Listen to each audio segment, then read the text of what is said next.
Good evening, everyone. My name is Super Clark here with me, my brother Kari. We will be bringing you the hype and the stories behind this Garena Qualifier for World Championship 2026. And this is going to be the first day of the group stage, to where you will be seeing the top 6 teams scheduled to play today.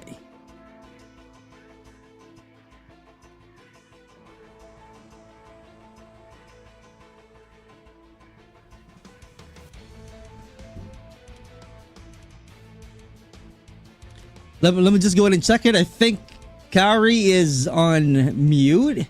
I'm not sure if you guys are hearing him, but yeah, he's talking about the teams that we have for tonight's schedule, and the players or the teams who will be playing tonight will be Rival Esports, ALULA, Elevate, Change the World, and then VIZUALZ, Scary, and As Soon As Possible. Those are the 6 teams who will be playing tonight, and let's see who will be able to grab some victory and a lot of series win for tonight's first day of the group stage for Garena Qualifier. Yeah, exactly. And just as we start off this first series, it's just going to be a banger. It's going to be the number 1 and number 2 seeds of the Philippines. It's going to be Rival Esports up against ALULA Club. They have been going at it, and the story behind this matchup is that Rivals is they're not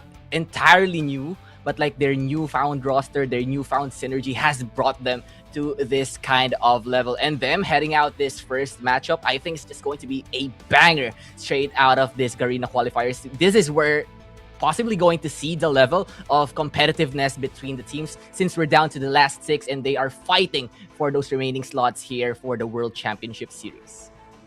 Yep, I couldn't agree more. Day 1, map 1, definitely a zero room for error. So this is going to be the momentum for the entire tournament is forward. So let's see how this is going to go. Who will be the teams? This is going to be the road to the World Championship as we check out definitely the tournament details, the schedules, and the prize pool, just like the one that we are showing you right now. This is the tournament schedule. This is the first day. We started with the play-ins, and this is going to be the first day of the group stage until August 23rd, and the playoffs will be August 29th to August 30th. And this is going to be interesting because we started some of few or multiple teams, so that we'll be able to see the top teams at the end. Let me show you the roadmap. Yep, and here is the roadmap for the tournament. Well, the play-ins will have 4 teams, then the group stage on the top 8 teams, and for the playoffs, only 4 teams will survive. For the round 1, it's going to be the first seed versus the 4th seed, and the 2nd seed versus the 3rd seed. So getting as much points and securing slot to be a big deal for the playoffs itself. So the group stage would possibly just dictate how well your team would be placed in, or if you will possibly reach playoffs. So a lot is at stake, especially for this day 1, as it's going to set the momentum and the tempo for the remaining of the matches.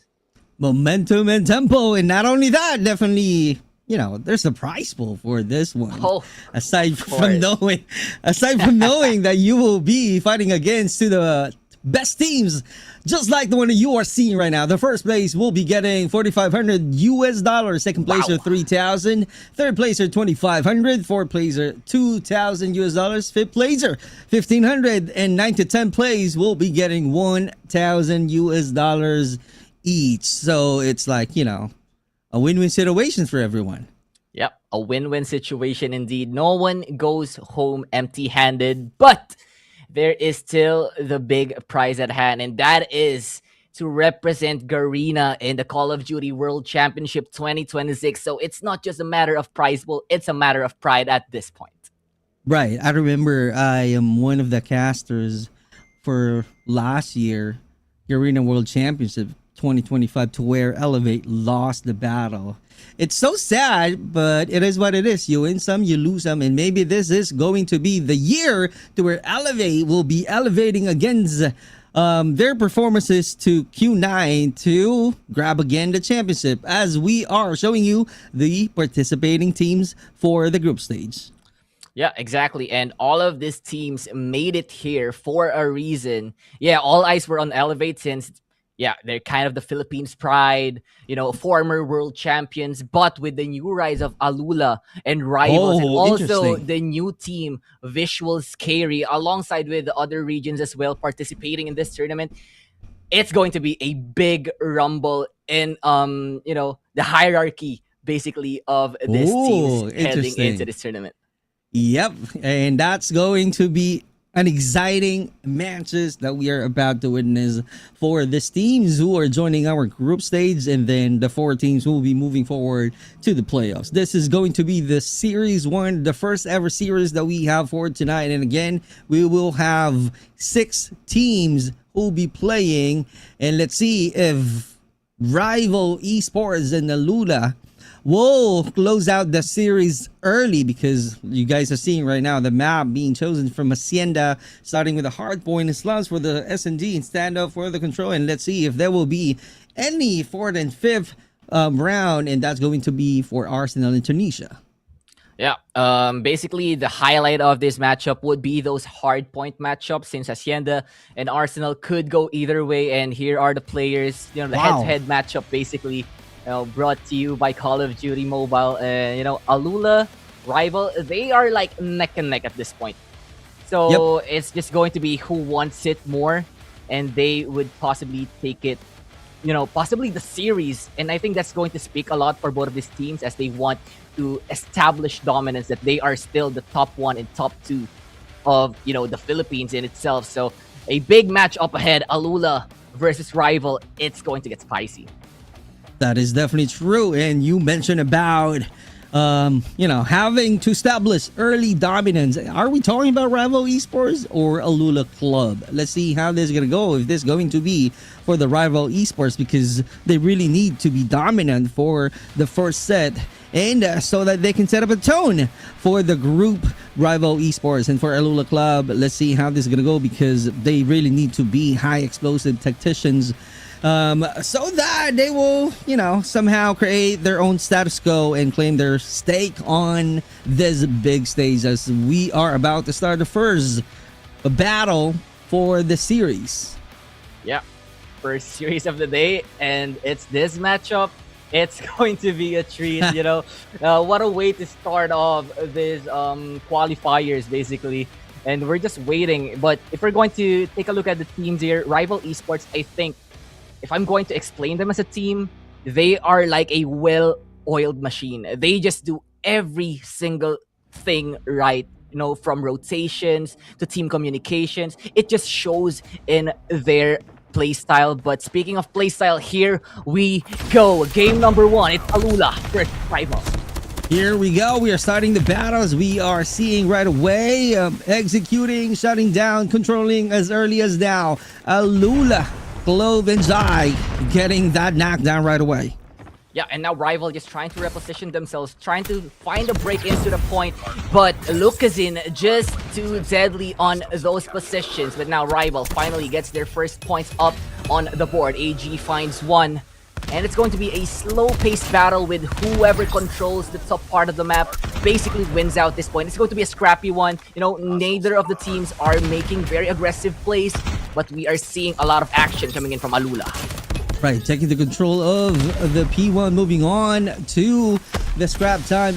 And let's see how precious it is from the ALULA or to the Rival Esports, because right off the bat we are seeing some few points lead already on the side of ALULA, and right now taking over, having a better position, moving on right away. Quicker on the side of Rival Esports, getting ready to take over the hard point 2. Yeah, exactly. They were the first one to jump on the point, but the retake now coming in from ALULA, and AG just holding off the spawn here for the side of Rival Esports, trying to prevent any aggression coming in from ALULA. But now spawns has been flipped. How will Rival respond to the retake of ALULA? War Machine now available for the side of Rival. AG going to pop it, trying to find some damage. Not quite finding it as of the moment. And ALULA still controlling the point. There you go. There's one kill from the War Machine, but that would be it. But you have to keep in mind, EMP now available for Rival. Oh, that's an early investment. So let's see how precious that EMP is and how are they going to use it, as we are seeing right now. A lot of trades going on back and forth from the garage, and they're still controlling. And there will be a chance right now in no time from ALULA taking or cracking that defense, making it open to the rest of the teams, because Rival right now controlling it. But checking out a map there, we're seeing a lot of rotations already going heavy on the P3, and we are seeing a blue team right away, 39-43. And right now, they are just neck and neck in this one. Lucas in just trying to find some shots through smokes. Couldn't quite find it yet, as Rival finally established their positions, and they are currently in lead here. They're holding up the point quite well, but ALULA slowly but surely tripping in towards that point. Now Claude will be popped in for Lucas in and would find two in that exchange. That would be deadly for the side of Rival. Now Clove trying to find some damage with the equalizer, but would get shut down instantly. Now ALULA just trying to hold off this point before Rivals get the position to have their comeback.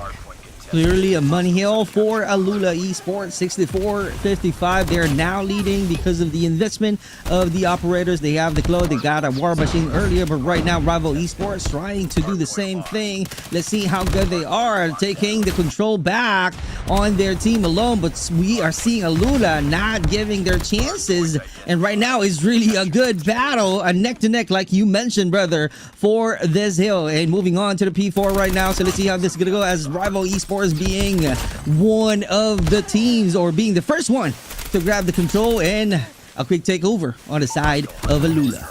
Yeah, you know, the story of this hard point so far is that Rival would get the control early, but ALULA would find a way to just break into the point, basically. And now ALULA trying to do that once again, but Rival holding strong on this one, as Jimmy wins that crucial gunfight. Now FDX would be the one to break into the point. AG with the War Machine at hand. 10 grenades would be up, but none would land, as Tin trying to find some more damage. Sparrow now for the side of ALULA. They would get the lead once again. It's going to be a pendulum of some sort here in this fight. It's going to be a lot of scrap here in this point. Globe would fall down, and Rival still trying to hold on. Josh, once again, finding a crucial kill. Now, Yato with the Tempest. How much damage can he do with this one? Trying to find the flank, trying to find those cheeky electric shots from this Tempest. Would find FDX. Would he find Skird? Skird is tagged, and Skird would go down as well, as Yato would be amazing for Rival. That was really a good one, but just a quick one though, but because right there, and then he is being caught off guard, and Cologne once again attacking, knocking down the soldiers of ALULA. We are now tied at 88. This is going to be a close fight, as Globe finding 2 peaks, gonna get 3. Oh, that's gonna be the 3rd time after being shut down. And gunshots after gunshots, flips after flips, no team giving an inch. FDX finding the Tempest of his own, would find one instead. Trying to find Tintin would go down. And now Rival kind of in a disadvantage, but only a 10-point lead, not that huge as of the moment. Still neck and neck between the two teams. Non-stop battles across the map. AG with this SKS has been deadly with 30 frags already in this map. Oh, that's really a good control, and taking over right away on the side of ALULA, 110-91, but still a close battle. That's the only few points right now. Moving on to the P2 once again. This time, like you mentioned, ALULA taking the point early, and Rival Esports will do something to where they can do some retake, and they're testing the waters, like how great, how strong the defense is on the garage on the P2 side. But right now we are seeing that ALULA Esports, Gibson winning the gunfight, having a close water battle.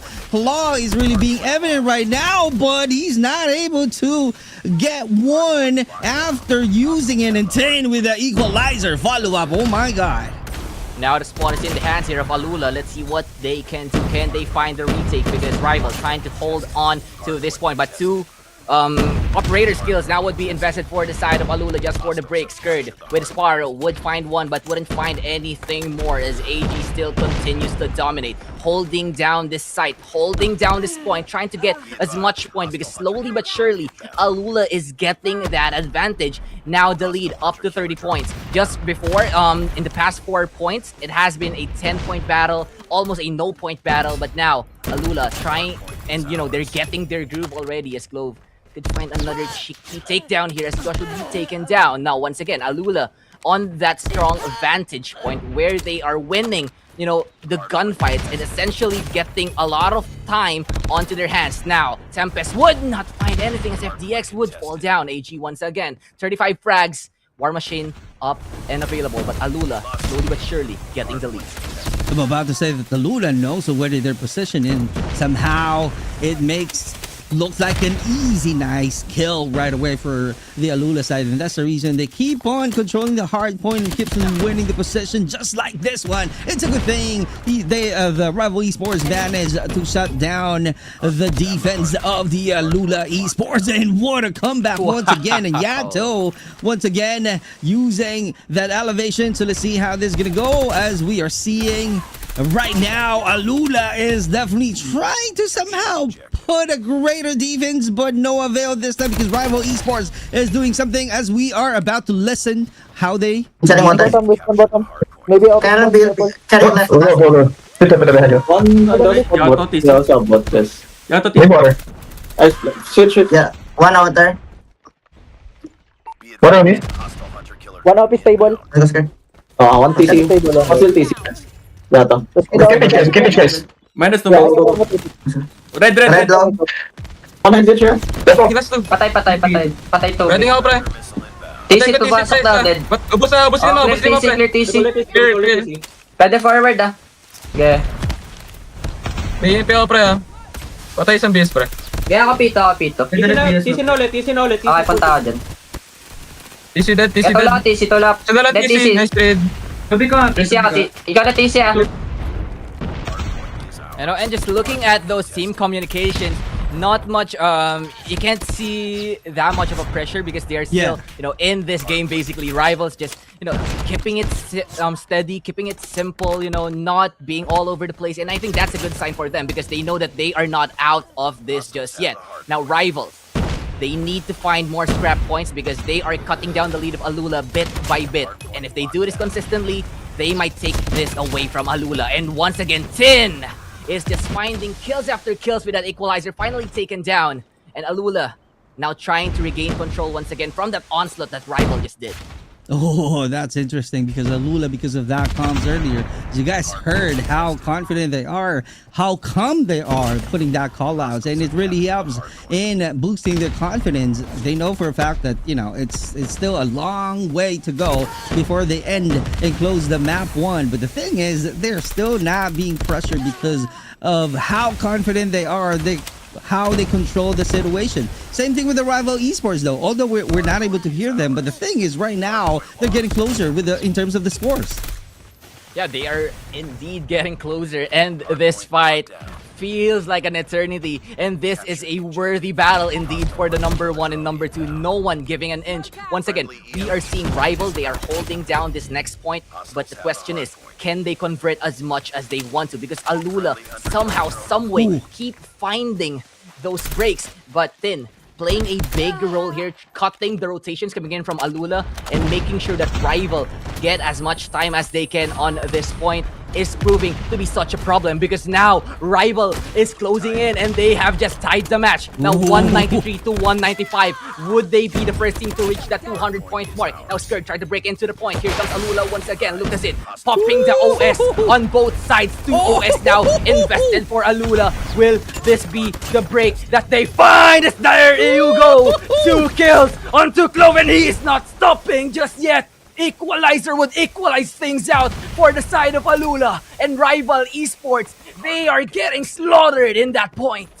Truly slaughtered, and right now Clove still trying to show how good he is, and let's see how Rival Esports will think of a ways on how to survive, and they really need to close the points that they need to have for them to still close out the map or not, because right now they're about to reach 200 points already. Although ALULA is close to end this map series, but Rival Esports still not losing hope. As you guys are seeing, Jaws right now doing his best, but in no avail. He lost the chance, brother. He lost the chance quite indeed, and I think Rival got their second win because now Predator coming in from Jibby. This is going to be huge, but he would be saved from that one. Rival, ALULA, neck and neck. Josh with a death machine at hand, just trying to spam, just trying to find more targets, and now Rival is in the lead this time around. I think the investment were too huge for the side of ALULA. Now fight for the final 20 points. Rival, ALULA, who wants it more? Now ALULA has information and they have the point locked down. What would be the call now for Rival? I think the rotation would be the one that they would head for. As Clove, you know, trying to find more in that exchange. ALULA now within 10 points or less than 10 points from securing this victory, but Rival in position. Hold on to your seats, folks. This is going to be a ride. Final stand here for the side of Rival Esports. Scores slowly but surely turning up, tuning up. Fight getting intense and intense. One shot from Yaro would land, and Rival, it's all Rival, but Lucas in with the Predator finds 2 in that fight. Rival now 5 points away. ALULA securing the point. Who will get it? Who wants it more? And Lucasin just pops the EMP, and that is it. Wait, it's not actually it, as ALULA and Rival still going at it. Who wants it? Who will take it? And I just don't know what is happening currently, and that would be the final kill. ALULA secures the first map. That was really a high-octane battle, an intense match. ALULA got the W at the very end. That was really crucial and close match from these two teams, ALULA and Rival Esports. Although we are seeing some hope from the Rival Esports, but ALULA clearly being clever on how to really control the last gameplay that they really need to do for them to close out the 250 mark. Yeah, and I must say so myself, that was way too close. from start to finish, it was too close, but here you go. The one team that persevered, it's going to fall onto ALULA's hands. They're going to take the first map of this series. The number 1 seeded team would still be the number 1 as they take game number 1 in this series. Once again, ALULA Club. That Predator from Lucasin, man, oh man, that was a turning point for them. Turning point, yes, because they set up the momentum as early as this first game hard point. And like you mentioned earlier, it was really being important to grab the victory, just to set a good energy, a positive tone from the team, right? And the morale is definitely high for ALULA Esports. Having this map, grabbing the W, and still, though there's a lot of, chances from the Rival Esports, but at the very end, ALULA Esports, ALULA Club clearly doing some masterclass, staying calm and making sure that they can definitely execute the strategy perfectly to grab the victory. Yeah, and it basically just folds down to those scrap points that they got. At that final hard point, it was just basically a battle of who has, the tiniest bit of lead yet. And we saw the exchanges. I mean, prior to that last point, we saw Rival, getting the advantage because they invested their own, OS. And on the other side, you have ALULA just waiting for the perfect opportunity to strike back. Once again, the Predators, the EMPs were all ready for the side of ALULA. And a 5-point game for the first game. I think this is going to be a very, very close series, as here is the map results. Clove with a 50 bomb on that first map, but AG dropping 55. Man, was that close. And we're seeing earlier that it's very obvious. ALULA knows the rotation of Rival Esports. So I don't know what they did, but it's obvious that they studied, they watched the video or the previous fights of Rival Esports playing this kind of mode, which is the hard point. Maybe that's the reason they know what will happen. They know how are they going to plan things out to make sure that it will be a positive win for them, or how it will work. And true enough, because we keep on saying earlier, that the position of ALULA was really perfect, and Rival Esports really surprised and failed to react to those kind of attack coming from ALULA Esports, and that's the result. That's the reason they got a win, and Globe getting the MVP with 50 Ks already, followed by the other players. Lucas Seen as well, clearly also being special on the first map. He got 43 and 40 for Zai, and on the other side, Rival Esports, they really need to talk about it, because as we move on to the series, as we are showing you right now, ALULA got 1-0 to Rival Esports, and we will be moving on to the S&D. So let's see how this is gonna go, because ALULA Club draws, first blood in this series. Yep, and we've talked about this even way back on Garena Masters, that the first game for a series is very crucial. It just gives you that morale boost that you need. And Right. with ALULA, continuing their dominance here, it just means that they are comfortable in this series. I mean, yes, they could be quite shaken up as to how good Oh. Rival was, but this man was not shaken at all. Here is your map MVP. It's ALULA Lucazin with 43 eliminations. He didn't have the most pretty KDA. He didn't Right. have that much of eliminations, but he was a focal point. He stepped on the point. He was a team player, and he used his arsenal quite well. And that was, what got them over the hill. That was Rival Esports. A perfect execution, right? If you remember the highlights or the previous gameplay that he did, it was really essential on that win. And congratulations once again, taking the first map, Hacienda hard point. As we move on, I know for a fact that taking map 1, all right, was impressive, right? But moving on to the search and destroy, the ultimate test of discipline and ice cold nerve will goes to Rival Esports. Can they answer back? That's the question. Can they level up on this playing field, which is the slumps? Yeah, this is going to be a bigger task for Rival Esports, because we all know that ALULA is very strong on this map, especially slumps on S&D. We've seen them battle it out against Elevate on the previous CDM, where they went the distance. They got a strong lead, but ultimately it falls under the hand of ALULA. So a very strong map for ALULA, and I'm just excited as to what Rival Esports can show here. If you're going to look at the player camps, they are just vibing. They are still okay after that map number 1, And I think that composure would take Rival Esports a very, very long way, because they didn't seem bothered or shaken by that first map loss. And I think this is going to be a good mental reset for them, as ALULA still on their tippy toes, as that map ended with just 5 points of a difference. Dude, seeing the difference right now, ALULA is so serious and focused. The Rival Esports, they're just smiling. It's like they're chilling out. It's like, The chill I know guys. they took the first map, but we're still here. We're still alive and well.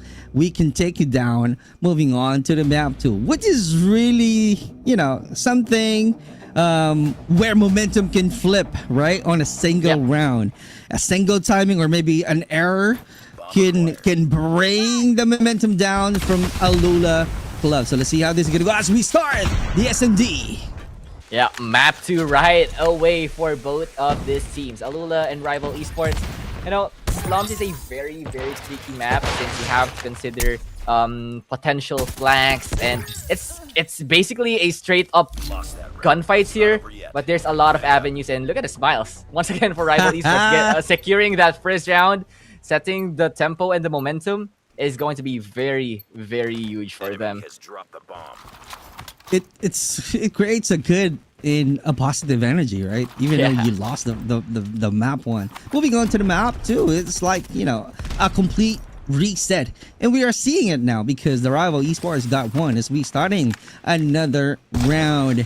Let's see how this is gonna go. It's just been a minute and 40 seconds, and looking at ALULA, Zai is about to find some good angle with the use of that sniper. So I'm talking about and discussing this, using or playing this S&D from this map. I thought or maybe I'm not really good in sniping. I can say that because for this kind of map, for me, the sniper is not a go-to for you to knock down, your opponent. But the thing is, they're pro. They're thinking differently. So that's the reason we're seeing them using a sniper on this one. And both of them are not really aggressive. They're not really being careless. Rotation is really good. And right now, they are really playing a 1-2-1 split on the side of Rival Esports.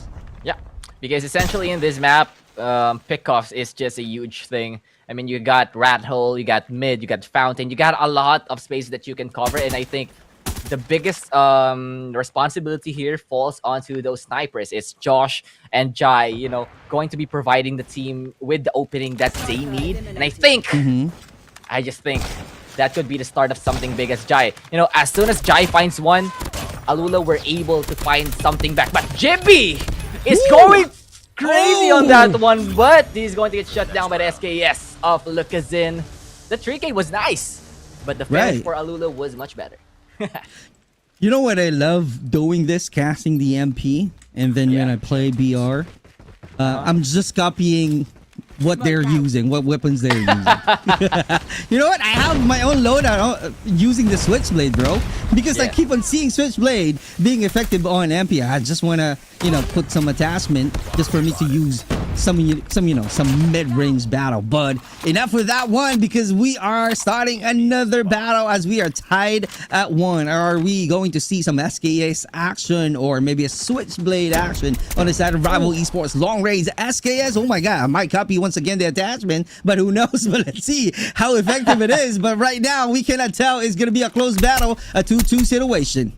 Yeah, 2-2 situation, quite indeed. Now it falls down onto the hands of AG and Josh. AG, being the ace player so far for Rival Esports, ended off map 1 with 55 frags, and now would find it 1v1 against Jai, but Jai gets the better of that sniper exchange, and Lucazin having his own battle against AG. AG would find the trade instead. Now a 1 versus 1, SKS versus Locust.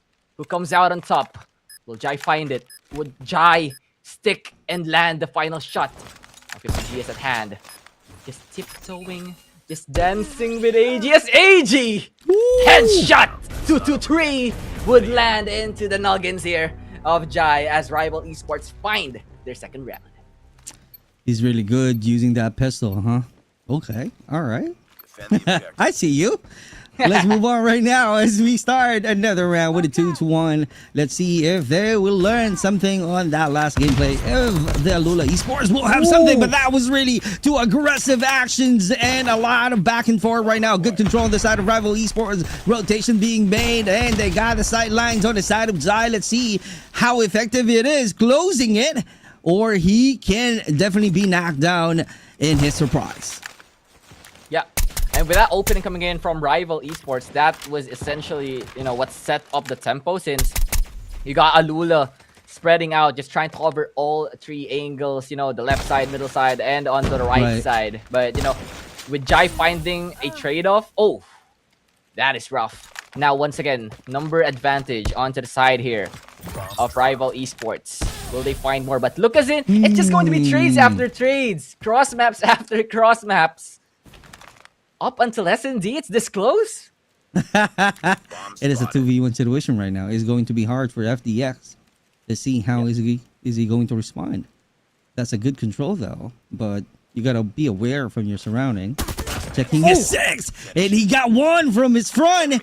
Was gonna be the next decision. Rotation being made right now. AG's out there.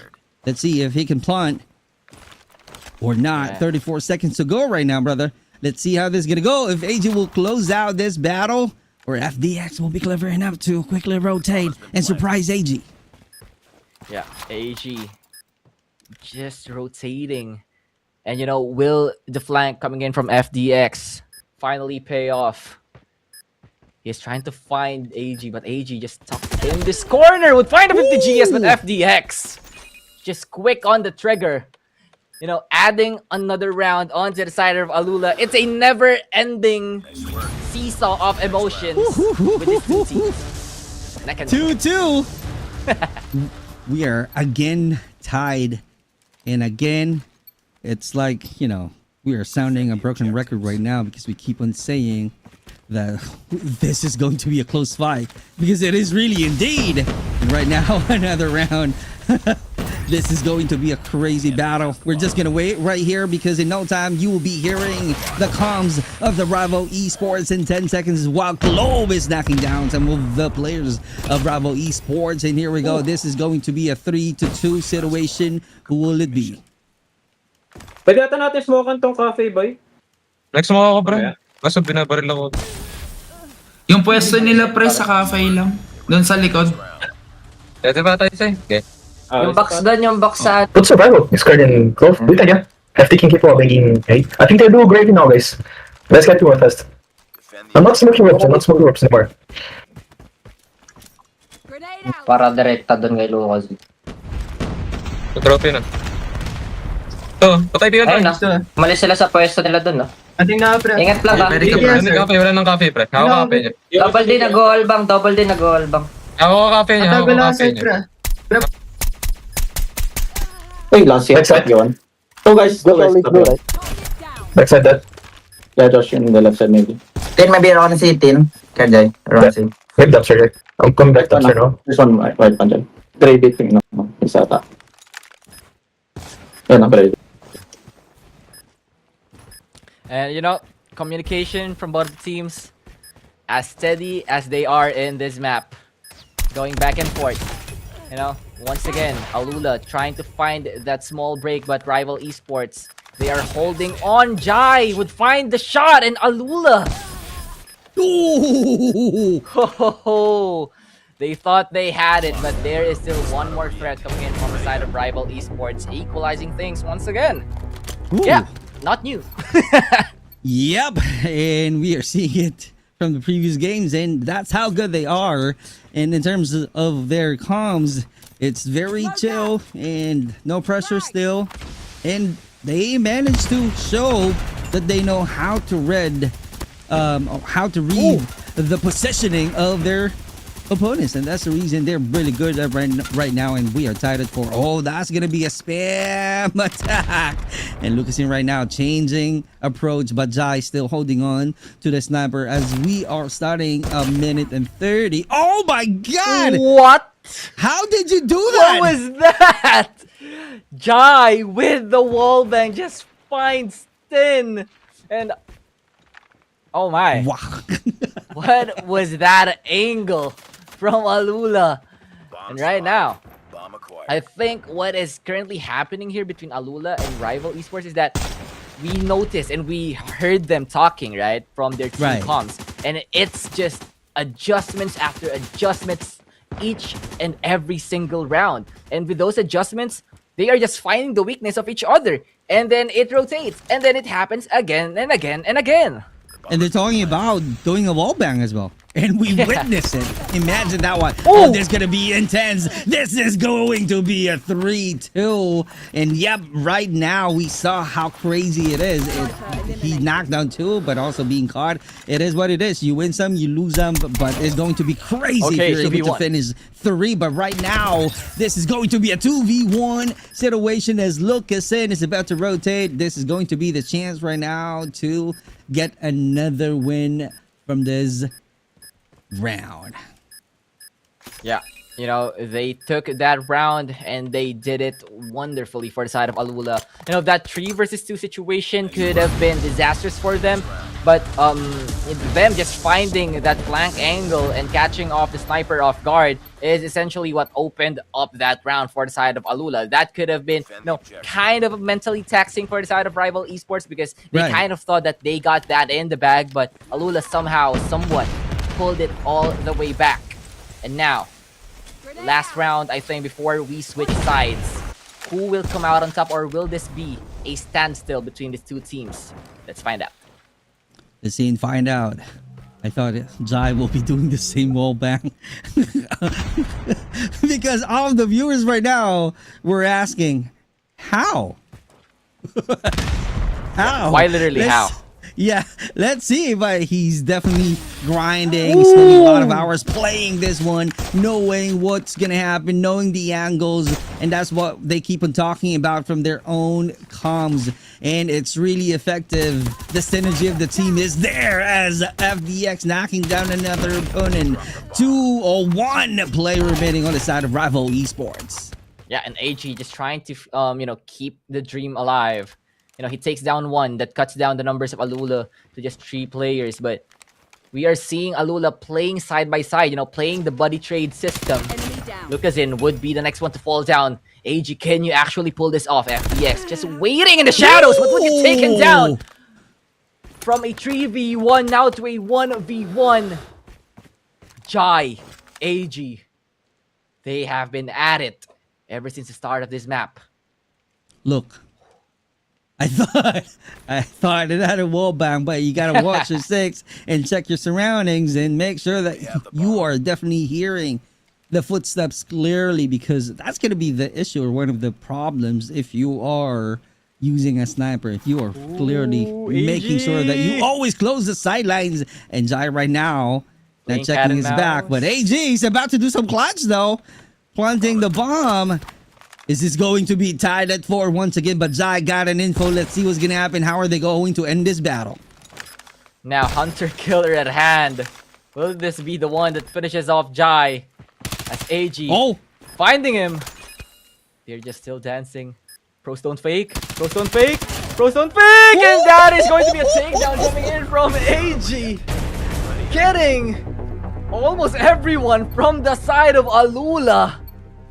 And what a way to bring it all the way back. Just as we thought that ALULA could, potentially establish a 2-round lead. Rival says no. We don't want that to happen, just like Rival Esports said. And Jai right now, finally Jai being the first blood on the side of ALULA. So you got to be careful. Josh right now using the same sniper, so let's see how effective it is. Locus we go, but so far they got a good angle. They got some intel though. That's the reason they keep on doing some wall bangs, taking chances, doing some, I can say, miracle shot, just like what happened earlier. But let's see how effective it is, as Skurd is also finding some info, but no avail. Yeah, and it's kind of been a rough map here for Skurd, always being at the front side of things.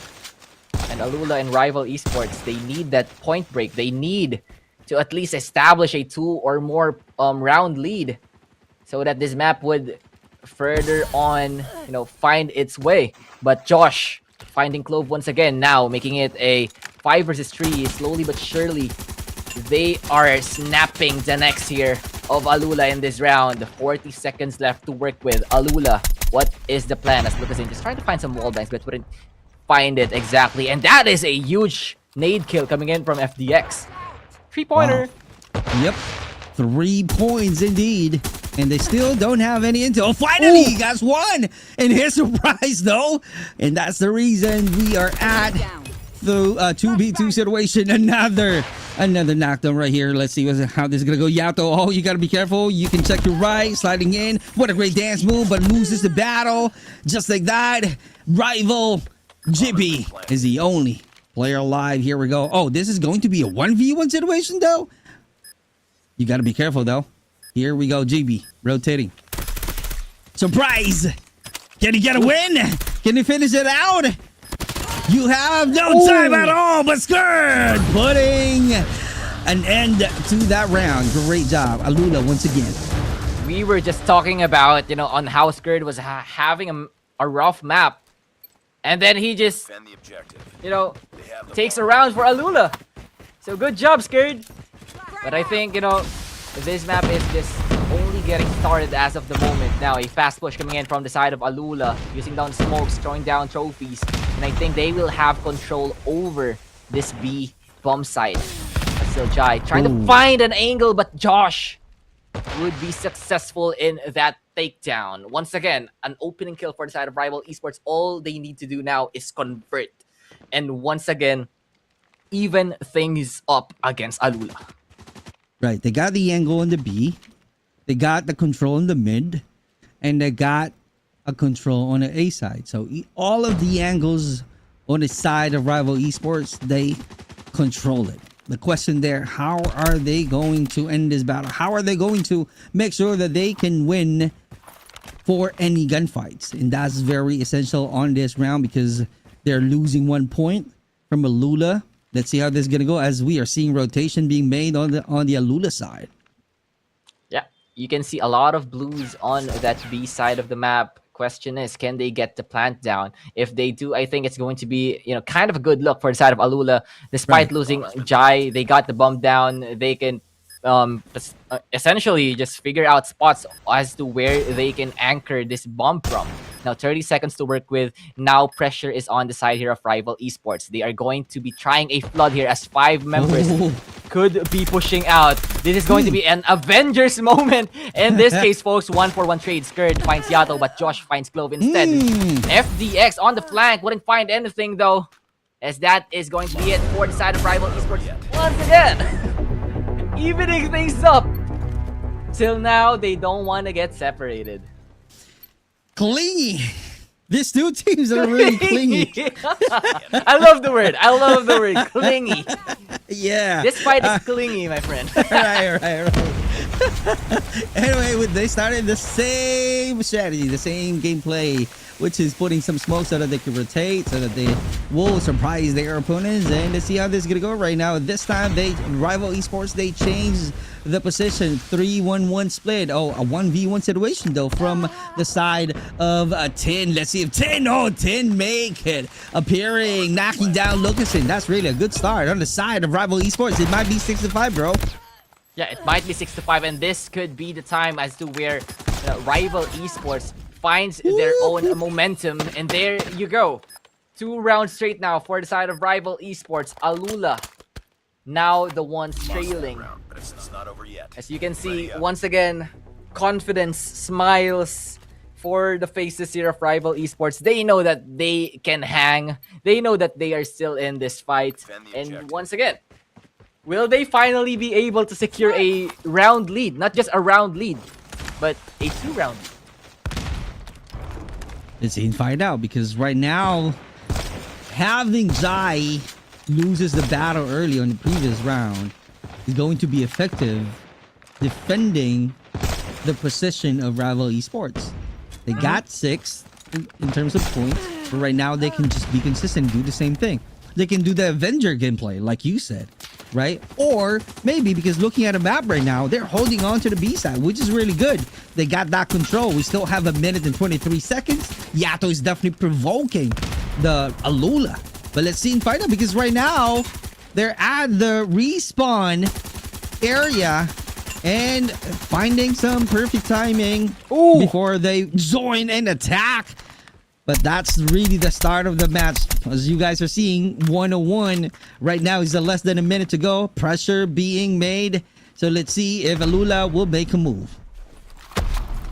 Yeah, and I think they are just trying, to tick down the clock and then make a decisive move after, as to where Rival cannot respond at all. But the wall banks is just too deadly here for the side of Yato. Just finding a lot of damage, chopping down the numbers here of ALULA. But, ALULA got something of their own. They got 10 instead in that trade. And now, here comes the break. FDX finds the sniper shot onto Jibby. Now, AG. One man holding down this B side would find one. Conversion is there. Can they find more? But Yato off screen gets scared, and it's up to Lucasen to clutch the round. Now 1 versus 2. Can he do it? Can he finally find something for the side of ALULA? As Josh, Lucasen, and I think there is no time here for the side of ALULA. And there you go. A 2-round lead now for the side of Rival Esports, needing just 2 to finally close off this map. A clever way to get the ground, and we are now at 7-5. That's clearly something that, Rival Esports be better in planning. Yep. They are using their minds. It's kind of like a chess game for them. One mistake, one wrong move from ALULA, and that's gonna be securing another 1-point win for Rival Esports. They still need to, win 2 more so that they can close out the Map 2 series under to their name. But let's see how this is gonna go, because we are seeing kind of like same approach, 3-2 split on the side of Rival Esports. Yeah, and they are investing heavy on this B side because they know if this B side gets breached, it's going to be a big problem for them. But no, a change of scenery now for the side of ALULA as they find their first drop off in this round. Now Jibby trying to find those shots. FDX getting good damage but not overextending. A good call coming in from them, but Jibby would trade out Jai in that exchange. Now FDX would be the one to try and challenge this two-man push coming in from Rival Esports. Once again, they are having the numbers advantage. And Lucazin stands alone once again. Finds Yato. Can he find more? Diffuse could be coming in. And I think this is going to be another round secured for the side of Rival Esports. And look at that sigh of relief. Just one round away from evening up the series. Even me, I'm clapping because that was really a great game. Not only a great game, I said earlier, they're really smart. They're really clever. That was a sensational round on the side of Rival Esports. Another one win so that they can close out the series for the map 2. Let's see how this is going to go. As we are seeing once again, it's like a same control. 2-1-2 split. They got a mid, they got a B, and they got an A. In provoking again, all of the players of ALULA, Bayato, really, spamming that shots. Let's see if he can get one or somehow he can, annoy the ALULA players. Yeah, exactly. But, to give you a brief background, we've seen ALULA in this position and we know them quite well.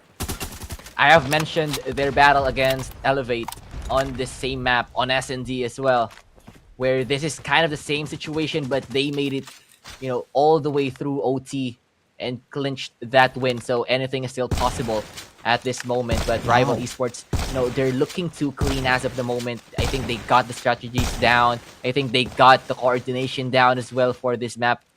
And I think ALULA, if they need to do something, they better do it quick because Tin is now on the backside of things. Finds the hit mark. Wouldn't find one, but would find a trade instead as AG finding 2. FDX and Clove would follow up instead. Now, FDX against Yato and Josh. Just how big can you be in this map? Can you still give that extra sign of life for the side of ALULA, or will this be a map in the hands of Rival Esports? Although it's going to be hard for having 2v1, but let's see. He can still do some clutch though. Oh, what a shot from Yato! Finishing the map, and just like that, we ended the map too. But this time it goes to Bravo Esports. Insane finish, great job, great win. You guys seeing their faces. Maybe that's the reason they're smiling earlier, because they know for a fact that they're going to win the S&D match. Quite possibly be.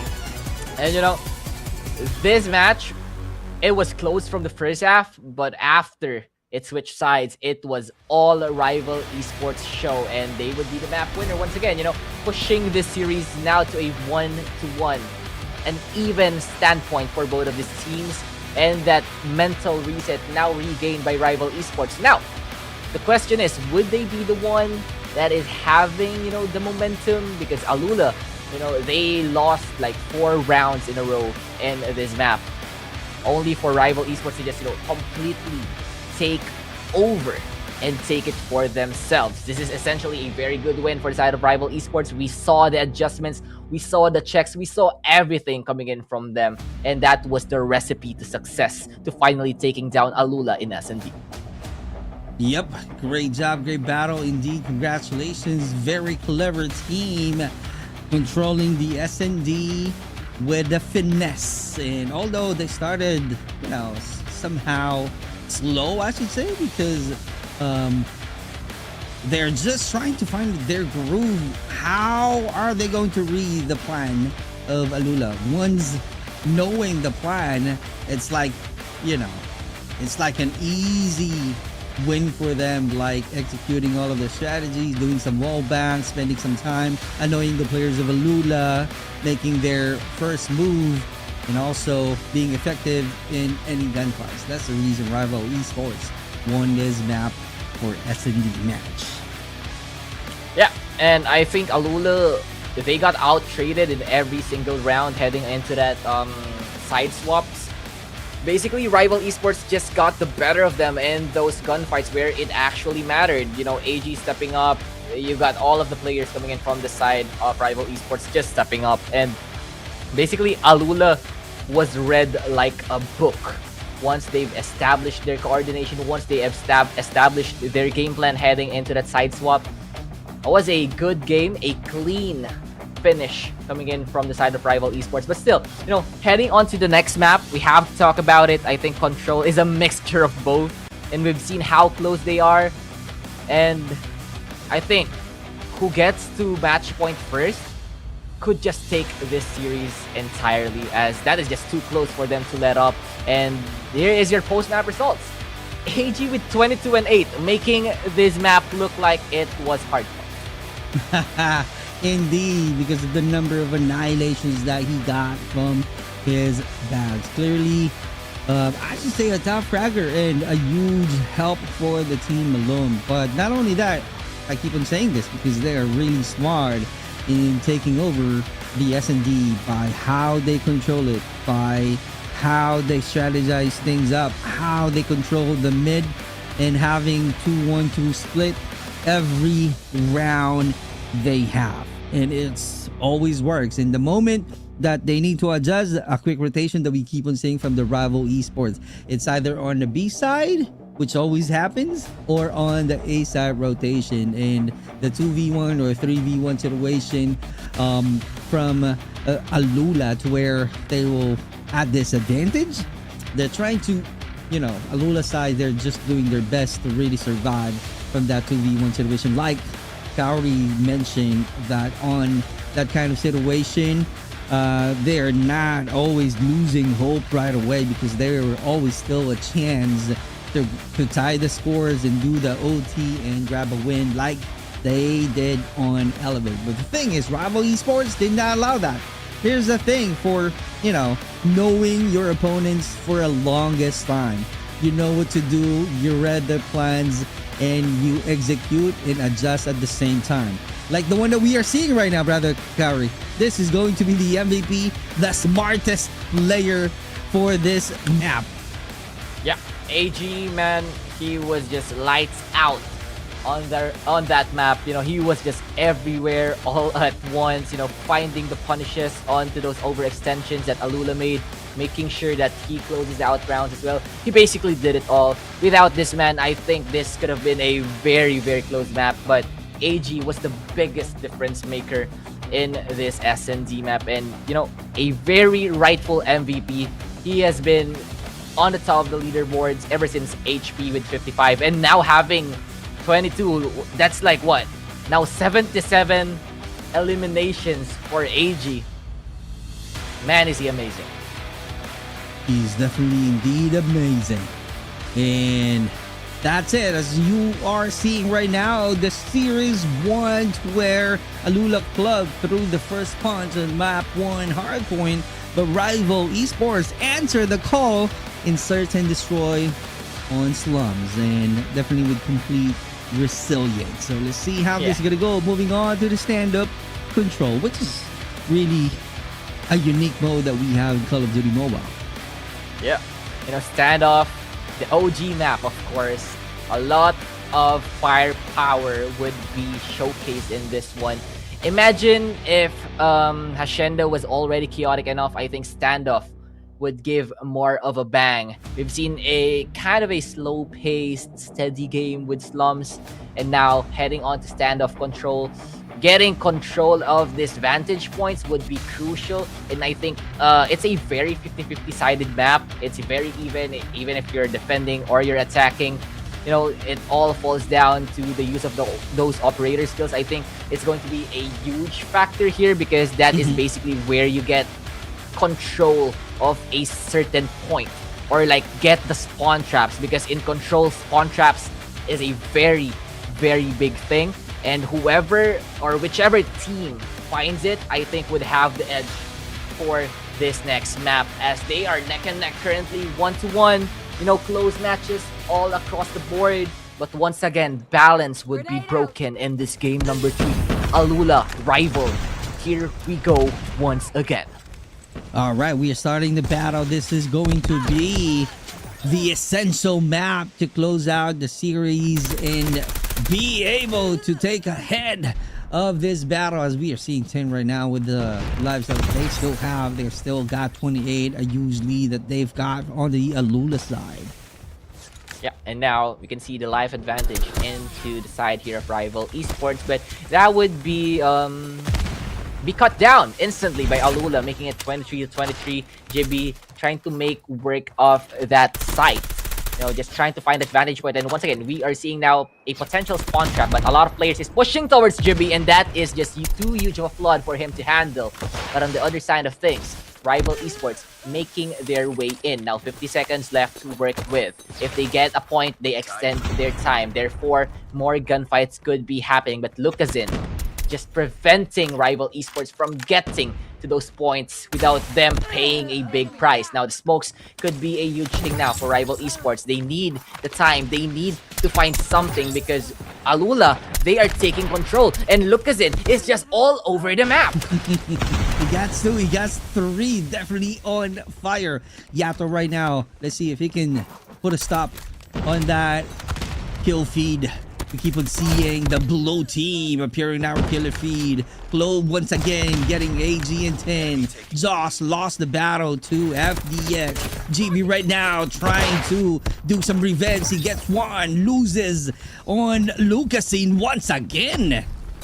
Yeah, and now 11-8 would be the live standing for both teams. Now rival esports down to 6.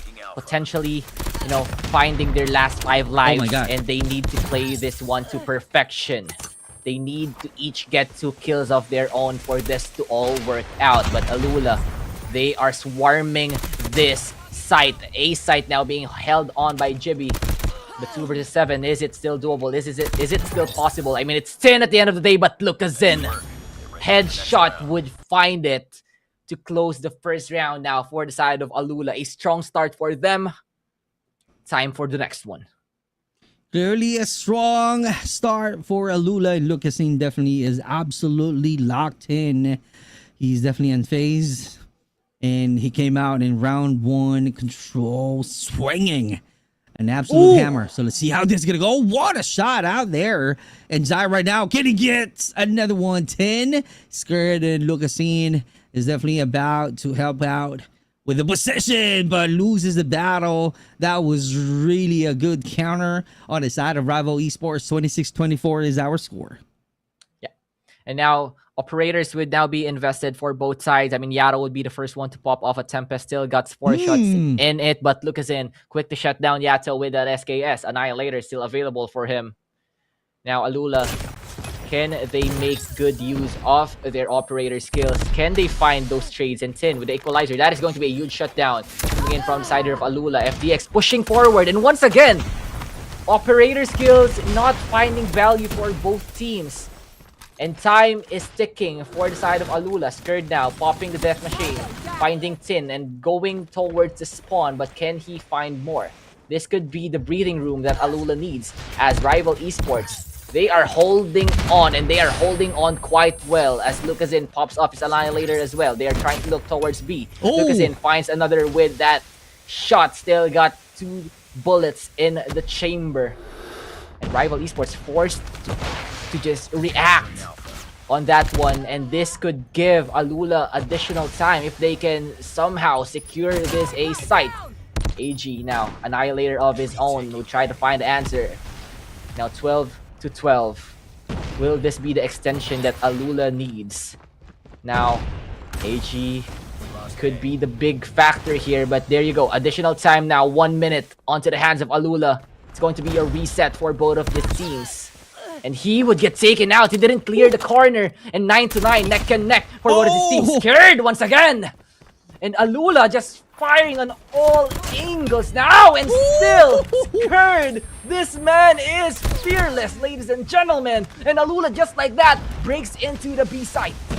That was really a good action from ALULA's side, and still holding on the lead that they've got, as Clove knocking down AG. Lucasine once again to Yato. Jaws finding some answer, but no avail. We are now at 2-0. And wow, what a turnaround coming in from ALULA. And all eyes now on Skurd as he has the Hunter Killer, has the Predator, and getting and securing those much kills in that round could possibly mean that he is close to his OS as well. Only a few points away from his EMP, and this could be the nail in a coffin here for the side of ALULA if they play their cards right. But Rival Esports, I know they won't back down and they won't go down without a fight. Definitely true. Just one single round away from sealing a massive 2-1 opening day victory. Who knows? Right? Let's see what's gonna happen. But right now, 26-24, but still leading on the side of Rival Esports. Holding on, controlling. I'm ready, Let's see I'm ready. them trying to No, bring it's me. attention. Okay. One B dead. One monkey. One B. One bakali. Bakali pushing. Monkey dead. Carabella guys, is still there. Oil. Pito na. Pito. Inside. One guy. Going tractor, Josh. P2. Saan tayo, pre? Eh? Bakali ako. Walang pakabakali. Tara. Yung siya biyo. Pwede biyo. Tara, wait lang, Josh. Ay, natapak mo na ako eh. Tap dito, pre. L1. Point Asan yung ata. tap-tap? Sa A ako, Sa nasa A backside. ako. SR Black Band base nila. Pwede ka tap-tap, pre. Nice one. Clear B. SR Black Band, ah. Sabi ako. Yellow. Ingat, Josh, ingat. Okay, nasa Yeah, mid. tulo. Yeah, and you can see from those communications coming in from side of Rival Esports, they're trying Clear to B, establish clear B. as to which point they would take. And I think this is going to be a given point to them by the side of ALULA. I mean, they would try to contest still, but Jai, that is a huge takedown coming in from the side of ALULA. And now Rival, they are in the possibly in the losing side of this map. Now 13-9 would be the thing. And Skurd, once again, would he be the one that finishes Rival Esports in Oh this my map? God. And Clove still finds another 13-5 lives. It's And going to there be we a go. magic trick if ever Rival pulls this out. But Yato, they are falling down one by one. And Jibby is all that is remaining for Rival Esports. And ALULA snaps the gauntlet and just wipes off Rival Esports in that map. 3-0. Nothing but dominance for this team. Congratulations! Happy face finally being seen to the players of ALULA getting back again onto the series, and it was really a clean 3-0 sweep on control, and ALULA strikes the final blow, right? Shutting down the door on map 3 for control and secures a dominant 2-1 series victory, right? So great job, congratulations. That map right there was single-handedly won by Skurd. That round 2 performance, they were not doing good, but once he finds the break onto that B point, just finds 3 eliminations, and then heading on to round number 3 where he has the Predator, the Hunter Killer, and his operator skill active, it was just wraps for the side of ALULA. I mean, yes, it was a rocky start towards round number 3, but they got it down since a lot of investments for the side of Rival Esports were made on the previous round. Means that ALULA can just, let's save up our operator skills and just punish them into this next round. Let's close it out, ladies and gentlemen, and that they did. They did, definitely, and ALULA set the tone early, as you guys are seeing right now. Still Early that with nasty shot. overwhelming respawn pressure, drawing first blood in the series, and that's the hard point. And once we move on to the S&D, that's the time to where Rivals showed pure grit and resilience on Slum, showing the pace and proving what they are, the top tier threat to force the decider. And the map 3 control is really interesting because when the stakes were highest, ALULA didn't just win map 3, they put on absolute clinic. 3 straight rounds, complete live economy dominance, and 0 breathing room given to Rival, and we ended with 3-2. That was really an amazing finish on the side of ALULA, ending the series with 2-1. Yeah, and I love that comment that you just said, them putting on a clinic in this control, you know, just completely doing a 180 from the previous map. We thought that, hey, it could be ALULA that is, you know, kind of losing focus now. But that just angered them. You know, you mentioned a lot of annoying the players of ALULA, and I think they got annoyed in a wrong way here for the side of control. They really got annoyed as look at Zin. Man, is he a beast? 25 and 10 with that SKS just popping heads, dropping bodies left and right, and he is, of course, your map MVP with 25 eliminations and a 2.5 KDA. The impact of this man, just outstanding. He came out in control on absolute fire. Definitely setting the tempo, right? Finding the entry frags and breaking rivals' defensive line round after round. And we keep on seeing his name on the killer feed. And Clove as well, helping out Lucasin.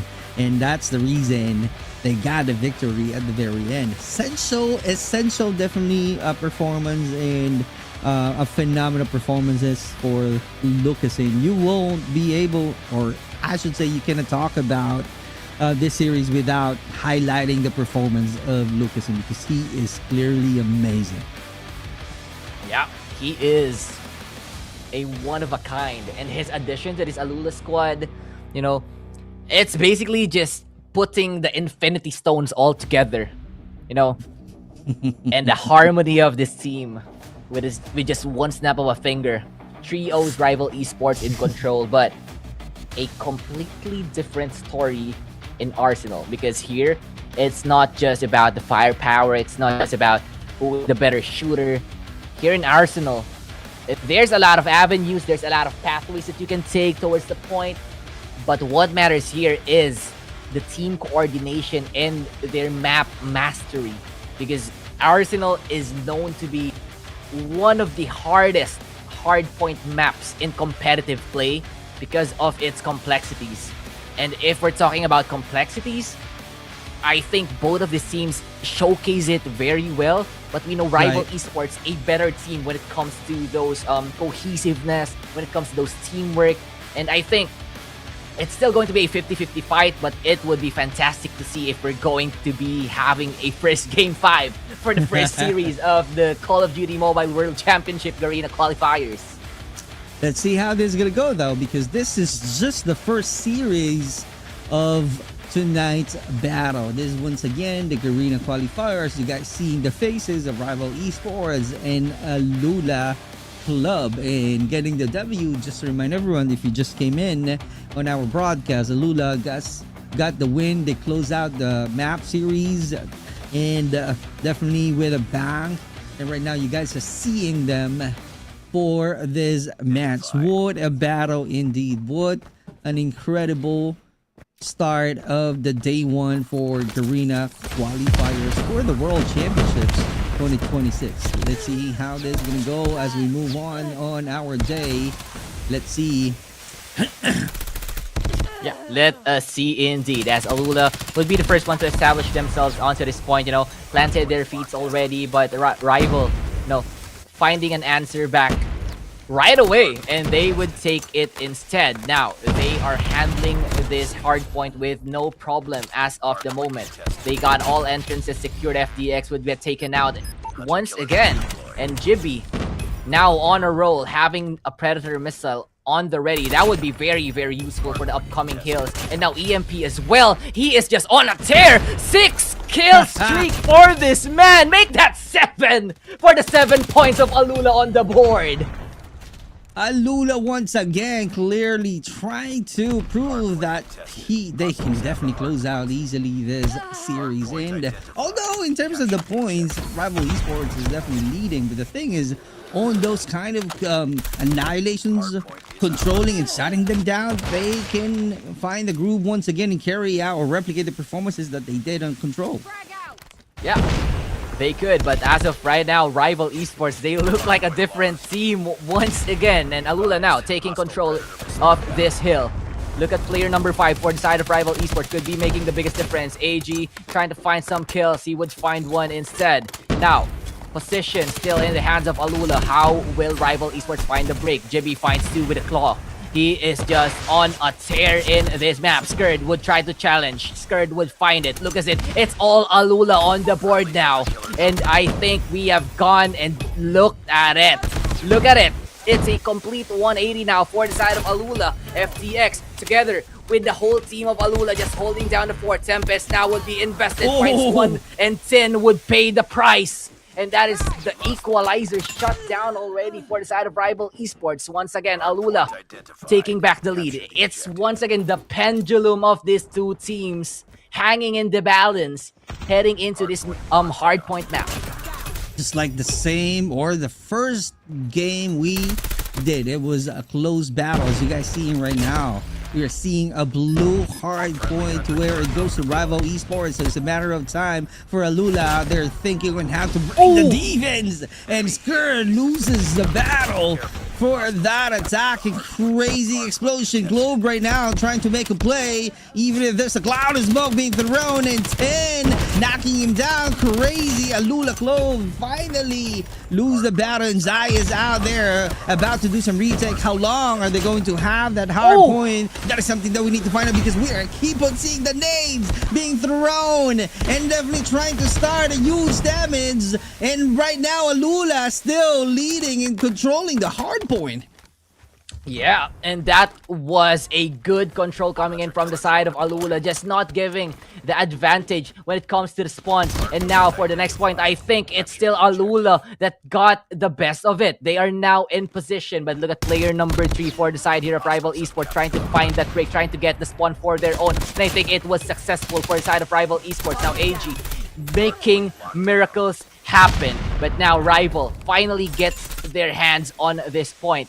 Now, ALULA would try to break in, but Sin standing strong with his equalizer, finding 2 in that exchange. Try to find some more. Skurd would be the next one to fall as FDX would follow him in the grave.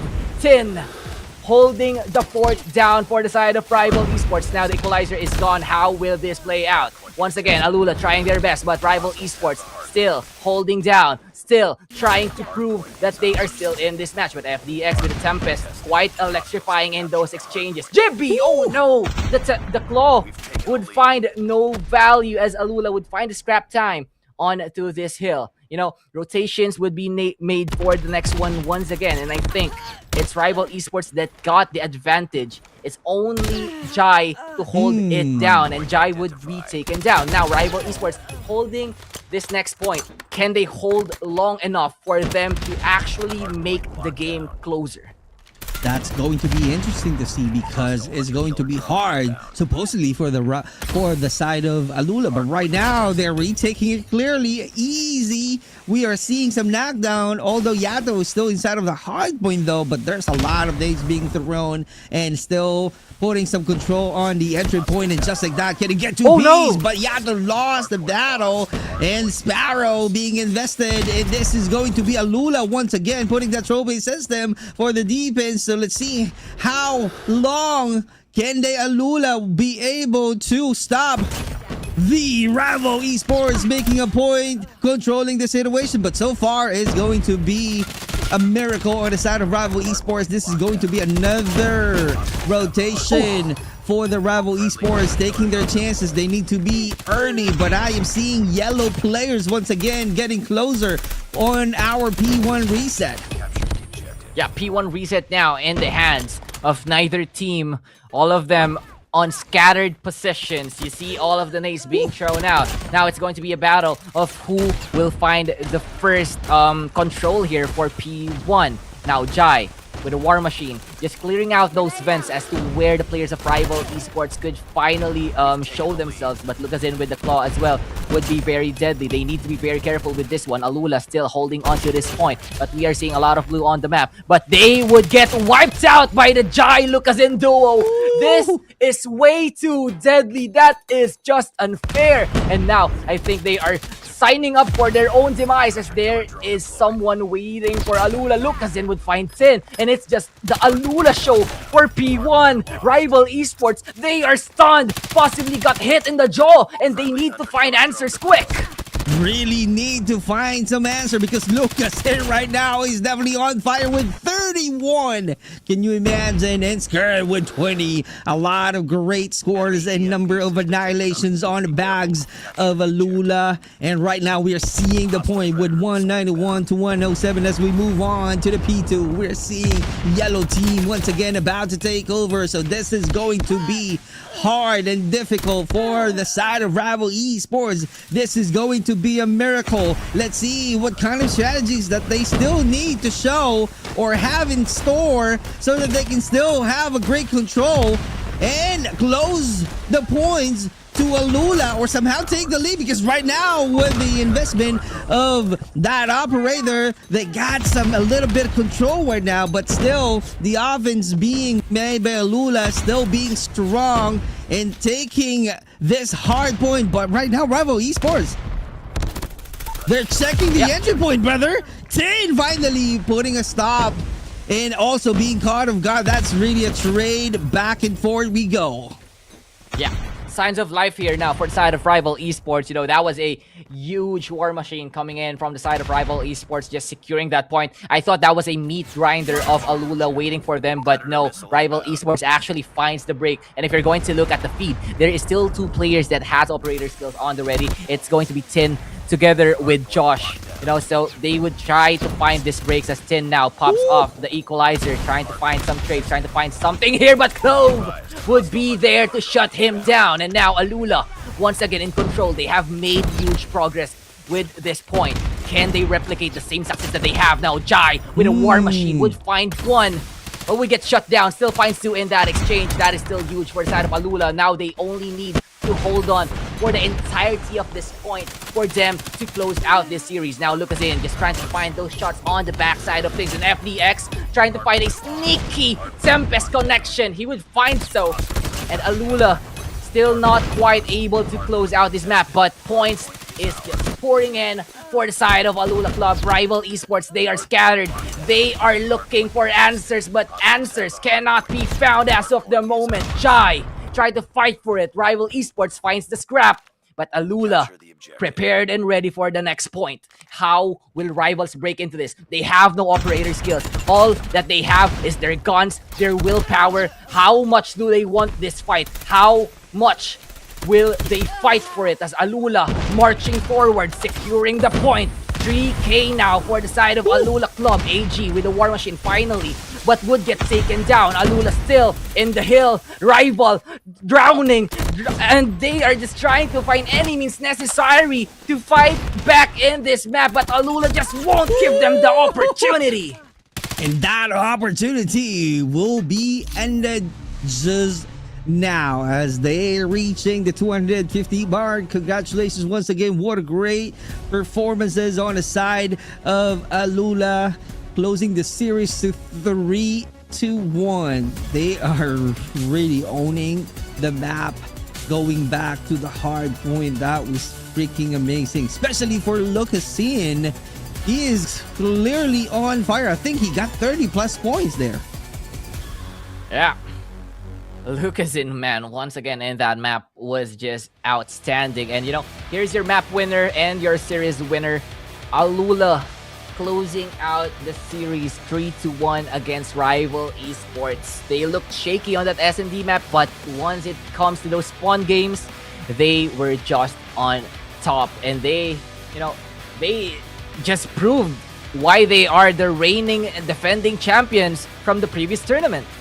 Right, so it goes to show the experience, the focus, and the goal that they have for this Garena Qualifier. They wanted to make sure that they will be part of the World Championship 2026 in Mexico. So that's going to be interesting. It will be a great experience as well, and a bragging right. So that's the reason they are not allowing any other teams or opponents to grab at least one win from them. Although they lost the battle on S&D because that was really a finesse performances on the Rival Esports, but still at the very end they show how good they are. They keep on bringing their A game. What a great control to any hard point. controlling the map, controlling the situation, rotation being made, and they know how they read the strategies of the rival esports. Yeah. That's the reason they keep on winning all of the gunfights. And even if I can say that the rival esports got the mechanical skills, but in terms of the position of the rival of the ALULA, they easily lost the gunfights. Yeah, it was just ALULA just controlling every favorable spawn on their end, and it was always the story of rival esports just trying to find those vantage points, just trying to find those backdoors, but this man made it so hard for them.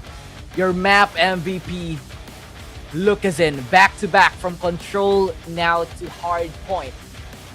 This man's presence is just off the charts. And I think he was the MVP as well for map number 1. So 3 consecutive MVPs for Lucazin, just proving and showing his dominance now in a different region, still at top. Definitely on top, and once again, the MVP of the match. And it goes to shows how good he is, how focused he is, winning this match, fighting against the rival esports. And I know for a fact that they started big, and this Lucazin surprises absolute, everyone with his performances. The series is completely different. He's a monster performance, as you guys are seeing right now. He got 39. Yeah, the big factor as well is Lucazin is not just your, go frag, go find kills. He is also a team player, having a 1 minute and 54 second hill time. This man is just doing it all. Kind of like prime LeBron James in this series, He is just getting it done, my friend. Just getting it done. 39 and 21. 21. So Lucazin, man, he is just on fire, and he is the main reason why ALULA finished off this series against rival esports. It's not just the kill count, it's the quality of the frags. He was constantly, opening up the map, finding first bloods, and, leaving rival fours into awkward trade attempts. And I love the ending of the last round, to where he's just basically waiting for the rival esports from the entry point. It's kind of like easy annihilation for Lucazin. That's the reason he ended with 39. It was really a huge help for the team victory. Yeah, exactly. And kudos for the side of ALULA. They just showed what they got basically in that one. And my oh my, were they in lead. But still, kudos to rival esports as well. They showed a good fight from map 1 to map number 2. It was it could go either way. Yep. But, they fell short into control and hard point. So basically, it's going to be one series win now for the side of ALULA. A 3-1 victory against rival esports. A very strong start for them. While rival esports would still try to find an avenue to get their get back, basically, in this Garena Qualifiers. Okay, all right. This is going to be the best of 5 series for this match tonight, and that's the reason we are seeing them doing their best, focusing on the match. ALULA getting the victory. Rival esports still have another chance on any other day for this group stage. So let's see how this is gonna go, because we still have another teams. We still have another battle. We still have 2 teams from tonight's scheduled battle. So this is going to be, something interesting to see, and I'm so excited with, other teams to show, especially our, defending champion Elevate. But before speaking and, giving you some story for Elevate, definitely do not forget to mention how good Lucazin is with the 12 eliminations with a KDA of 1.57. Yeah, exactly. And this man just got it all basically for that series, and a well-deserved series MVP for Lucazin. He was everywhere. He was doing every single thing right for the side of ALULA. And it was a team effort, but you have to give your flowers to this man. Basically, he was just lights out. Indeed, this is, I should say, what defines an MVP caliber tie, right? The ability to brush off a map loss, reset the mental, and come out in the, deciders playing with complete disrespect and maximum confidence, as we are showing you right now the group stage standings, as ALULA got the map series win, the series 1 win, and right now these are the teams who will be playing and fighting against each other, and that's going to be the schedule. And ALULA and Rival Esports got the first series, so to see how this is going to go, as we are congratulating ALULA. Rival Esports right now is now ready to talk about what just happened and be ready for another battle on the next day. Yeah. Fantastic stuff right off the bat here for ALULA. And, it just sets the tempo now for all of the teams that is going to be playing. We basically saw the top 2 seeded team basically for this tournament, and that was just a very intense battle right off the bat. So a lot more is in store for Call of Duty Mobile World Championship Garena Qualifier, as 2 more matches remains for this night, and I think we should head on to a just a quick break before we start heating up once again. And once again, we are your casters. It has been Carrie and Super Clark. We'll be right back shortly.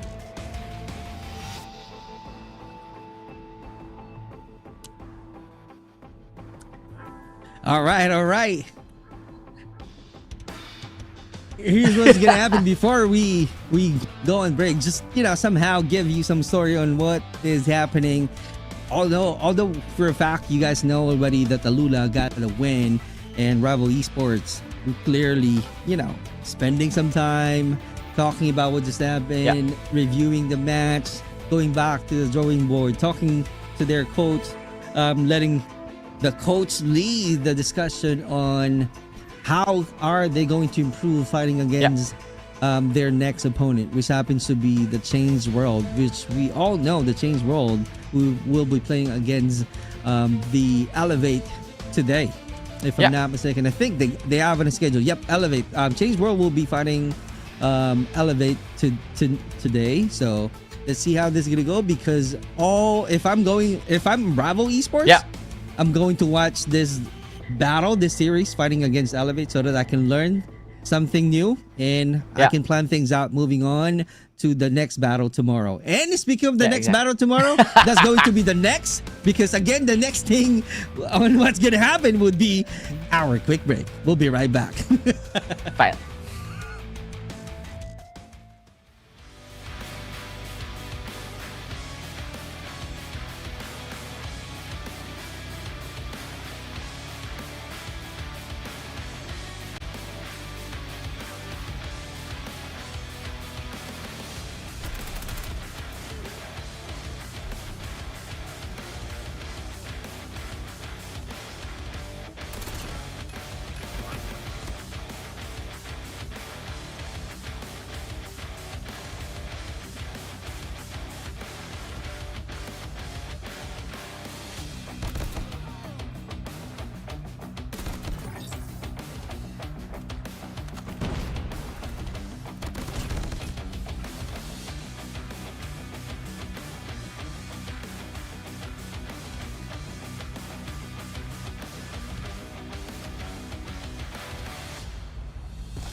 And we are back to the Garena Qualifier for World Championship 2026. I know you guys are surprised. We have the same background, and this is going to be a different caster, no other than Warden. And definitely our director will be updating the name. Thank you so much, Direct. I really appreciate it. And yep, let's all welcome my partner in crime today, no other than Warden. What are your thoughts, by the way, on the next lineup, on the next battle? I think I want to draw it back to the previous series here. I mean, really set the expectations. My days went down to the wire. I mean, I wasn't really expecting it. At the same time, I was. I mean, Rivals, they have been one of those squads that has been, trying to prove themselves worthy. And well, they were able to make history on the last season here for the Garena run. I mean, they were able to reach the grand finals up against ALULA. Well, unfortunately, this time around, they still fell short up against the ALULA club. But hey, enough to be said. I mean, drawing things in now towards the current series here. I mean, it is our iconic. I mean, I'm kind of glad that Cali's not covering this one because Cali, this is his favorite. I mean, it's a changed world up against an Elevate game. Yeah. Anything could happen here, to be honest, man. That's right, and we know for a fact that there's a lot of titles under their belt already in the Garena, and region favorite would be Elevate fighting against the Changed World. And if you remember me and Warden casting before the World Championship, and we keep on mentioning how are they going to change the world. So right now they're changing it because they are back strong and they know what's gonna happen and they know what to do and how to really grab a win from any crucial fight, especially fighting against the defending champion. Something about Change World and Elevate, they've been on this run for the longest time. And, first out of Elevate, I mean, they've had not really the strongest season. I feel like ever since we saw the Red Rebellion came along, this has been their worst season. And what they need is that Change World buff. They badly need the Change World buff to happen for them. All right, let's see how crazy intense this kind of battle, high octane match for these two teams gonna be tonight. And I am so interesting right now. I mean, excited to see on this what kind of gameplay that they're going to execute. Especially I'm so worried because right now it's raining so hard. It is how it is in the Philippines. If it's raining so hard, we might be having any electrical problem or internet connection. But let's see, like what happened Talk to me about earlier. it. Yeah, like talk to me about it. You can share it, brother. I mean, I was supposed to pull up there on the first initial minute of the broadcast, but hey, electricity was like, well, hello and goodbye. Well, catch you in just 15 minutes later into the actual start of the broadcast. Well, fortunately enough, our brother Cowrie was able to cover it up. But I mean, hey, it is what it is. But hey, action still not going to be stopping at all. Once again, This is the Call of Duty Mobile World Championship 2026 qualifiers here in the Garena region. And I mean, every matchup matters here at most. I mean, we have 8 teams in the line here for the group stage itself. And then we're only going to get, 4 teams running down there towards the playoffs. Right, and as we are about to start the battles, we are showing you the teams who will be fighting against, again, Change World and Elevate. This is going to be the start of the series 2, because we're done with the series 1, to where we saw Rival Esports and ALULA, and ALULA got to win, and Change World and Elevate. So this is going to be the interesting battle. It's like, once again, the Change World will be the underdog, but the thing is how good they are, proving that they are not underdog. I mean, to be honest with you, Change World is going into every series year by year. Yeah. Without a lot of high expectations whatsoever. We don't exactly know how much work have they been able to put into coming from this year's run? Not just yet. I mean, the only Taiwan team that we were able to witness so far in the main Garena broadcast has just been what, the Three Evil Dragons. Changed World, they've been under the rocks. I mean, and maybe the next thing you know, they will be one of those squads that will be just like, hey, well, we've been working on ourselves, and this is what we got to offer now. Right. It's like the changed world. There's nothing to lose and everything to prove, right? If they can disrupt, elevate set play early, and force this match into chaotic, I don't know, maybe 50-50. They can shock the world. Definitely change the world this time. Let's see. Are we going to go to that narrative once again? But yeah, that's the one that I'm expecting. It's kind of like David versus Goliath dynamic. Let's see how it goes. Yeah, truly, man. I mean, hey, let's kick the rock here. Start things off on Combine, Hardpoint, Fire Range, Search and Destroy, Stat of Control. That will be your first three of maps. The question is, though, is it necessary for us to reach a long distance and approach the map of Arsenal, Hardpoint, and Combine? Not really Combine, Search and Destroy. Well, let's try to decipher it. Okay, we have Fire Range, Search and Destroy. We got Slums in Tunisia out. That might just be a Game 5 Coastal Search and Destroy instead. Right. Let's see how this is going to go. Although this is going to be an interesting map. We are starting the Hardpoint to Combine. So let's see. Because this is going to be high octane and I should say narrow corridor classic where, you know, reaction time and fast rotations dictates everything. And as you guys see in the faces of Change World and Elevate. Yeah, I mean, just like good old long-term names here from the side of Change World. I think the only player that's kind of new here for me is Ichikawa, but Mavier, M4, Bai, Kai, they've always been on the run here on stage 4, coming from the last 2 years or so. I mean, leading up to now the third that we're having here. Kind of happy to see them once again. It's just a matter of questioning how much can they offer up against, well, your 2025 Grand Finalist, your 2024 World Champion, and that is the one and only Red Rebellion Elevate. Right. So this is going to be wild and crazy as we are seeing these players already trying to be ready. And the Elevate, though, on the other side, as you guys are seeing, they're chill and relaxed. And the Change World is definitely trying to be ready. It's a bit of pressure that I'm sensing by looking at them from the camera itself. But yeah, on Elevate, let's see. They are focused. They are serious. No one is smiling. PJ is definitely yawning. And I don't know, maybe feeling bored right now. But definitely when we start the battle, the blood will pump up and we will be seeing all of the energy of the Elevate right now, elevating their performances. Let's see if they can grab a win right off the bat. Yeah, sleeves on.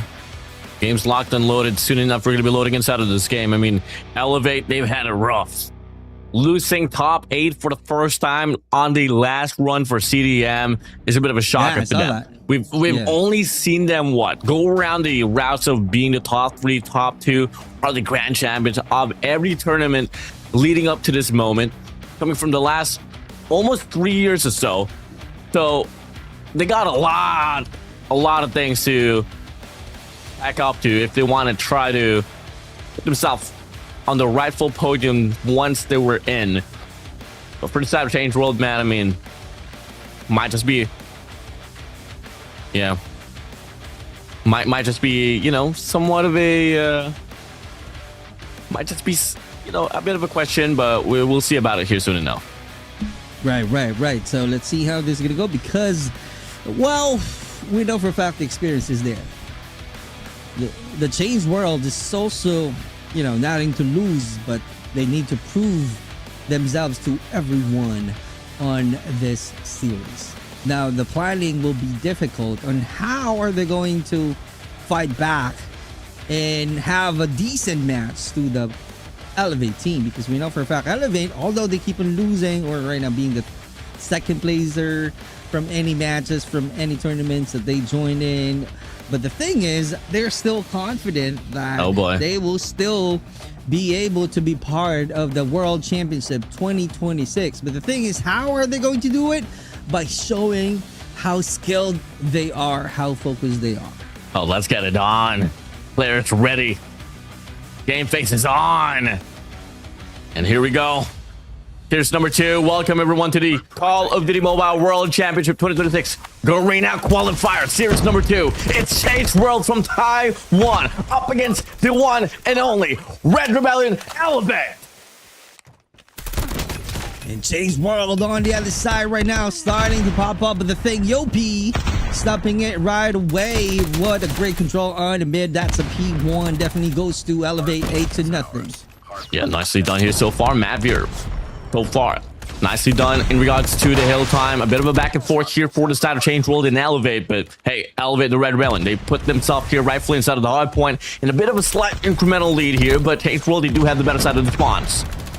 Right, and right now we are seeing the Change World trying to make a play right now, but it's going to be hard because Elevate got the better position, closing out the angles as early as now, and Kendi adding more points. They are definitely on fire. As you can see, Sasano got a better start with 5-3 for Flo. That's insane. Moving on to the P1 right now with all of the nades that we are seeing from the middle being thrown already, just to make sure that it will put some stop whenever Change World trying to get the control, but with no avail, as Ichikawa right now trying to perform. Bit of a stack now here for the set of Elevate. Sends out PJ to go for the cut. Can't find any value out of that. A bit of a push out there on the side lane as well. 2 on the side, 2 on main. And the players of Elevate, they're getting the reads. PJ on a 4 spree. Making a 5 spree for PJ. 8 kills already. And he's not stopping at all. Tempest is out as well. No opportunities to be found though. All 4 players going to be there on the mid lane. But they're going to offer a pinch here. And they're going to walk into PJ. Get away. Mavir right around. Doesn't matter. The game continues. But the sponsors get flipped apart. Early investment with the operator, great control on the side of Elevate, early retake on the side of Change World, and definitely we are seeing a yellow team once again taking over the P2, and just right now a back and forth trade that's happening. A lot of high octane actions we are seeing, and the Change World trying to do their best to knock down all of the players of Elevate, and also trying to take control and put a great defense on a hard point, and rotation is about to be made as you guys are seeing the scrap time once again. Let's see how essential it is on the side of Change World so that they can close out the gap from the scores as we are seeing 55-28. A bit of a chain now here for the set of Elevate. Yopi, the captain, Sparrow's out. M4 by out from this feed. And just like that, all across the board, it's going to be the first initial time here granted for the set of Elevate. Yopi Sparrow gets ran out. Equalizer going to be out now here for the set of Kalo. Susano can't find value out of his claw, but till then, time is still going for the side of Elevate. Equalizer, we go. Just like that, he got 2 Ps. And Glow got by and Kai. He keeps on appearing on our killer feed. And Glow being caught by M4. That's insane. That's a good comeback, a good answer, and a good counter. And M4 being caught this time. And Kendi trying to control the hard point with the War Machine. Finding a good investment, but not enough time. It makes it shorter. And right now, Ichikawa is also performing with the help of Mavir. Claw is being invested. He got 2 Ps. Yeah, unfortunate late cycle opto operators here for the side of Change World, but Mavir still able to find himself involved for the scrap time. Stopping the bleeding just a little bit, but not too drastic by any means. D4 is now going to be coming right around. You got 3 operators to play for. If you're on the side of Change World, someone got to make a play. And for props to Tempest, extends himself out there towards rocks. The Predator flies through from Mavir, and so far they do find the first initial time here on its P4. But the thing is, the control of Elevate is clearly insane, and the Change World having some difficulties on how to break that entry point on any hard point. We are seeing the Change World keeps on having their moment, putting some control on the hard point. But the thing is, it didn't last any longer. It's kind of like few seconds only, and the Elevate keeps on taking over, and that's the reason we keep on seeing 124-43 is going to be a huge gap. It's the style, the strategy is clearly different on the side of Elevate. We are still being amazed on how Elevate plays and putting a point on this hard point. Yeah, that's the problem with a lot of these teams, especially when they go up against Elevate. The sustainability in regards to the hard point. You can have all the offers you want, but Elevate, they'll always look for some routes to be able to put themselves rightfully inside of the hard point. Now, P2 comes around, sucking like a hard points. Here we go, and it's going to be the players of Elevate once again, finding the means to put themselves directly inside of the hard point. Yopi pushes out, Sparrow on his hands, finds the first and the second, able to get the value out of that, and just like that, Elevate still holding on to a pretty convincing lead. Nearly, opposingly passing the 100-point mark in regards to the lead.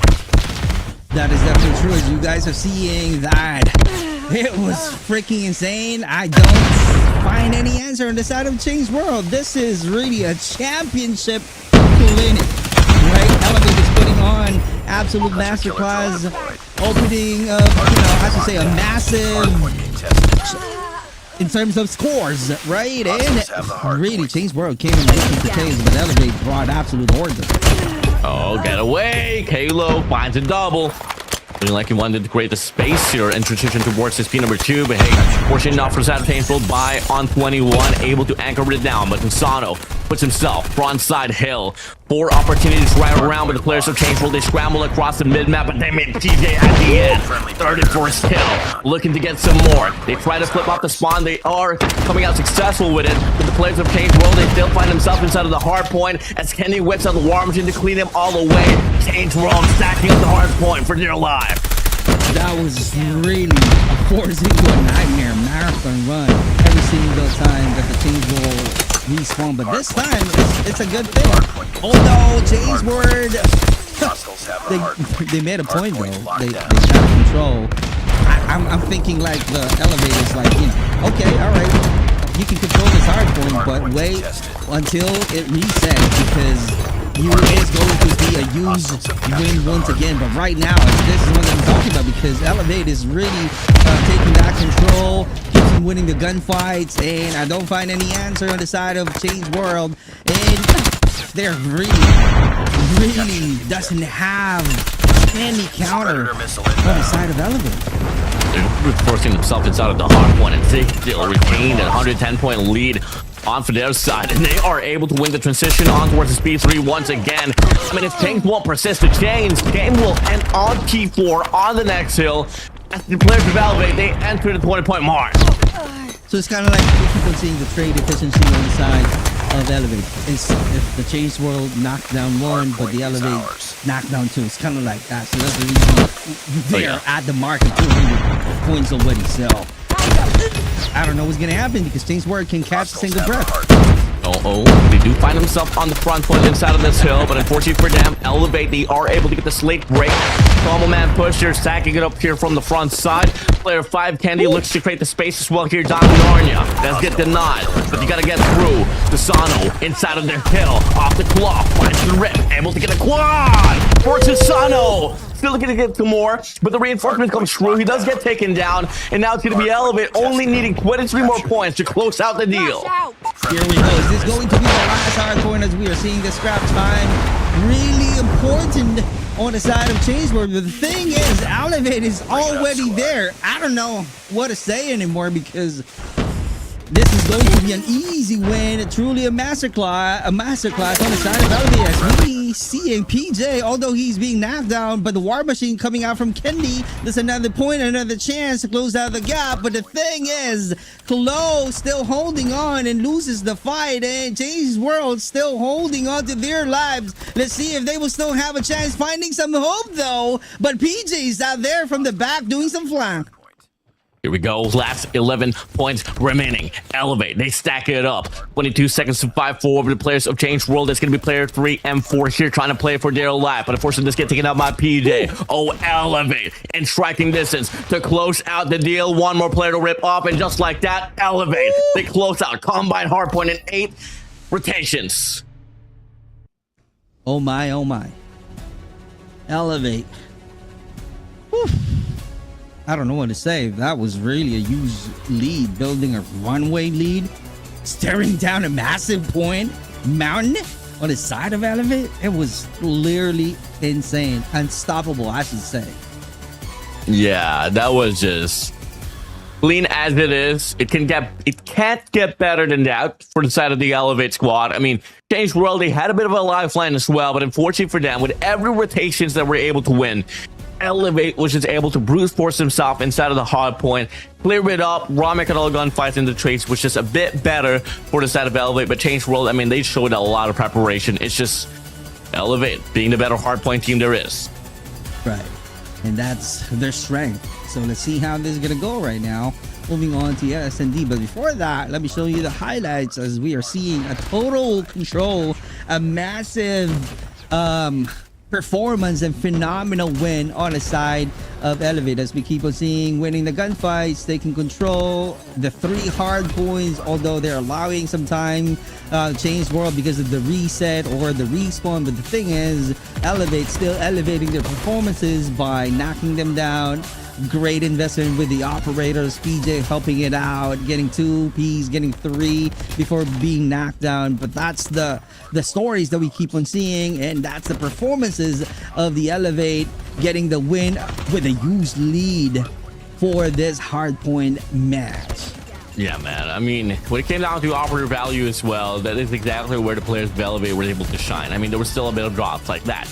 You know, Candy tried to whip out the War Machine there on the T2, but he did get denied. I mean, the claw from the side of Change World definitely was felt. Same goes as well for Susano. I mean, the only factor or the differential factor that really came into matter for this game was really the heroic plays that came along from both of these teams. And guess what? It was just Elevate that had a better run at it. And well, taking a look at the MVP, it is no other than Mr. Susano himself.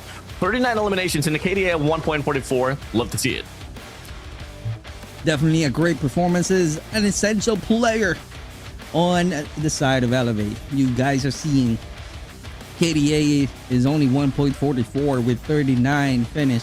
That's a great and sensational finish on the side of Susano, hence being the MVP for the map 1.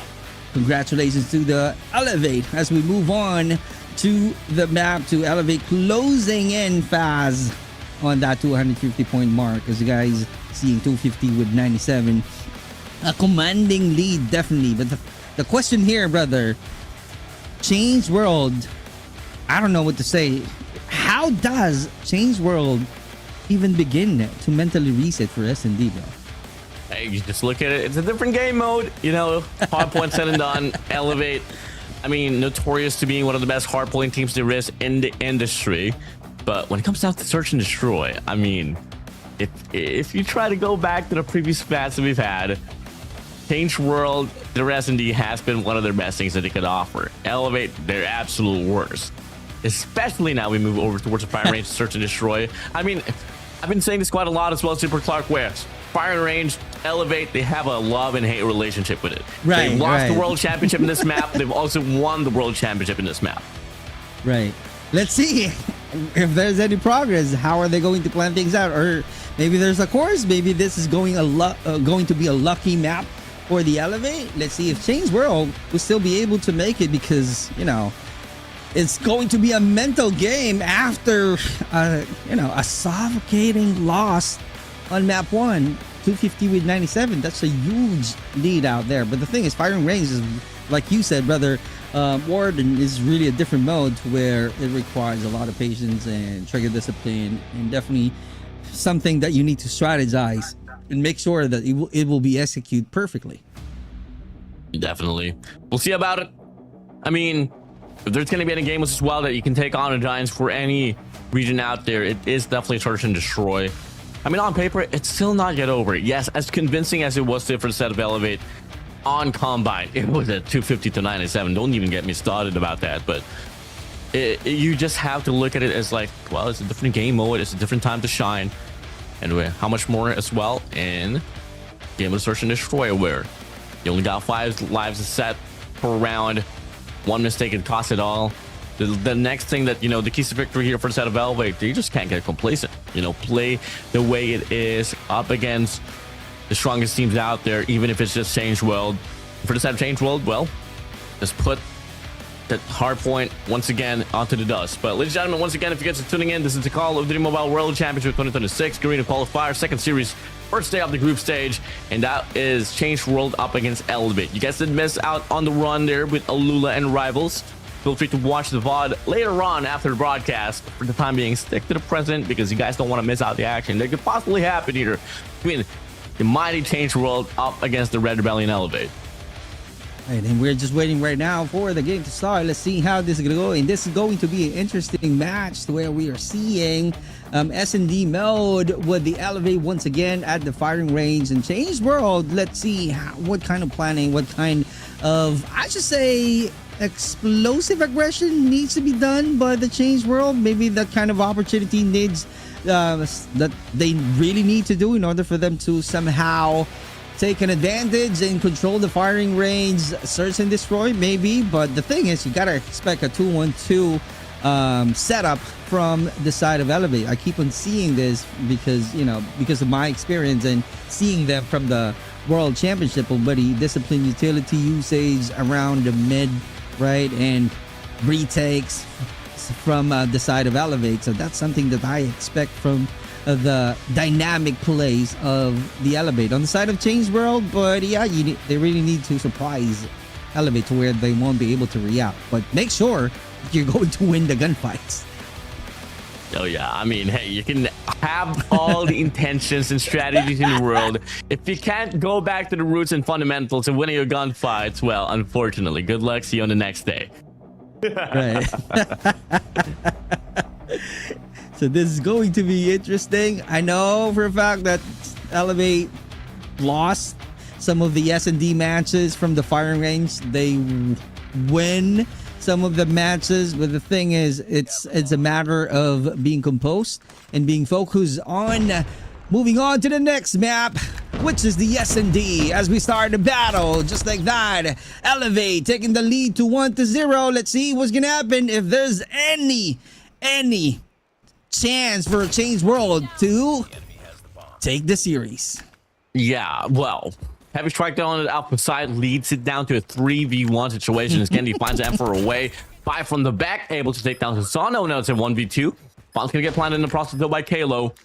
As they stack it up now here on the trailer side. Take your time by. Got 35 seconds to fight for, but that SKS might just put you down, but no. Okay, Kennedy all right. beats you to it. First round for the side of Elevate. Okay, that's the first quick round on the side of Elevate. Seeing their faces, they're now smiling. Earlier, they're not. Maybe because of the win and the momentum they've got from the hard point, which makes them elevate. And right now, let's see as we start the round 2 of the S&D. 1-0 is our score. Elevate is on the lead. We still have a lot of time to have a better position on the side of the Change World, but right now it's a 1v1. Surprise, not able to react. Next up, and get another 2 players to worry about there on the trailer side, 2 on the side as well. Kai finds PJ away. Great start already. Got to deal with player for Susano though. Watching the mid crosser with an SKS. Pulls the trigger. Kennedy's out. Kalo good for 3. Up the spray down. Just like that, man. The poker faced Kalo strikes again. A quick annihilation, a quick win on the side of Elevate. Can you imagine? That's how it is. Although we saw some trades and it's kind of like a chance for the Change World to grab the win, but the thing is, the very end with a 3v2 situation, Elevate got to win as we start again the round 3 to where we are seeing taking the lead on the side of Elevate with 2-0. 142 is the time to play. Let's see what kind of position, what kind of strategies that we are about to witness as Kendi and Yopi loses the battle to M4. Can you imagine? That's insane using that sniper. Oh my god, and all of a sudden, blink of an eye, the 1v4, Susano. What can you do? SK is on your hand. Bombs dropped there right around the mid lane. Got to deal with player 3 there. Checks up right around. Beautiful shot, not a problem. But 1-1 got the chase. Still needs to find another. He got which is down behind the staircase. Any moment in time, he can peek out. And Susano, see you on the next round. Ooh. Finally, we got something from the Change World, changing the scores to 1 from 0. So let's see how this is gonna go right now. This is going to be interesting since they got the momentum. So this is consistency and confidence that they really need so that they can tie the scores into 2. We're just a bit burnt here. Another striker on Alpha. And for pulls the trigger. Finds Kaludi at the other end. Knows for a fact it's going to be a bomb plant once again. Now it's going to be a 5v5 retake. And all can start here with M4 finding the pick off. They're up against Kalo. Kalo just thrown down, just patiently waiting. Question is, do they know he's going to be right around? The nade disconnect up against Kalo. Shoulder peeking just a little bit. The stun connects as well. No drastic movements whatsoever here from the side of Elevate. They're just posted up. Halo might just get taken down here any moment in time, but the player 2, PJ, he's watching the cross alongside player 5, Kenny, as well. Kenny pulls trigger. Kalo finds a double. Perfectly timed. Susano finds the fourth. And once more, it's just M4 all alone with Susano taunting him down from the backside. Elevate. Double round lead. Is it really? It's really hard inside of the Change World, knowing that all of your teammates being knocked down quickly and you're using a sniper. It's gonna be slower for you to react right there. It's kind of like there's no time for you to get a better position and win the battles. We start the 4 seconds. I mean the 4 round. Let's hear to them. 2楼白有了，他进我枪哦。被大会有， 保安还在，他有短枪的，然后好像牛逼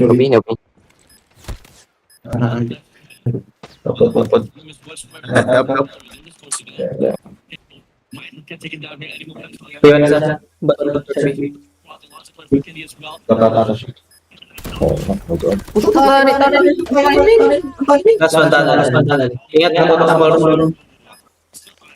Sorry. It's really long. That round, but it's not over yet. Ready up.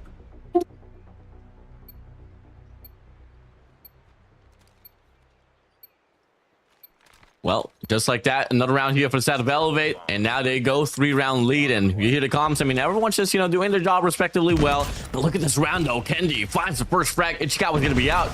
3 more players to worry about inside of the side. The crossfire, not good whatsoever. And it's only going to be Kai here all alone, but finds the first, can't convert the second, and it's now going to be by here in a 1v3 situation. Elevate looking to extend the lead furthermore. Elevate saying, oh, not so fast. We're still here. We're just gonna go ahead and keep on doing our thing. And right now we are seeing doing it, and by lose the battle, saying bye-bye. Literally bye-bye. Call me off in that one. Now, well, what's the resolution here, bot? I mean, Change World. The trades needs to be faster. Communications needs to be more snappy. And so to go, I mean, the intention's rightfully done. Double stacked on the trailer. You got 1 Americans, 1 guy pushed up there on the mid map. He is playing around the hop there. Needs to meet PJ at the end, and PJ hears him. Yep. Blasting it down.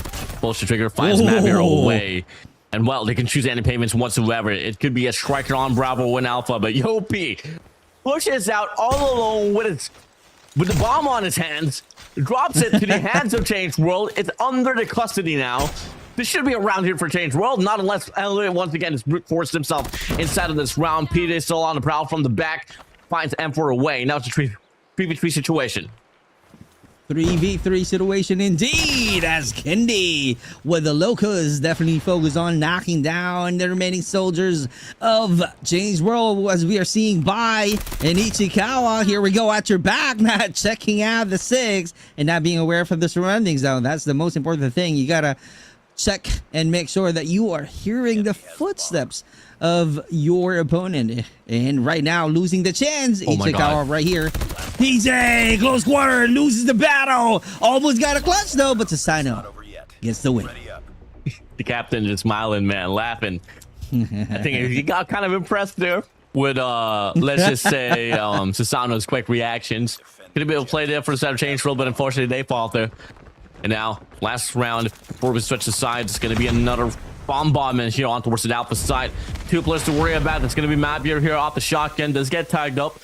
But the question is, though, do they know that he's going to be right around? Do they check the corner is the question.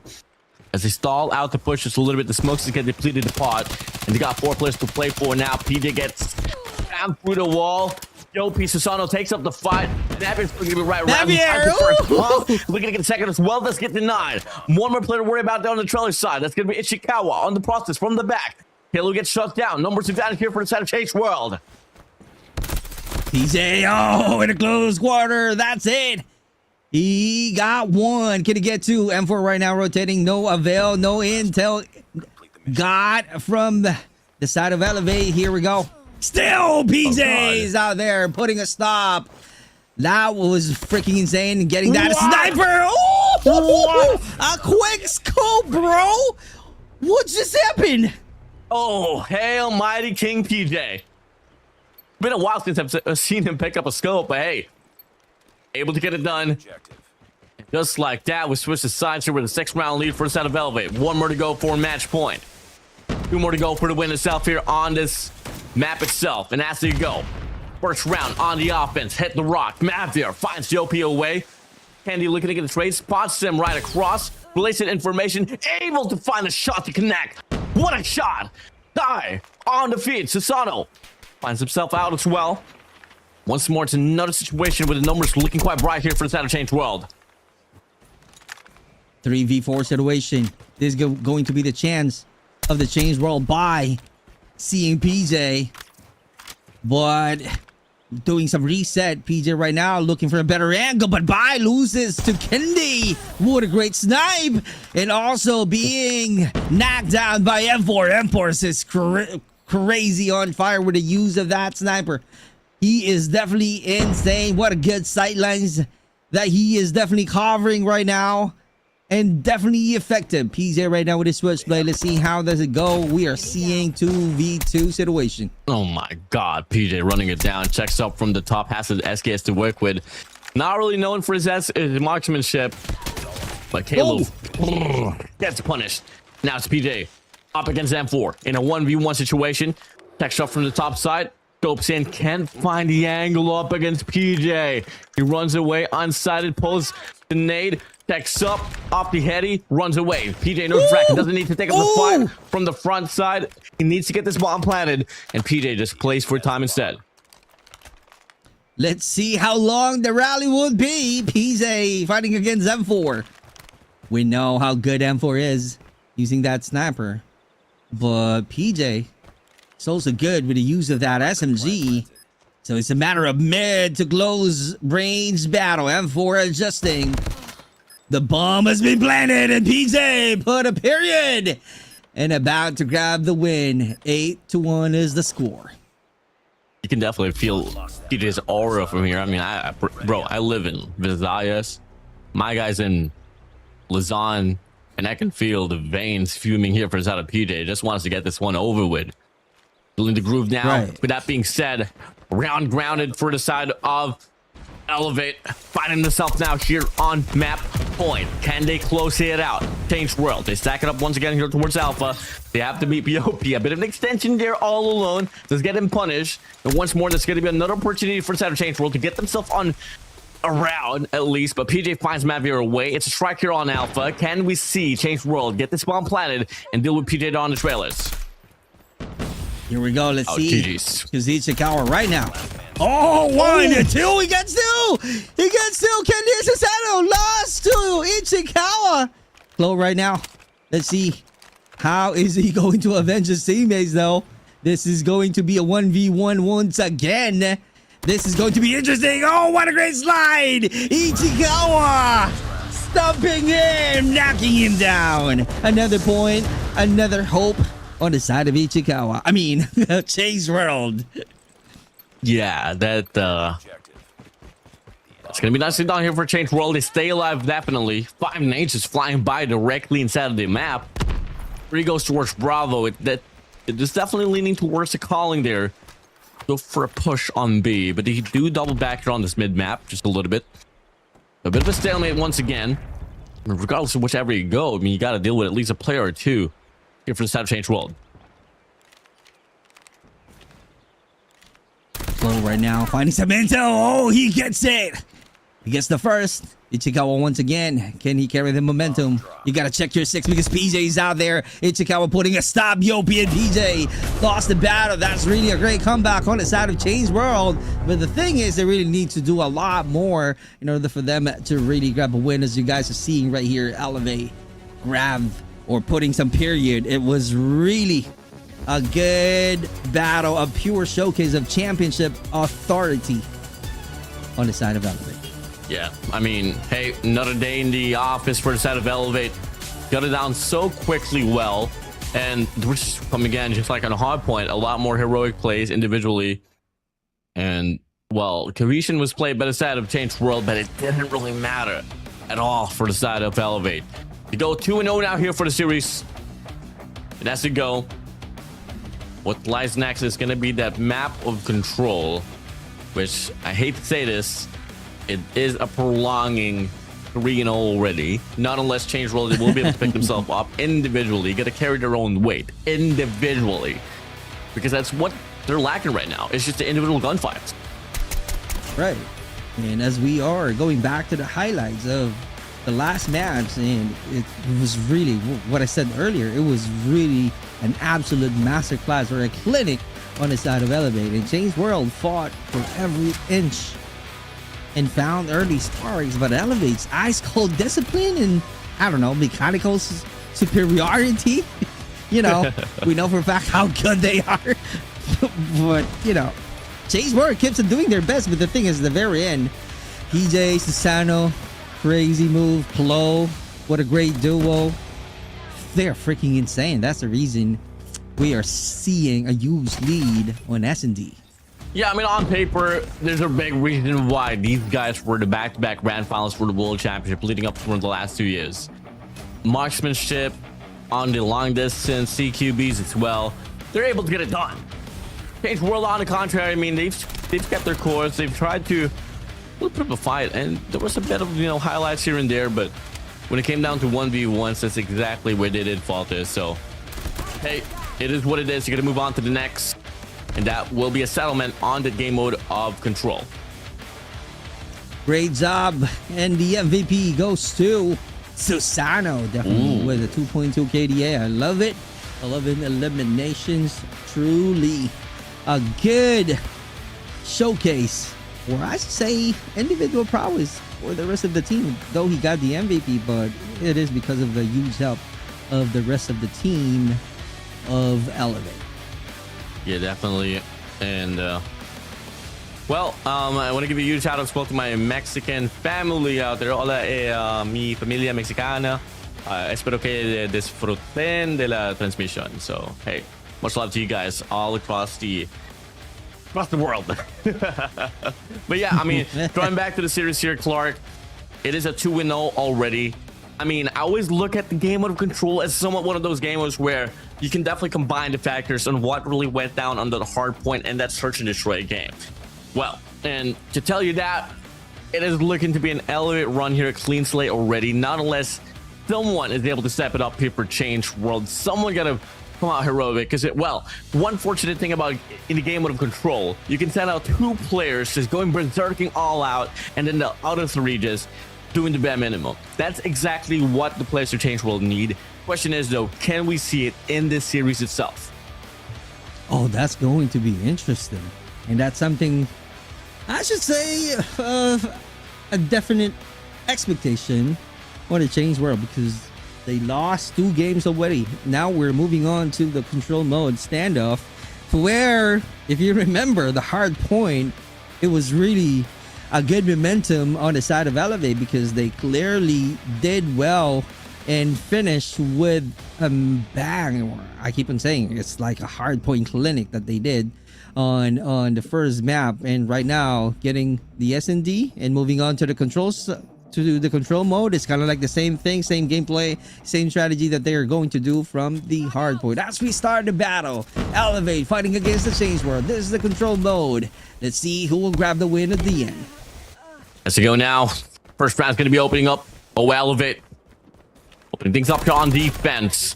But Ichikawa, though, already developing a pressure on the frontal side. But PJ shuts him down immediately. Oh, but they are able to create the space here to go pick capture now here on Alpha. But all of a sudden, the players of Velvet is starting to flood through once again. Here we go. We are seeing 24-23. It's a bit close. It's early to tell, but right now, buying some time right here, trying to perform. Gonna get 2-piece though. What a good elevation that we are seeing on the side of Susano. He got the vantage point, but also being caught right away off guard with a quick scope of guard. Nicely done here for them. Already, I and by playing it out. Ishikawa finds Candy away. Capture persists to happen now here on his Alpha point, but Peter still sends himself out, looking to get the cut down. And for developing a push now here on Bravo, does get overwhelmed by the numbers, but this Alpha point is a lost cause already. Change World will get the time extension, and they get the lives favored for them as well. Whew, this is going to be hard to decide of Change World, and a lot of pressure on their shoulder. But the thing is, they're somehow performing well. 18-11 though. They just really need to keep that lead so that they can have a chance to really get a win for this series. So far, let's see how this is gonna go, as we are seeing 8 lives left on Elevate. How are they going to finish with a bang? That's gonna be depending on their playstyles, but so far PJ is right there. Yopi doing some reset. 6-14. That's a use gap. 1 minute to play. Let's see how this is gonna go. Yeah, we've seen a lot of things going so well for the side of Change World, and in fact, most definitely will be able to pull away off this round. 5 lives remaining, no more reserves here for the side of Elevate. They do send out 3 players directly to go for the cut there on Delhi, but Ishikawa finds a double, takes away Kendi and Yopi, and following up, leading up to this game, we asked someone to step it up, and so far Ishikawa, Mavir, everyone from Change World winning their gunfights, and it all leads to Susano to try to close this one out in a 1v8. It doesn't matter. Change World on the driver's seat. Definitely trying to make sure that they can still showcase how good they are, and proving to all the viewers, to everybody else out there who's watching this broadcast, that they can still win, that they can fight back to the Elevate. And they did. They got a first round win. Moving on to the round 2. PJ right now being aggressive. 28-28. Let's see how long the momentum that the Change World can carry. How long that the Change World can keep the energy. Let's see and find out as they are performing. But Klo finding one, knocking down one of the players, which is Kai from the Change World. Oh, Mavir nearly gets a shot there up against PJ. And there's the crew here from Set of Velvet. They're offering this heavy spawn trap, but Mavir is able to clean it up so quickly. But one comes, another is going to be another player from Set of Velvet, and it's going to be Kalo now here whipping out this equalizer. And he find anything out of this. One player there on the top side. And 4, Tempest out. Both players, both teams offering a spawn trap. Who can do it better is the question. And so far, the bulk of the kills lies upon the players of Change World. And for once again helping out the team, Mavir is out there putting some cloud as well to clearly make sure that no one will be seeing him rotating from the back. But Kai and M4 knocking down Yopi and Klo. 13 lives here for the side of Elevate. Hasn't been able to progress towards capture as well here on Alpha. 34 seconds left on the clock. Mavir out. Annihilator coming through. Finds the first pop. Takes away Susano. 3 players spawning out. Make it 4 actually. Finds a hit marker there up against play for Susano. So looking to get some more though. Checks up. Still takes up the fight. And will lose it up against Mavir. 5 lives remaining. Once again. Oh, Change World. The world has their eyes on you. 3 lives remaining. Susano, Kendi, what can you do? Absolutely nothing. It's Change World on map point. Wow.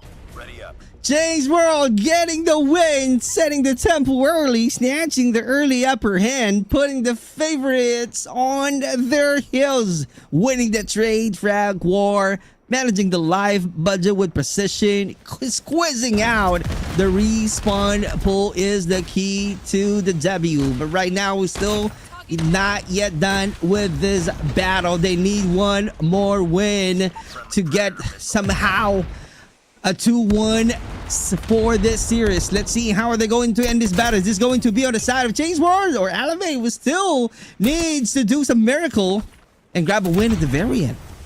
Oh my god, Change World winning the first 5 kill metric. Able to extend it out for them more. Mavir on a 2 spree. Kalo able to get a trade. puts himself directly on an alpha point, looking to create the space as well here on the Delhi side. Firms the first, but Mavierce is able to get the shot down, having a live game already, by the way. 19 kills to himself. That's really a great start once again from Mavier Sasano. Let's see if there will be any answer on the side of Elevate. Let's see and find out, because this is really a dominance on the side of Change World though. But this time, changing the lead. What is going on? Change World definitely being surprised, being knocked down. And Ichikawa for the comeback with the trade. We go back and forth. We're failing this mission. Sasano look to trail one down. The flick, it's good on the right-hand corner. It's down Kai as well. Ichikawa still spawning through. Maverick's gonna be right around Sasano. The spotlight. 3 players spawning in. Still had so much more opportunities, but what you do with Sasano comes live next. Gonna be Kalo and PJ as well, offering a spawn trap of their own. As we thought that the players who Change World will be able to chain this one down to a triple round win. The players of Elevate, they persist to stay alive. 4 lives remaining. 14 seconds left on the clock. They scramble across the mid-map, but they find nothing but blood. Change World dropping this round number 3 as the players of Elevate, they stay alive.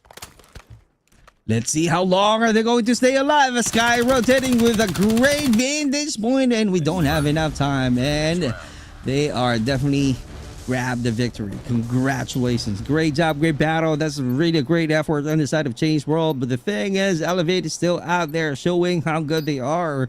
And definitely the experience is out there. 2-1 is our score. Let's see how this is going to go. We are definitely about to hear them in no time. Yep, here we go. Let's dial in here to the player comms here for both Elevate and Change World. Let's go. Inbound.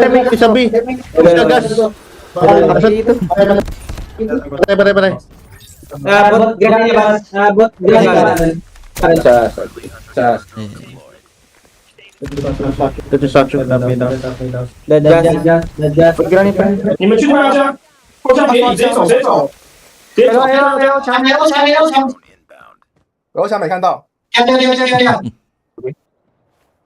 走，有电，哎，有电，有电，我靠！哎，不好电，死了，家里死了。牛逼！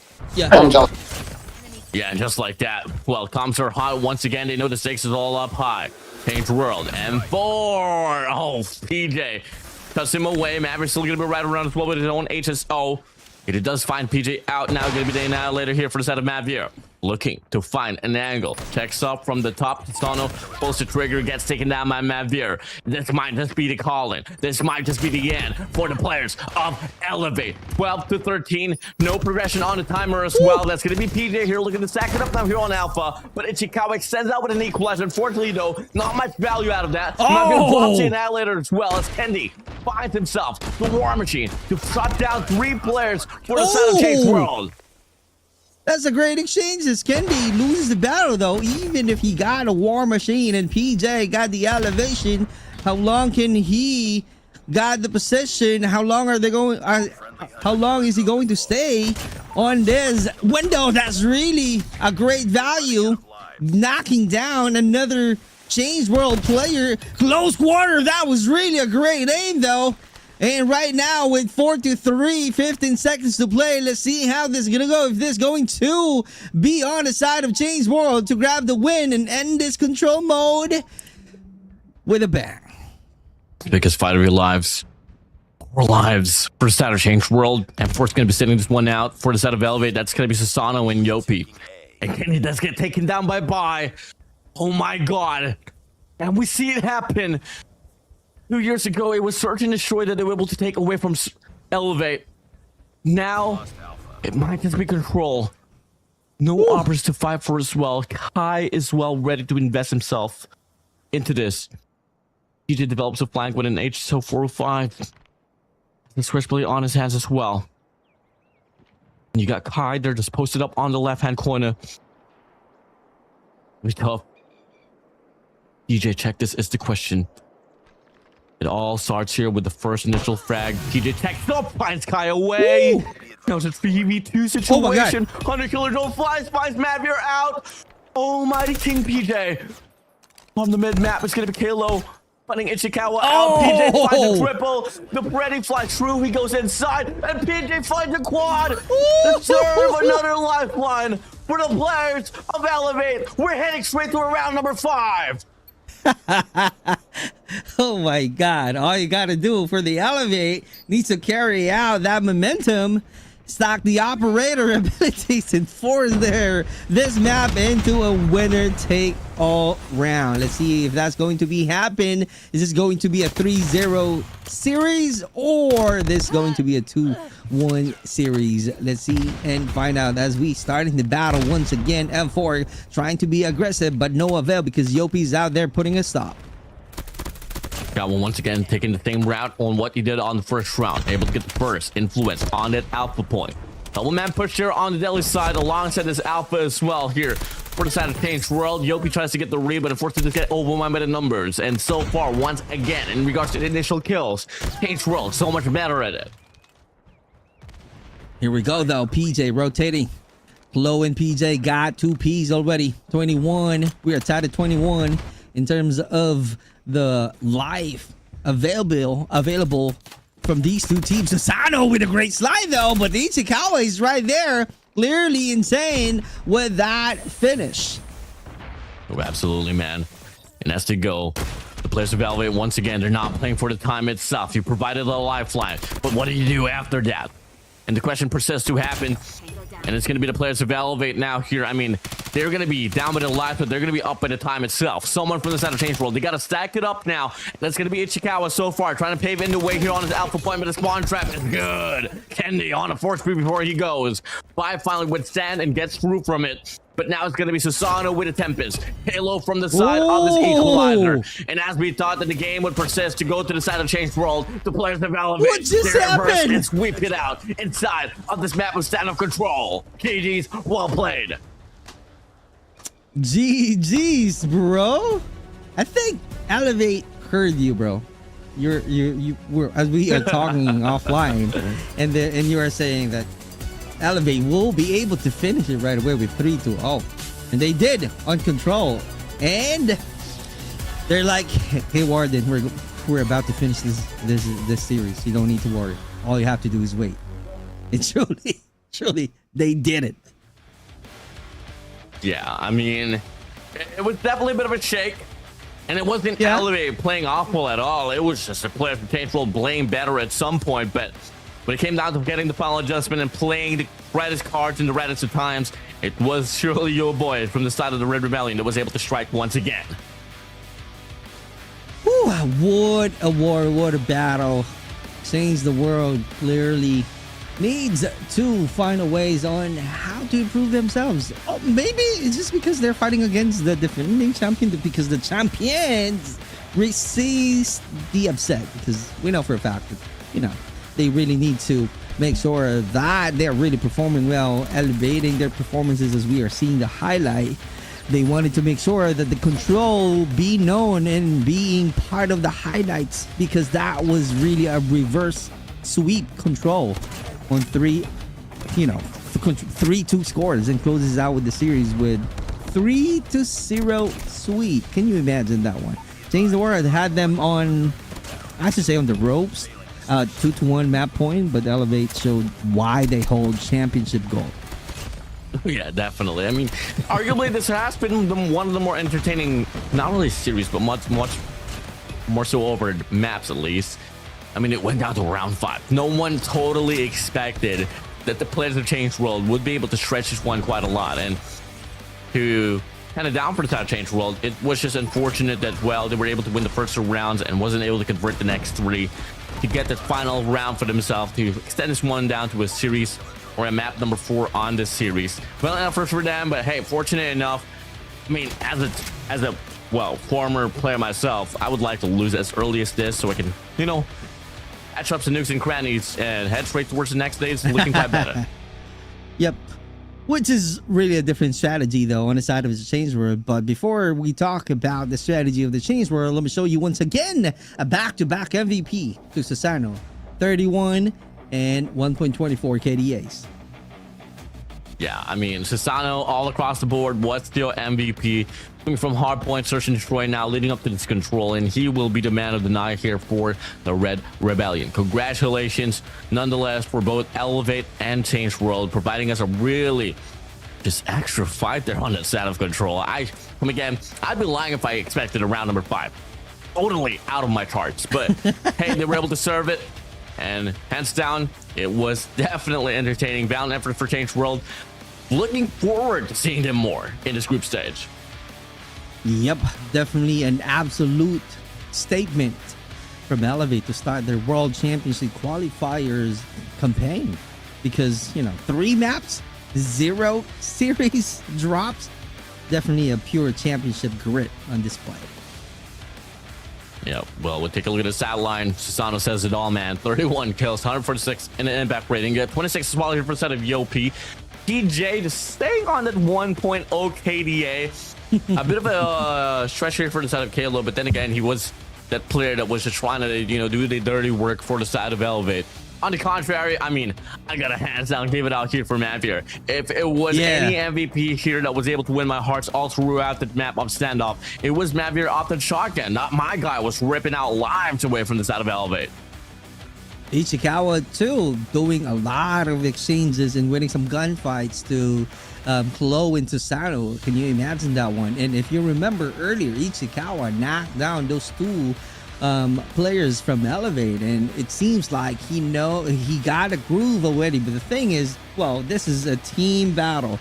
This is not a solo battle, so that's why it requires a lot of comms. It requires a lot of understanding and chemistry in order for you to grab a victory at the very end. And yep, at the very end, as you guys are seeing, we only see one logo, one banner, which is the Elevate. Yeah, and as unfortunate as it is, we're not going to be seeing Arsenal Hardpoint or Postal Search and Destroy. So, if I'm reading my cards right, yeah, it should be Coastal Search and Destroy, or it could be the other map that hasn't been mentioned, not just yet. But regardless, it is what it is. And, well, we're down towards our last series here for you today, right after this. And I'm pretty excited for that one as well. It's a brand new refresher on what we typically see on the MSP broadcast. So we'll definitely see soon about it, just a little bit. Yep, let's see how this is gonna go, and we are just waiting. Let's see if this is going to be the same energy, same excitement from the 2 series already from tonight's battle. We've seen Bravo Esports fighting against ALULA, Elevate with Change World. Right now we're moving on to VIZUALZ Scary, and as soon as possible. But the thing is, ASAP, are we going to see some great action, high octane matches from these 2 teams? Yeah, definitely. I mean, hey, you guys will be watching VIZUALZ Esports up against as soon as possible, right after in just a little bit. But once again, we want to re-announce our series winner here. That will be no other than the Red Rebellion Elevate himself. A bit of a shake there on the game spree. Hate to say it. Okay. I mean, but at the same time, well, they were able to pick themselves at the end, and that's what matters the most, It doesn't matter really how much work you had to put towards it. As long as you get that win, you'll take it. Yep, definitely taking it. When the pressure hit maximum, Elevate didn't break. And that's what we saw. How good they are, how strong they are. Maybe it's just because of the experience, just because they had a lot of championship under their belt. So that's the reason, even if they keep on losing some few rounds, 3-4 rounds, but still they keep on fighting back, and they still manage to do some reverse sweep, which is clearly an amazing. But I know for a fact that you guys are not surprised, because that's something that we expect from the Elevate. Oh yeah, truly, man. I mean, hey, again, we've seen a lot of efforts and a lot of things really, came through there for a set of Elevate, and yeah, I mean, we'll definitely see more here from these squads. Come again, guys, ladies and gentlemen, this is just the first day of the group stage. We got 8 days in total, so we still got a lot more to talk about. Now you get to see Elevate will be the #1 team already on the seed. ALULA, they did drop a map earlier up against Rivals, right? So that's going to be scratching the board already. But hey, it's going to be Elevate on the first initial spot here. Second will go to the side of ALULA, and third for the side of Rivals. But that's only the first day. A lot of things could change in the next 7 days or so. Right, so let's see how this is gonna go. What an absolute statement from the Elevate to start their World Championship, qualifying round, as we are seeing that they're really the top fragger as of this moment with no map laws and followed by ALULA. So this is going to be interesting as you guys are seeing the standings already as we move on to the next team who will be playing the Visual Scary and the ASAP team as well. Let's see how interesting it is. But again, the overall MVP that we are showing you for this series, Susano with 81 and KDA 1.63 only. Come on, man. I mean, 81 eliminations all across the board. Not really the highest we've seen, but hey, that guy was doing a lot of plays on Search and Destroy, a lot of control run as well. A bit of a silent killing game there on the game out of control, but on Hardpoint, he was definitely felt in the map of Combine. Right. He is clearly insane. I wish I can do that. 1.63 KDA? I don't think so. Maybe I need to grind a lot of hours. We're a bit too old for that, man. I hope I don't. That's the reason why I'm on the desk right now doing some casting with Warden. And yep, it is what it is. We'll definitely have our time, someday. Hey, maybe you guys can catch us on the next Gladiators tournament. Me, Super Clark, Cali, Super Jericho. Let's bring in AJ and Neptune as well. I mean, that might just be the dream team there, Super Clark. I'm expecting that you're going to say that, hey, that's going to be a dream team with the OGs and ODs. I mean, I can't really say that because me and Cali will be there as well. With the oldies, right? But yeah, it is going to be fun. It is going to be fun because you will be seeing the oldies. I don't want to drop some names. How does it feel? How does it feel for you that when the first time you casted with me, I was a minor?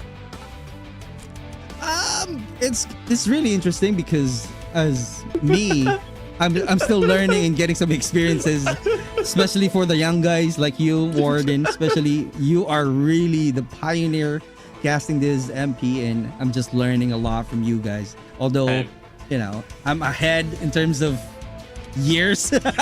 Literally years. But the thing is, I'm still honored to learn a lot of things from the youngers, right? Definitely.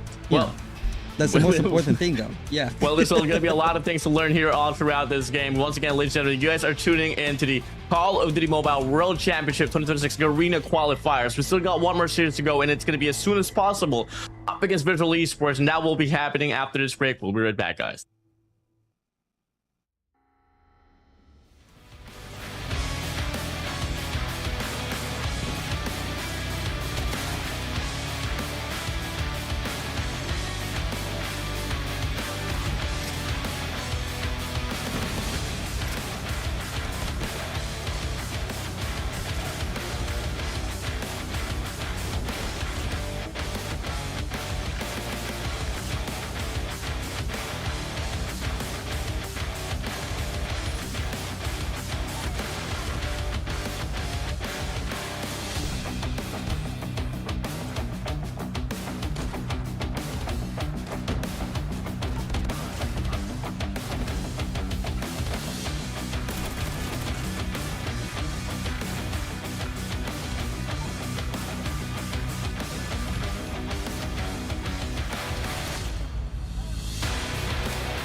Ladies and gentlemen, welcome back to the action here for the Call of Duty Mobile World Championship 2026, the Garena Qualifiers. It's stage 4 in this region. And with that being said, once again, joining the desk minus word and lost with me is Super Clark and a little bit of Cassius here for today. We're down towards our last and final series here, man. It is going to be a battle of Indonesia. It is going to be VIZUALZ up against as soon as possible. Okay, all right. When I hear that word as soon as possible, it's kind of like, we need to start right away, bro.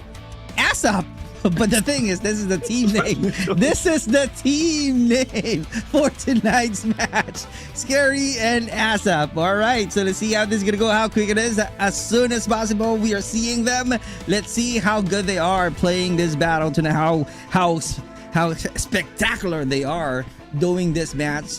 And let's see who will have a win. Although, I need to somehow gather some stories or details from these two. What can you say about these two teams, brother? I mean, it's a battle of the number 1, number 2 team of Indonesia. Oh, okay. I mean, I think we can definitely expect a long distance here for sure. I mean, they went back and forth all across their major series in their own respective region. And, well, this is not the region. This is not their only region, at least. This is the all battle for Green region. And, well, I mean, this is probably the best way they can start things off for them, just having, you know, familiar faces to go up against each other. But in all honesty, my expectations is just a bit, you know, questionable here in regards to how long can this one put through. But I feel like we're definitely looking at and eyeing out the long distance here, Super Clark. Okay, all right. And definitely the rosters that we have for VIZUALZ. Let's see.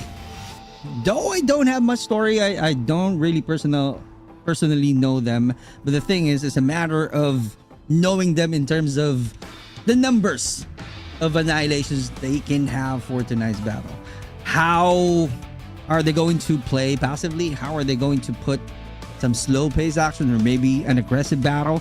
How are they going to run things out in terms of their play styles? What kind of strategies that they're going to execute tonight? Those are the things that I wanted to see to VIZUALZ Scary. And for the ASAP though, well, they're the hungry disruptors. The reason why I said that, just because this is the first time I am seeing them.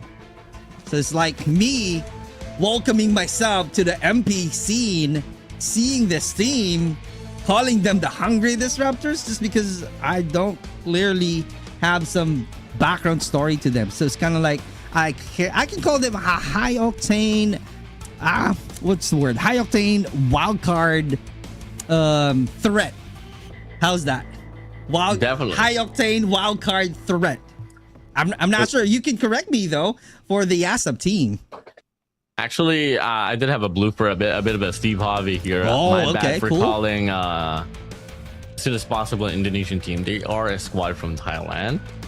So, oopsies in that one. But come again, it's not the first time that we haven't been able to see them play this one out. If I'm not mistaken, the last time that we saw as soon as possible play up against each other, I'm trying to dig deeper here because I know for a fact we did see them play probably, I think, one of the grunts here for the play-ins. Unfortunately, they weren't able to put themselves in the group stage there, but that's something that I'll have to confirm in just a little bit or so. But once again, ladies and gentlemen, we are down towards our last and final series here for today. And once more, I mean, on paper, I think VIZUALZ Esports definitely has the better look here for the series. But then again, we haven't really seen too much here for as soon as possible to really gauge out and how much they can offer in the series itself. All right, that's going to be interesting, and I'm so excited to see right now when we start this battle. VIZUALZ Scary, how scary they are fighting against this battle to the ASAP team. And for the ASAP team, how are they going to clearly destroy the VIZUALZ Scary, knowing that they are really scary and they have the visual, seeing them clearly? Oh my god, what am I saying right now? But the thing is, those are the one that I am describing to VIZUALZ Scary right now. Let's see what kind of experience, although for a fact that the VIZUALZ Scary got the experience and ASAP would be the, you know, has the wild card factor, but an early spark from ASAP can throw off the entire script for this battle, as we know for a fact that we are starting with the Summit Hardpoint, which is really the favorable map of the Visual Scary. Let's see how strategic they are in getting the victory. Super Clark, I think you got bamboozled here. There is 2 squads for Visual. This is Visual Esports. Here, we'll be for setting real? it up for today. Okay. Yeah, Okay, all right. yeah. Scary is not too scary okay. today because they're not going to be playing. It is going to be Okay, squad all of right. Visual Indonesia here Esports. for Visual Esports. Yeah. So Okay. we're going to be seeing the lineup of Fran, Zen, Twixters, Owl, and Me6. On the contrary, for instead of ASCP, I mean, well, the best team inside land that we have been able to see, and well, they went inside of this tournament coming in with a pretty convincing run. 42 on the grand finals here for the legendary All Series, and well, that's the lineup of the best: Anubis, Furious, we got Knee alongside AK. So that will be the players here for the side of as soon as possible. All right, ASAP. It's a good thing. I was clearly corrected by Warden. He definitely has a visual for the players of Visual Esports, and it's clearly to see their faces right now. Great camera. And as soon as possible, yep, let's see. Well, not all players got a better camera though, a better setup, but the thing is, the most important here is to really perform, having a good high octane match right off the bat, a good momentum on the side of ASAP. Again, they are the underdogs on this battle, so let's see how this is going to go. How are they going to get the victory right away? What are the key things that they're going to do fighting the Visual Esports? Someone give AK some light, man. Come on, man. Let me see that face. Did a game face there. They got Anubis as well here, you know, coming off from brand new day. Nice t-shirt here for the side of Anubis. Now they go. We just wait it out just a little bit. Once more before we head straight towards the game. We saw the maps and modes. I mean, I don't exactly know how I feel about this. I feel like we are definitely going to go down to the wire. Visual Esports definitely has the upper leverage in regards to the accolades and experience, but still as possible, Right. coming on fire leading up to this game. Which is really a good point, because if VIZUALZ gets an early point lead, their defensive crossfires and trade efficiency may coming back against an absolute mountain to climb on the side of ASAP. So that's the key thing right there. Do not allow the Visual Esports to take the lead early, because if that will happen, that's going to be a disaster on the side of ASAP. All smiles in the chat here for the side of Visual Esports. Once again, ladies and gentlemen, soon enough, we're going to be loading inside of this game. This is the Call of Duty Mobile World Championship 2026 Garena Qualifiers. And it's a battle of Indonesia and Thailand for our last and final series here for today. It's a best of 5. Takes for you to win and advance and put yourself up there on the board. We got, well, after this day, 7 more grueling days to go to finalize who will be the top 4 teams to make it to the next stage of the competition. Is this going to be a VIZUALZ? Is this going to be an ASAP? This is going to be a championship discipline. Really a punishing trade fragging for these 2 teams. So we're talking about Visual Esports and the team ASAP. So talking about the strategy versus aggression. Who will it be? I don't know. My guy's doing the Brazilian, man. Oh my god. My guy's doing the Brazilian. Damn. I'm sorry. You know, sometimes, you know, Super Clark, as a kid, you know, I do get intrusive thoughts sometimes. There's some actions that you sometimes just, you know, ended up doing. That is just, you know, out of branding and out of the extraordinary. I do apologize, Super Clark. It's okay. It's all good. It's all about fun. It's all about enjoying this, you know, working together. Like, you know, more than nobody as a caster with MP, one of the best casters that we have for MP. I'm just, you know, trying to be somehow putting some energy with Warden on his side. So And yep, that's, Someone that's cute going is to gonna be. kiss the rain song, man. I'm kind of getting teary. Are we going to dance now? Going to dance. What is happening? I mean, ladies and gentlemen, we know for a fact you guys are waiting for the matchup to happen. We so are as well. We're just waiting for the players to head straight towards this lobby and put themselves on the first map on hard point. On paper, Super Clark, just a yes or a no, or give me one team of an answer. Who do you think is going to win? Is it going to be as soon as possible or Visual Esports on this first map?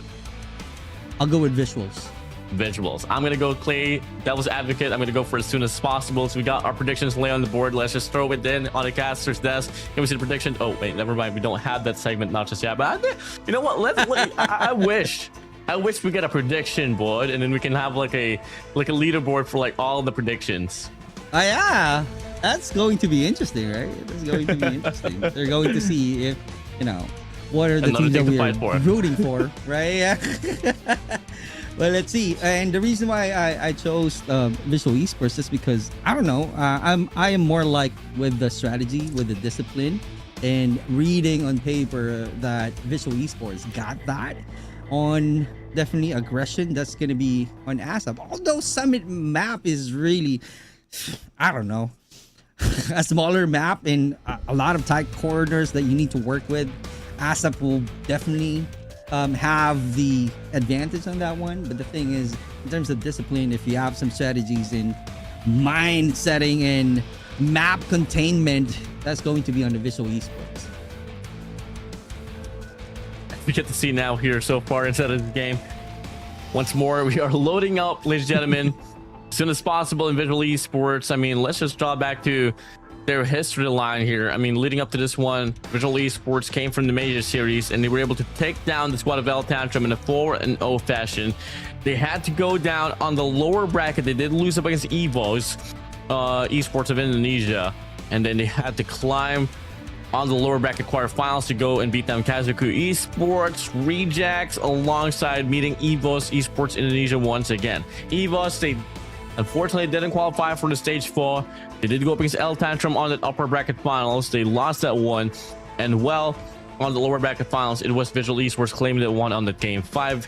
Visual Esports, they were able to close it out on the grand finals in a 4-0 fashion, by the way.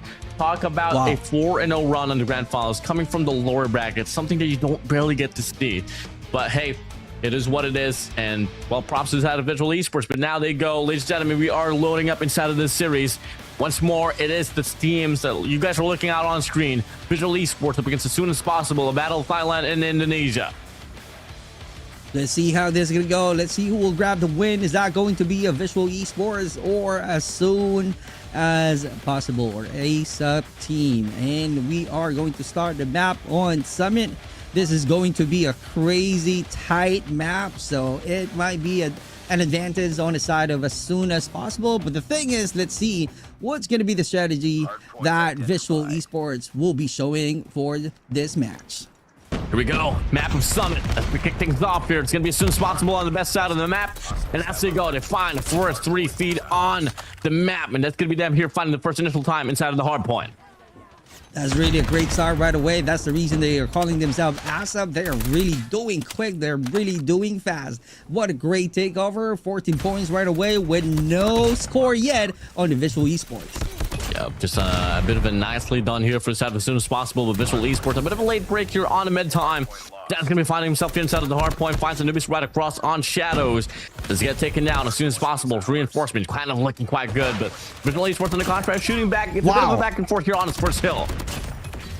A good trade we go. Let's see what's gonna be the scores now. 1917, great 1v1, loses the battle. Furious not to have any fear at all because he got a position, but not really taking or checking the corners. This time we are seeing a lead coming through from the Visual Esports, 32-19. That's it done. That's it go. T2's now going to be opening up. Visual Esports of Indonesia. Pulling through. Then able to go on a 4 spree, making a 5 spree for them. Oh my god. Hunter Killer drones out. Finally, the Nubis shuts him away. But as soon as possible, they're scrambling across the map. A spawn adventure will begin for the side of the Indonesians. Visual Esports, they go. 36-21. What a great retake. Moving on to the next hard point. Blue team gets the control. Here we go. Let's see how long. But the thing is, the ASAP right now doing crazy, trying to close out the gap, doing a lot of gunfight, close quarter win gunfights that we are seeing in a great discipline. This is one that I'm talking about. But the thing is, it should be on the Visual Esports because ASAP, they're really aggressive on paper. But right now, we're not seeing it. Visual Esports was the one being aggressive with the investment of the operator. Not too long though, because right now, ASAP not really getting a point somehow, and 50 to 34 is the score. But they look to beat the rotation out of it from the hands of Visual Esports. 10 out of 3. Player cutting it off. It's going to be Innate. Able to get one for himself. Big fighter on the front side. It's going to be Visual Esports now here on the trail. As the hardpoint opens up, it's a squad of silent land as soon as possible. Able to find himself directly inside of the hardpoint. It's going to be AK as well from the back with a warm chin. Unfortunately, can't really get the value out of that. 2-3 from the backside. Visual Esports might just be able to flip off the spawn. They send out 2 here spawning down Narnia. And it's going to be Visual Esports once again here on the front foot of this game. Here we go with the War Machine. Can he put some value on it? Let's see if he can find one. Oh, there! Oh, I almost had it, but with no value at all. And ASAP AK is right there, checking and about to guard the entry point, using a shotgun and definitely grab a win. Tricksters is right there, is also grabbing more points. Right now, we are having a close battle, 66 to 62. Let's see with ASAP what they can do right now as we move on. We still have 9 seconds to play right now. Let's see if the ASAP will be rotating early, as we are seeing right now with the yellow team trying to be in the hard point as early as we speak. Battle close as ever. Pushing through. P-Force now going to be opening up once more. An early rotation will be offered here by the players as soon as possible. Woo! The Bastards get taken out here from the back, but the reinforcement still good. Then pops the Tempest, only finds Furious away. Now it's going to be Knee here. Player 4 from the side as soon as possible. Extends out with a dab machine. Unfortunately, that's walked into a chain off the Tempest and then shuts him down. Spawn on Narnia. That's taken away by the players of Visual Esports, but the Equalizer is out for the side of the best. But unfortunately for him, he does get taken down. But the hard point still retained by the players as soon as possible. Not until now as the clock comes out here for the side of E6. Oh my god, that's really a good investment. Out there, he gets one. But the thing is, he's been a long time using that one. He wasted some few seconds, though, fighting back. Coming out from Fran, 84 to 83. This is going to be interesting. What a great control. No one is really on a hard play, but this time we are saying Visual Esports got clearer, got an entry point, but still holding on to the position as we are moving on and seeing the rotation early on the side of Visual Esports as we are now about to do some reset with our hard point. Has to go. Coming over. It is going to be the players here for the side of Visual Esports, able to find himself on the front foot once again. 100 points now has been claimed by the side of Visual Esports. War Machine's going to be out here for the side of AK, pushing through, able to get the first and the second as well. And it's going to be players as soon as possible here, able to get it done, finding some time here inside of this hill. This is going to be a money hill, though, on the side of Visual Esports. This is really having, or keeps on winning from any gunfights. And this is the start of the reset. Hard point 1, we go. Ow, really making a play. 107 to 90. This is going to be a blue team. Sen getting 2. And Furious answering the call. What a great counter. ASAP, Furious, and the best. And AK lost the battle to Tricksters and Owl. Again, now they go. 10 seconds remaining now here off the tilt time. Zen's gonna go for the Tempest. Aim, finding the value out of that. Owl extends out as well. Does get taken down.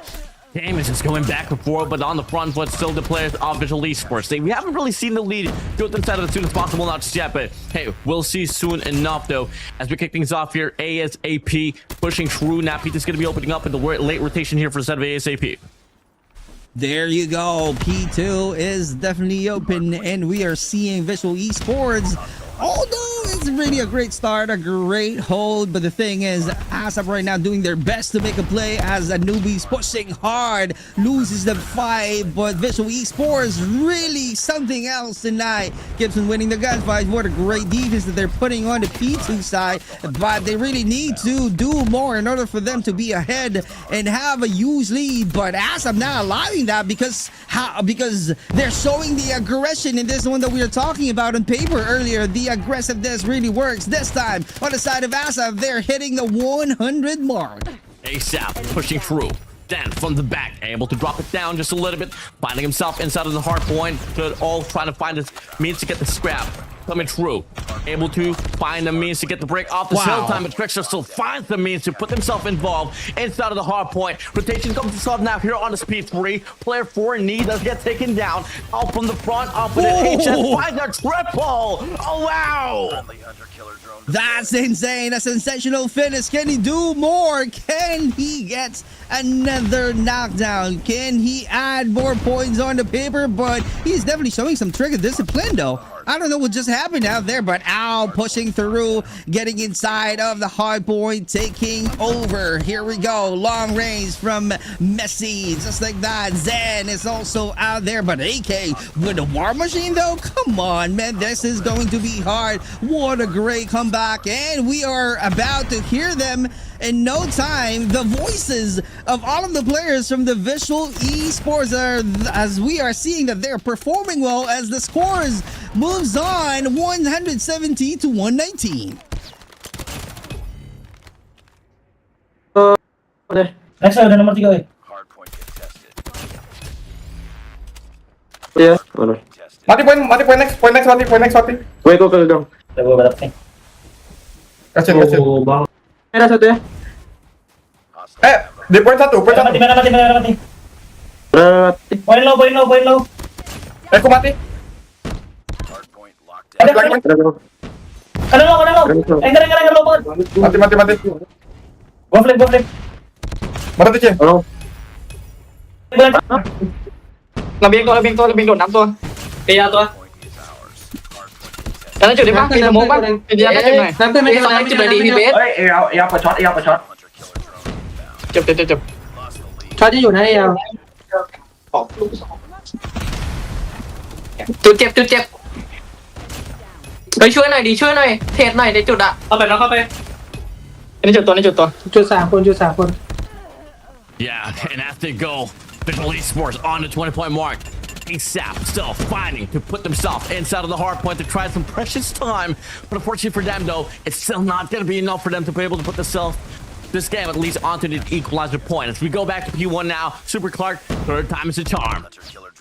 Let's see what's gonna happen, because they're really annihilating, putting a master class on a summit map. Let's see if ASAP will be able to do something different, because they really need to have a great progress. They're doing and they're controlling the hard point 1, but just a bit of time only. They need to hold on and make sure to cover all of the entry points. If not, oh my god, we are seeing the 200 mark already on the Visual Esports. So in no time, they might be claiming the victory. So ASAP right now really need to do some stop in terms of knocking down all of the players of the Visual Esports as we move on to the next hard point. As you guys are seeing, a quick retake, back and forth we go. Those are the performances on a hard point that we keep on seeing from these two teams. 28 points remaining here for the side of Indonesia. Visual Esports on the prowl, on the hunt. They claim the scraps as well as to push back the players of ASAP here on the green radar spawns.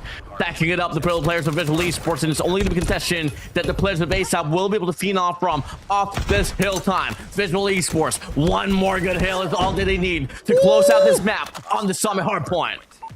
Oh, this is going to be getting closer on the Visual Esports, but right now ASAP really need to do something. I don't really see them performing. Oh, finally got some answer right now. Great job. 237 though on the points. Still a huge lead on the side of Visual Esports. Can they finish? Can they hold on? Can they put a great defense as they're dodging the bullets from the side of the team ASAP? What a knockdown. What a stop. What a control on the side of ASAP, but still a huge gap, and that's the reason Visual Esports getting the victory at the very end. What a great performances on the summit map. Yeah, nicely done to the first out of Visual Esports. Absolutely dominant from there. I mean, hey, was a bit of a bleeding there on the mid stage of the run as the players of ASAP was able to put up a fight, but all across the board, we said it before and we'll say it once again, it was Visual Esports truly leading the game all throughout the map of Summit. clearly getting a huge lead and controlling the situation. A total mountaintop takeover for Visual Esports. They put on absolute clinic as well because of the lead from the summit and closing out the map one with a massive commanding point lead. Congratulations to the Visual Esports. Yeah, well, props to them, but hey, there was a lot of intentions there, quite bright for the side of ASAP. It's just unfortunate for them. The operator value really bit them in favor in regards to the game itself. I mean, it was really the space created that from the operators from the side of Visual Esports that really paid dividend in regards to how they were able to take this map for themselves. If only we got to see a bit more heroic plays came to life for players of ASAP. Maybe till then, this game would have said the otherwise. Right, and ASAP clearly brought some speed though, but I've seen that speed and the aggression on the P2. Maybe that's the reason they had, I don't know, a devastating lead in terms of points, and that's the start of to where the momentum, you know, gets out of hand on the side of ASAP, and from there they went really had a hard time, and the momentum got so lost, and they really don't know how to put a stop on the performance on Visual Esports. Although they did some effort, they locked down some, you know, control, had the back spawn hostage. But the thing is, at the very end, that was really a pure macro masterclass on the side of Visual Esports, turning the summit into a total fortress and built, I should say, a good or a sensational finish on the summit map, as we are seeing the MVP with 1.52, KDA with 47. Well, this is given a hard point, so it's really expected to have a lot of eliminations, but the KDA though is crazy insane. Oof, it was a total burnout there at the end. I mean, hey, 251 to 160 scoreline, it says it all. And well, no other than Friend will be your MVP for this one, alongside Zen as well. If you want to talk about a man of the impact, well, Fixters, 43 kills, 31. That's 18 assists in a minute and 42 seconds inside of the hill time. That's insane. That was really a huge help on the side of Visual Esports. So the question there, how are they going to carry the momentum in playing S&D? Who will be the best team playing the S&D, knowing the scores already that we had on the hard point? Sometimes this is the story that I keep on seeing from having this hard point match. Sometimes their weakness is definitely on the hard point, but when we started the S&D, that's the time that they are shining. It's kind of like a different team. It's like you don't know them at all because of kind of like a different, a good and a new start on a different team. Let's say I'm pertaining to ASAP team. So let's see if they're going to show different teams, different players in playing S&D. This is going to be interesting. That's to go here leading up to this next game mode. No lineup changes whatsoever. Same old course. I kind of low-key want to have what AK is munching on. Low-key. Kind of miss out on dinner. All due to the blackout.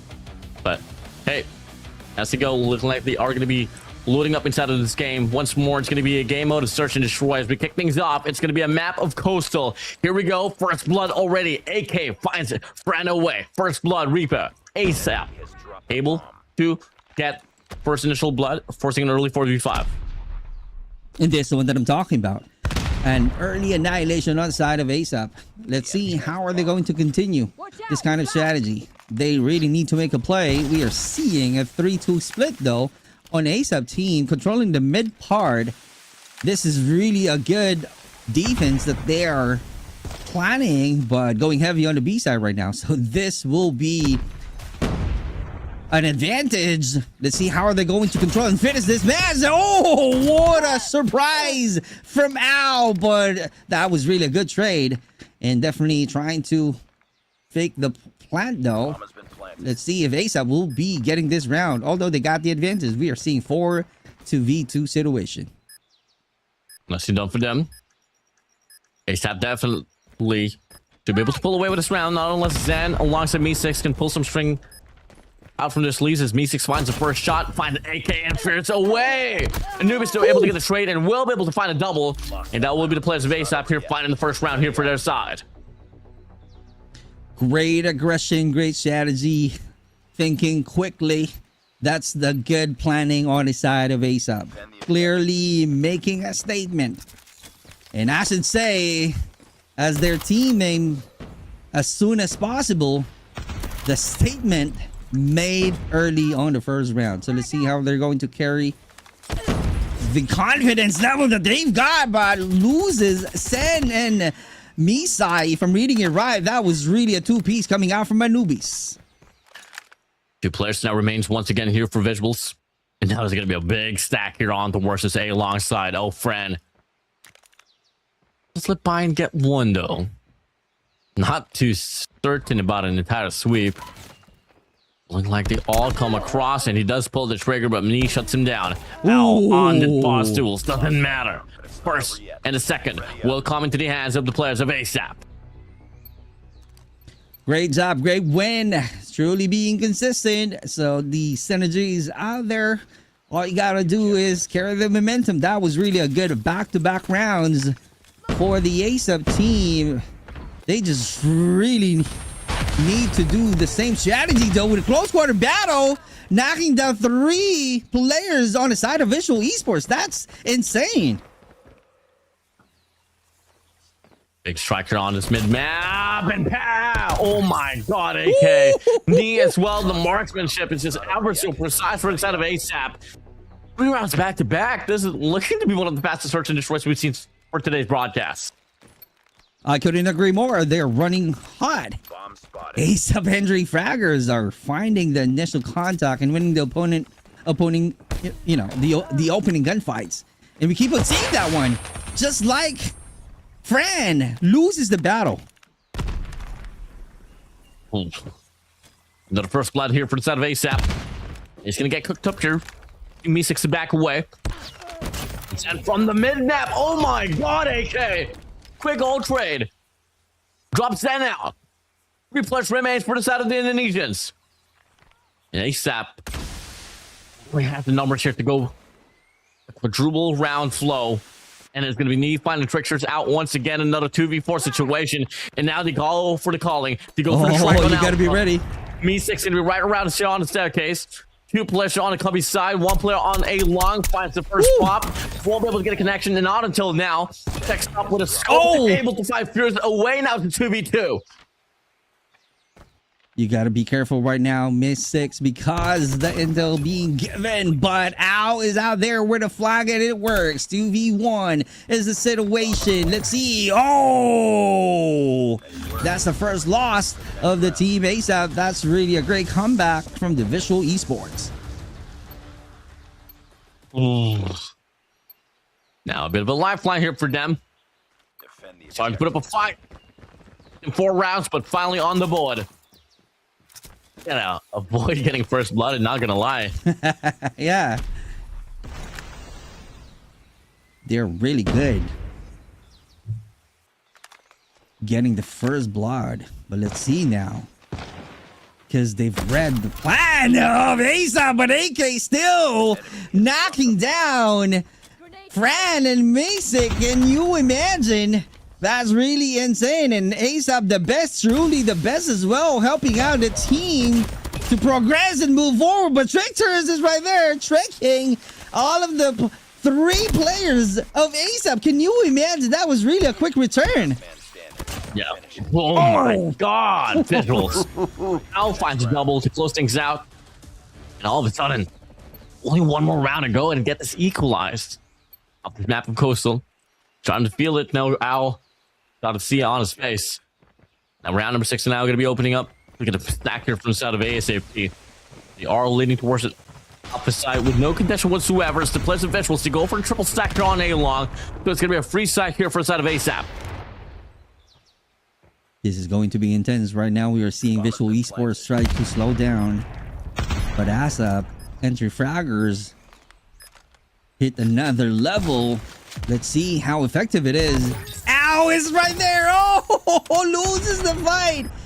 Ace of the best will be the best player right here. Let's see if he can predict things. But Fran also being caught off guard. Mystics is holding on to their lives. And just like that, another win from ASAP. 4-1. Woo! Nice lead retained here for the side of ASAP. Then this lead once again to a double. They would draw in near here for this round itself. With only the last two here to switch the sides. And as it goes, it's going to be another split here towards Alpha. 10 out, 3 players here to cross. 1 player flee towards anchoring the mid map. It's a 2-into formation here for the side of VIZUALZ. It's going to be Zen alongside player 3 Fran. Lead the whole tank sound here on his Alpha point. And as they go, triple man stack here for the side of ASAP here. And looking to find the first. Can he get the second? And the answer is no. Fran gets the trade. AK finds Al. And the numbers sublime here for the players of ASAP. And it's only going to be Tricksters all alone in this 1v4 situation with a bomb plant as well. This should be a triple round lead here for the players of ASAP. Always the aggression works on the side of ASAP and keeps on annihilating and surprising all of the players of Visual Esports and Tricksters right now. Really in a bad situation. I don't know how can he pull this one out, because this is going to be a difficult 3 opponents that he need to knock down. Here we go, 1 wrong peek, and that's going to be the end. And I was right. Our score now is 5-2. Woo! Now to go, ladies and gentlemen. Well, the game's hot. The voices are loud as well. And, well, to be honest with you, VIZUALZ team definitely need a lifeline. So let's tune it up, dial in the communications here for both VIZUALZ and ASAP as we come again. Have a listen in.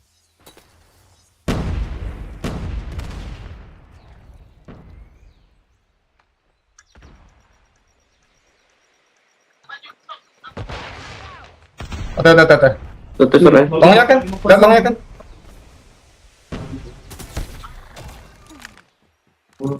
Sabar ya. Sabar dulu. Wih, lu banget. The bomb has been planted. ใช้อะมาขอกัน อย่าตาย1ตัวพออยู่ในห้องอ่ะอยู่ในห้องเยอะๆได้ จริงๆ ตายทีละตัว จริงๆเราไปเอาหัวกันได้3 คนเลย เฮ้ยผมได้2 เดี๋ยวรอมาเข้ามาแต่ผมคนนึงเดี๋ยวผมนอนให้ เจอดูอยู่กูดูอยู่จอม เฮ้ยพี่ฟิวเนาะ มาแล้ว Ada satu. Lo kiri lo deket kamar dia. Last one. Complete mission. มาดิ But it's not over yet.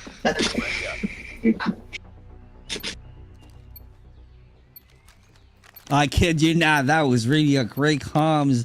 No, it's a bit quiet. It's like, you know, a chill comms on the side of ASAP though. But the thing is, winning that round, that was really an amazing round for them. An apologetic aggression, clearly a lighting, fast shutdowns on the side of ASAP. It really works. I kid you not, they're really aggressive players. As they come along now for this one. Looking like it'll be a heavy stack here once again. Moving over. And it's flying on by. Grenades rather here up against Anubis, but doesn't lead to any conversion. Ran here on mid map. Oh, look at a bit of a crack here on his. But it's gonna be Anubis beating out the players of VIZUALZ to it. As they find the first blood, Mystic's gonna be out. Gonna be another 4v5 here, favoring the players of ASAP. The unique gameplay on this match, brother. I don't see any bomb being planted. They're really hunting.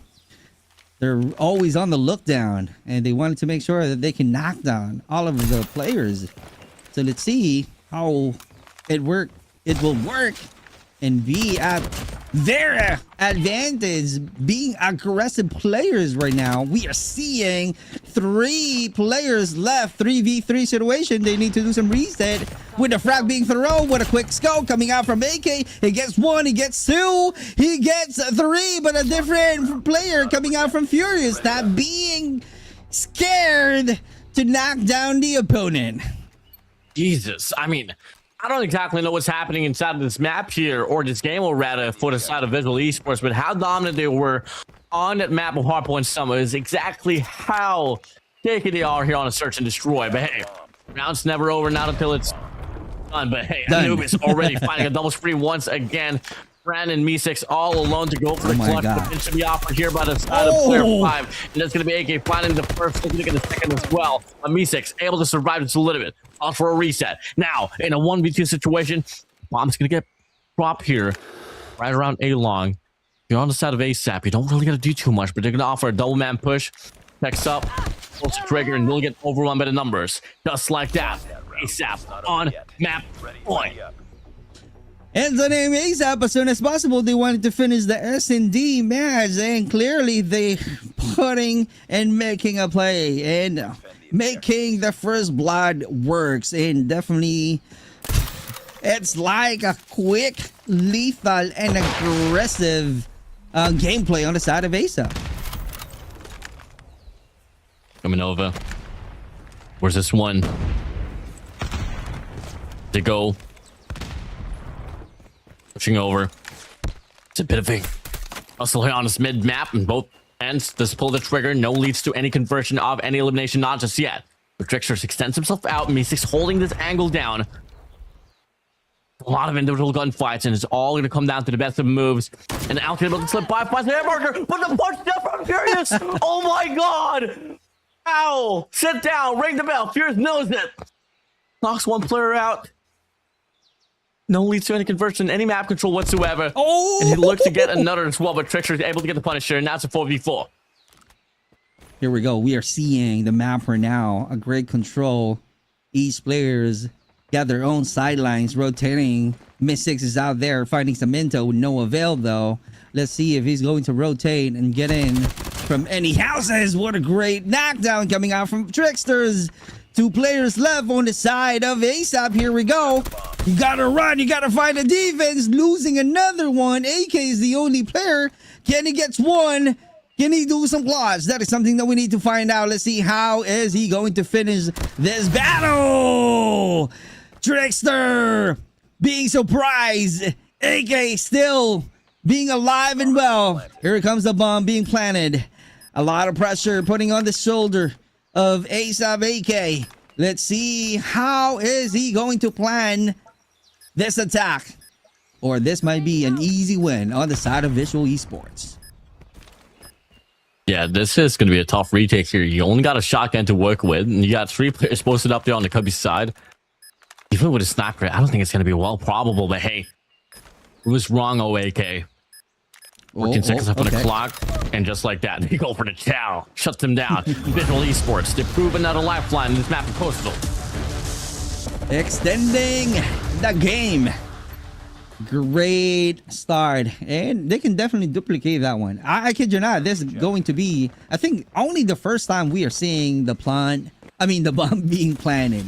But this time Visual Esports thinks that it might work, and it did on the previous round. Right now the score is 8-3. Let's see how this is gonna go. It's too early to tell though, but as the moment I said that, we are seeing Fran and the other player being knocked down. That was really a quick win from any gunfights on the side of ASAP. Another one though is going to be a trade, but we are seeing the best being the best player. Let's see how it goes, because we are seeing 1v1 right now by the Warden.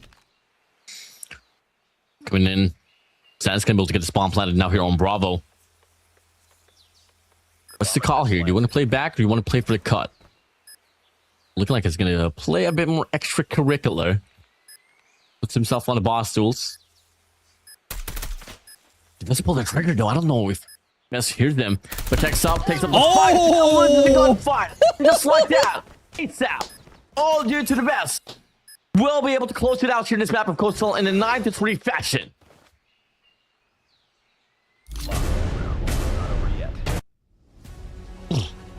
See their faces right now. Totally GG's. ASAP as soon as possible. Team close the map on SND. What a show of force. ASAP got knocked down on Summit, but they came out on an absolute zero fear, winning the SND. Can you imagine that one? I keep on saying this. They're freaking insane, aggressive gameplay that they keep on doing. It's kind of like high velocity aggression on as soon as possible team. Yeah. I mean, hey, ASAP, they definitely have a lot of convincingness in regards to searching and strength. Only they can carry it on respawns. Till then, it could definitely have been going on to this side already, but Visual Esports showed a lot of great all runs on the map of Hotpoint. They're on Search and Destroy, though. I mean, painted in blue, they go ASAP. Just showed so much, well, diversity in regards to how they play that map of Coastal. I mean, there was a lot of times where the players of Visuals, they had to play catch up, and the gunfights, the first bloods really carried the weight of the squad here for the side of ASAP. Right, and this is going to be the highlights, and this is going to be a quick strategy that we will be keep on seeing from ASAP, and they keep on doing it every rounds, and they keep on working so hard quickly, although there are some trades happening, but still winning some gunfights because they keep on surprising all of the players of Visual Esports. Because again, Visual Esports, they've known to be strategic, they've known to keep on being disciplined and definitely being tactical. So it only means that they're just gonna, you know, follow the playstyle, follow the plan to where they really need to be at their formation and the position being rolled out to them. But the thing is, before making it to the position, ASAP is out there knocking them down. So that's the reason they're not able to react though, and they keep on losing the gunfights. Yeah, I mean, gunfights really says it all as well. I mean, when it comes down to individual gunfights and who can get those multi-kills, well, you gotta hand it down towards the AK off with the man on this ghost. I mean, he started off quite loud inside of this map. He was able to get the first blood off that mid-map, and, well, that really set the tone for the squad, and that really transitioned in regards to the momentum itself. And, well, in regards to CQBs, Anubis was definitely well involved as well. But with that being said, let's talk about the man of the map here, rather. And it is going to be ASAP AK with 18 eliminations and a KDA of 2.57. Right, and definitely he knows how to make a play. He knows where to go. He knows where to wait.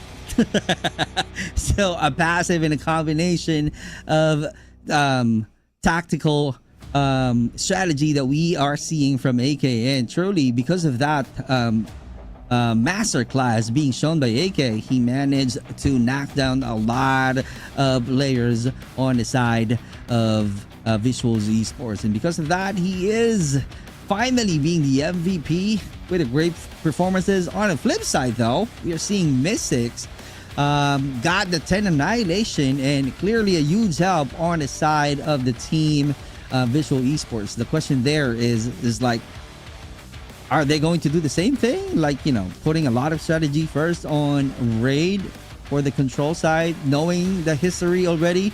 Well, as we saw Visual Esports getting a good performances on the Summit Hardpoint, it's kind of like the same mode on raid map, which is a control mode. So this is going to be another respawn battle. So we know for a fact that ASAP is really good in coastal search and destroy, but the thing is, it's kind of like the same mode on hardpoint moving on to the control mode. So how are they going to put a defense? How are they going to put the stop on that kind of performance that the Visual has already on a hardpoint?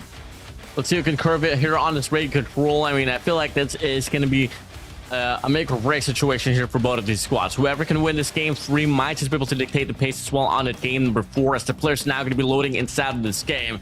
Here we go. Both players, both squads tied up here for the series. Visual Esports was able to prove themselves quite a lot on that hardpoint summit, on that coastal search and destroy. ASAP responded back with brute force, and they were able to win that map so convincing to the point that we don't even want to mention it anymore.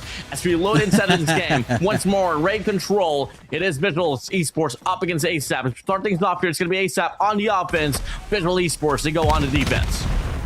There you have it. Let's see how this is going to go right now as we starting this high-octane battle with the cloud of smoke being thrown already, just to make sure that no one will be able to seize them. But the yellow team is clearly going heavy on ASAP right now, as we are seeing a little bit of loss of the live already, 29-26, and Visual Esports taking the lead. Yeah, nicely done here so far for the side of Visuals. But for the side of ASAP, though, I mean, they were nearly able to get the capture already on an alpha point, but the second of progress will get cleaned up by the time itself. Player 2, Nubis extends himself out here. They still lean towards the capture on Alpha for a little bit, but they do send out 2 players as well on Bravo. Gunfights just a tad bit better for the players of VIZUALZ, and they do push them back even more. 23-19 is the lifeline here for both of these squads. Back and forth we go as we are seeing already a great performances from these two teams. But the thing is, in terms of number of lives, we are seeing a 2-point difference lead only on the side of Visual Esports, and now clearly making a play, trying to help out and having a great control on that location. Moving on to Asa Furious, trying to be furiously attacking his opponent right now, knocking them down one by one, clearly being aggressive, tying the life and extending the game already. We are now at 14-13. Now the game closer once again. ASAP now able to get the second progress here on this Bravo point. Well, the players of Visual Esports are just going to let this one fly by. They don't want to go for the condition. They want to go for the extension instead. And rightfully, they want to go for the spawn trap. Kills after kills here on the Zig. And then the bulk of the numbers will be lying upon the players of ASAP to capture this. Get stopped just a little bit here on Bravo, but it will be time extension regardless. That will be coming through. Trickster still invests himself out. Finds a double before he goes. Me6 still posted up there on the top side, but AK off the scopes. Cuts one down. The Pretty flies through as well. Intercepts one guy here on this doubles. And that will be the lifeline out here. 8 for 7. It's all going to come down to who can get the gunfights better here at Superclock. A close battle indeed from these two teams, and if I were ASAP, I'll be aggressive because it really works on the S&D, and that's the only chance to where we will be seeing ASAP will have a higher chance to get this control map alone, taking over this lead on the side of Visual Esports. But the thing is, the score is already 6-3, and Furious right now taking some time, having a great defense, looking for a better chance to knock down another player on the side of Visual Esports. Right now, seeing them being knocked down and shot down by the Visual Esports. This is something that they need to think about. They might be losing one, definitely. 4-1 is the one that we are seeing. We only have 20 seconds to play in. Let's see if they can finish with a bag. And true enough, Al gets the knockdown. Yeah. Nicely done here for the side of VIZUALZ. Come again. Started off pretty strongly. A bit of recovery there for the side of ASAP. VIZUALZ at the end. Later cards right. They knew for a fact that Bravo Point was a bit of a lost cause there, so they just posted up there on the mid-map. Later their trades right, and well, that's the first round said and done. Now, second comes around. War Machine here for the side of Tricksters. Plays the Gambit directly instead of the control point. Don't really find the most value out of it, though, but finds Fears at the end of it. And will define himself as well inside of the control point, but Nubis cuts him down. So far, first skill metrics will be lying upon the players of ASAP. Take care right now. Clearly finding some value, but he only gets one there. But the thing is, his team really needs to do more right now, as we are seeing 25-22. Fran trying to make a play. Here we go. That's the control, trying to take over the B side though, with the nades being thrown. ASAP got a good position. They got the angle. They just really need to hold on and make sure that they can win some gunfights, because Visual Esports right now is closing in, knocking them down one by one, retaking the B side. Let's see how this is gonna go, as we are seeing, oh my god, out of control already. Zen knocking down once again. We are tied at 19. Equalizer here for Al, finds the first. Fires out here for Me6, gets a triple on the kitchen side, cooking things up. Now about to pull up from deep, but unfortunately the Sparrow does get dropped. Anubis shuts him down. The best finds Fran as well, but the capture will persist to happen on Bravo. Without a question, time extension will be granted here for the side of VIZUALZ. Here we go. This is going to be interesting because ASAP right here doesn't have any answer on the side of Visual Esports. They keep on losing the objective, and right now they need to do more. They need to be aggressive. This is something that they're really best at. Having or shutting down the players of the Visual Esports, but right now they're not doing it. I don't know what's going on. It's like they're being hesitant to be aggressive, playing in control mode. And that's why Visual Esports right now taking that advantage, because they are really good in terms of strategies. They're really good in executing their plans, and it always works well on the side of Visual Esports. Right now, we are at 13-9. Oh my God, ignore me. 12-9 is the score. Yeah. It'd be tough to recover from this, especially now the players of Visual Esports. They got kitchen side control, they got doubles as well, and they cut down the best. That was the only player that was able to put himself on the cut to make the plays. 4 lives remaining. AK setting this one out. They got 3 operators to play for here. If you're on the side of ASAP, you don't want to get this match point advantage ready. Someone got to make a play right here, right now. Furious out. Knee, Anubis, remaining players here for the side of ASAP. From the top side, it's only going to be Knee here all alone, and from the back will get shut down by Owl. Just like that. 2 rounds back to back here for the side of VIZUALZ. Will be on map point and will only be 1 more round away. Put themselves on serious point as well. Oh, this is going to be serious. ASAP right now need to be strategic this time. I kid you not, if you guys are hearing me, why not be aggressive, push them out, and make sure that you show some aggressiveness, just like the one that we are seeing already as we start the final round. If it is a final round on the side of Visual Esports, what a great investment, though, on Tricksters with the use of War Machine, and we will be hearing some of the great comms on the side of ASAP. So let's see, how are they going to plan things out? How are they going to talk about it? How great they are communicating each other. Let's see and hear them now. ช่วยหน่อยมันต้องได้เกิด ไอฟิล์ม ไม่มึงวิ่งมาเลยก็ได้โอ้เต็มเพจไอ้เหี้ยมันปิดเกิดกูแล้วติดกับกูจะโลเกิดให้ปาไอ้เหี้ยจะเป็นยังอยู่นะเฮ้ยอยู่รถไอ้ฟิวหลังมือตายสวยต่อไปเฮ้ยมีฟิวอยู่แล้วโดนแฟดนั่งอยู่นอนอยู่อยู่ไหนพี่โดนเฮ้ยยังไม่ตายเหี้ยยังไม่ตายลงรถหรอเจอพี่เป็นไงLaundry lang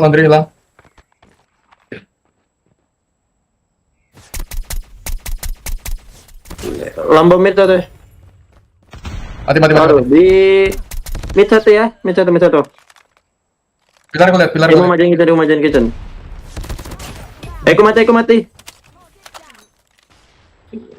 sabar Yeah, comms are looking quite bright here for both of these teams, but now we go back to this round here with only 1 more to go for the side of Visual Esports to close this one out here on this map of Raid. Can they close this out? Can they finish right away? Can they be consistent?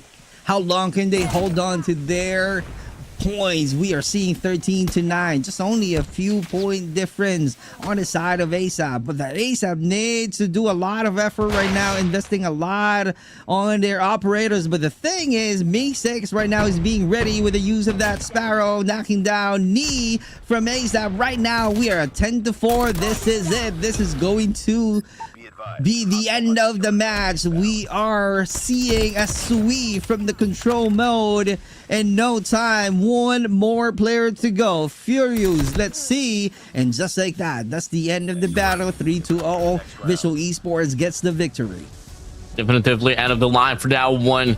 And it was just like as dominant as they were able to put themselves on that map with some of the hard point.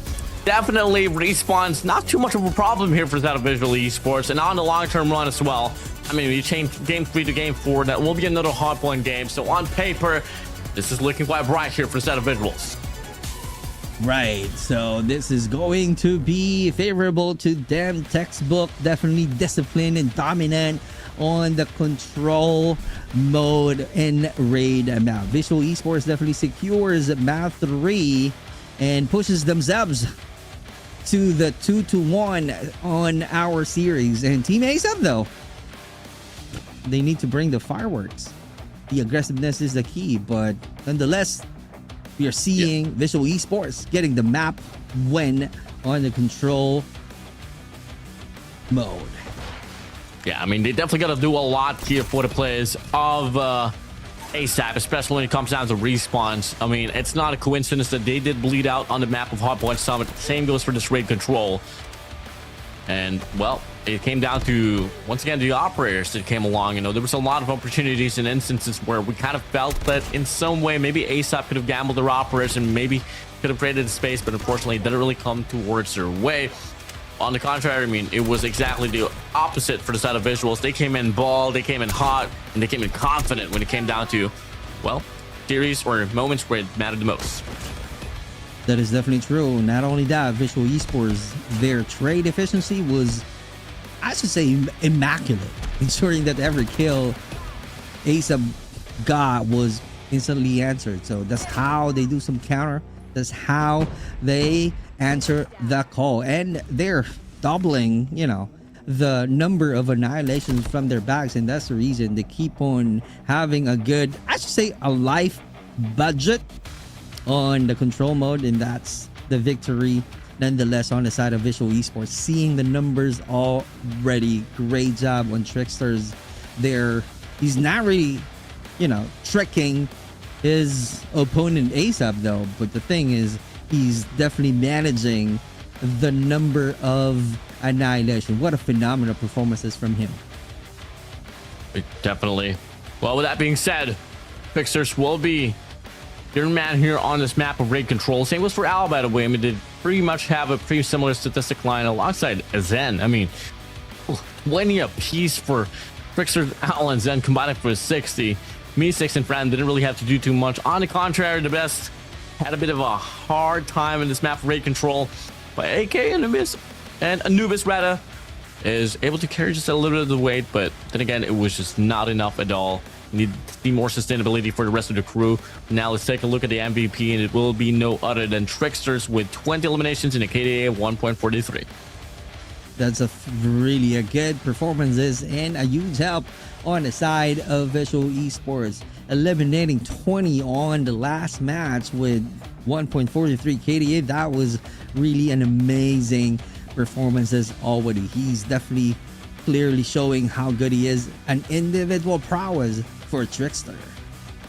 Yeah, I mean, Tricksters has been in the series, or in the competition rather, for the longest time. I mean, this guy goes way back, what, 2021, and it really provided a lot of spacing for the squad. But now we go towards an classic map, I would say. Clark's house will be a Shenda hardpoint, will be happening on in game 4. Yep, and I'm so excited because this is really wild and crazy. I might say though that you can argue with me on this one. ASAP will have an advantage, although they lost the Summit hardpoint though, but they will have a chance on Hacienda because I've seen them perform on Coastal to where it's kind of like, you know, they just really need some spaces, and the hardpoint is really an aggressive mode that we have on this series, so they just really need to push through, run around the map quickly, getting those hard point early, and make sure to win a lot of gunfights. And they did that from the S&D end. So it's kind of like, for me, it's not impossible for the ASAP to tie the series to 2.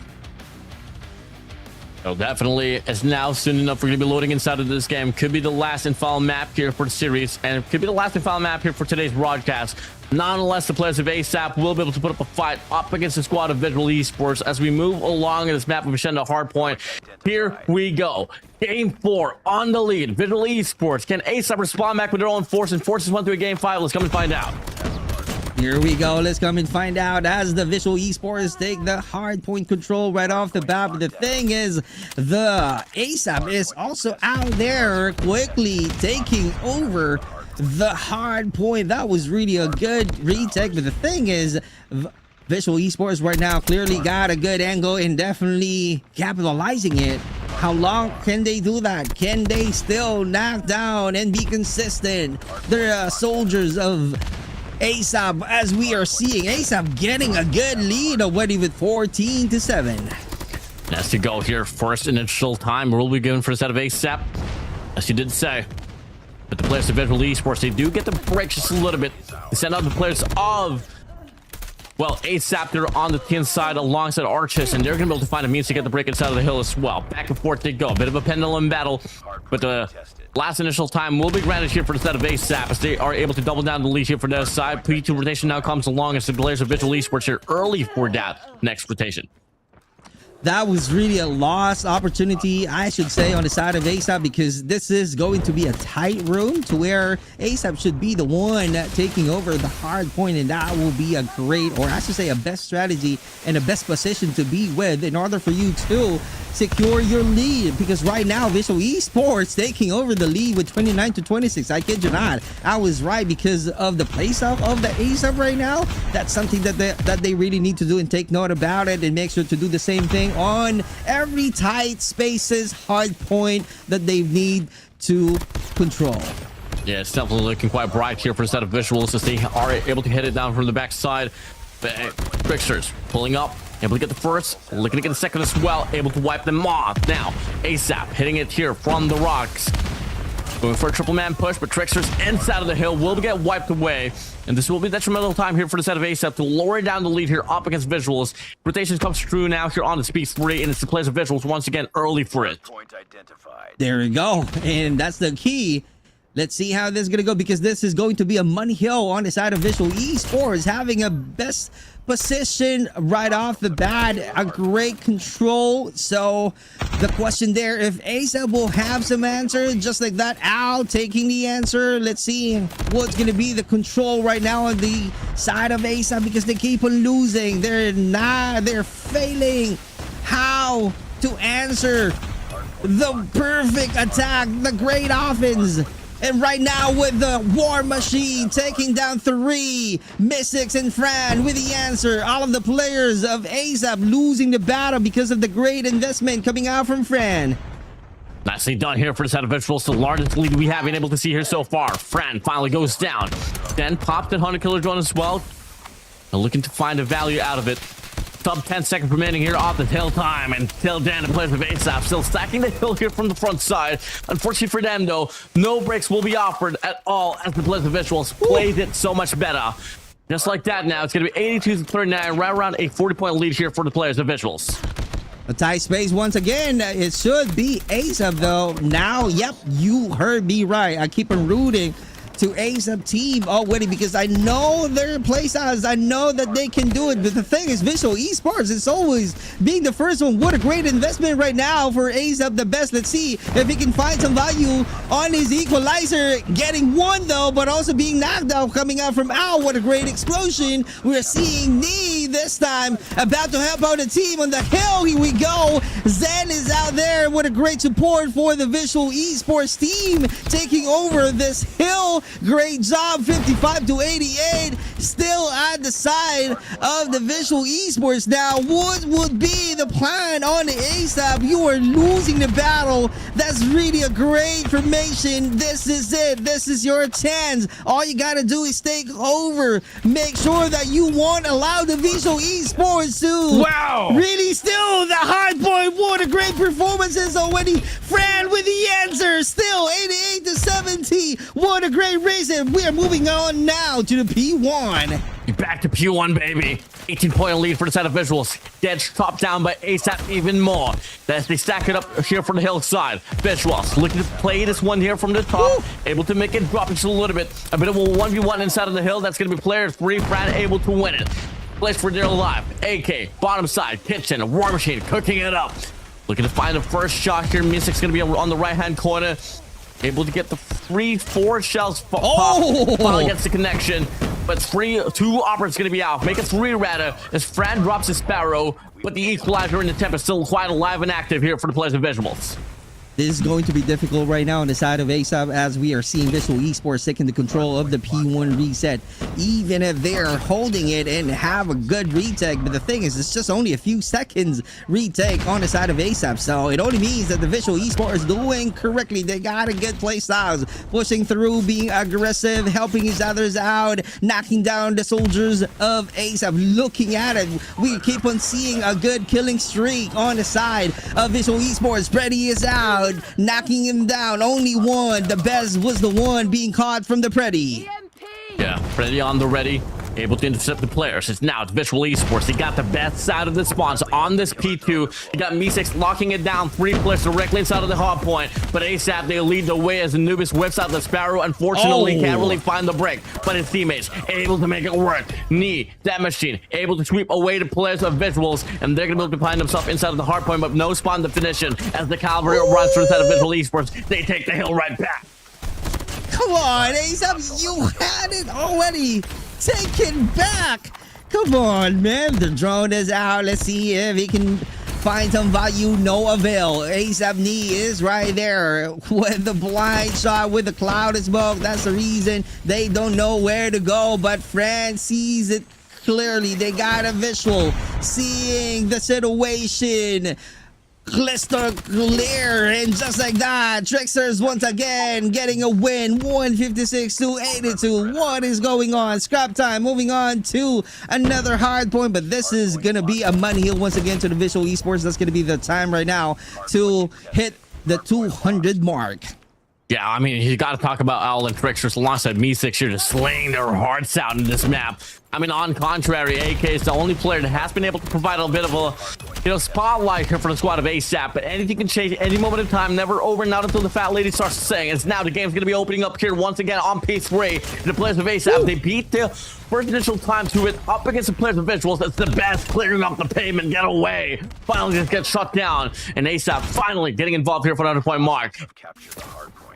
Finally, we are seeing ASAP. Let's see how it goes, how pressured they are. Although they hit 100 mark, though, we will be hearing them. They're calmed in no time. So let's see how this is going to go as we are seeing some great actions battle on top of the hill. โอ้ตรงนั้นเชื่อนะคนคุณเราเป็นตัวเดียวเชื่อนะไม่อยู่เชื่อนะไม่อยู่เชื่อนะปีแล้วเป็นข้างๆไอ้ช่องแคบโอ้บ้าบ้าบ้าโน่นคนเลยเอาหัวฟี่มาหน่อยช่วยเอาหน่อยช่วยเอาหน่อยไอ้โบราณดักโบราณดีคุยในจุดเชื่อนะคนหนึ่งเชื่อนะคนหนึ่งเชื่อนะ2 คนไอ้คูเจ็บเฮ้ยโบราณเจ็บมันโชว์พี่เราไปเคลียร์ดิ Estafet. Ada tuh office nya. Spawn bawah. Mati atas kolam. Gua pret. Macam prank. Mati bawah ya, satu atas kolam. Mati dua tuh depannya. Majukan. Bukan. Iya.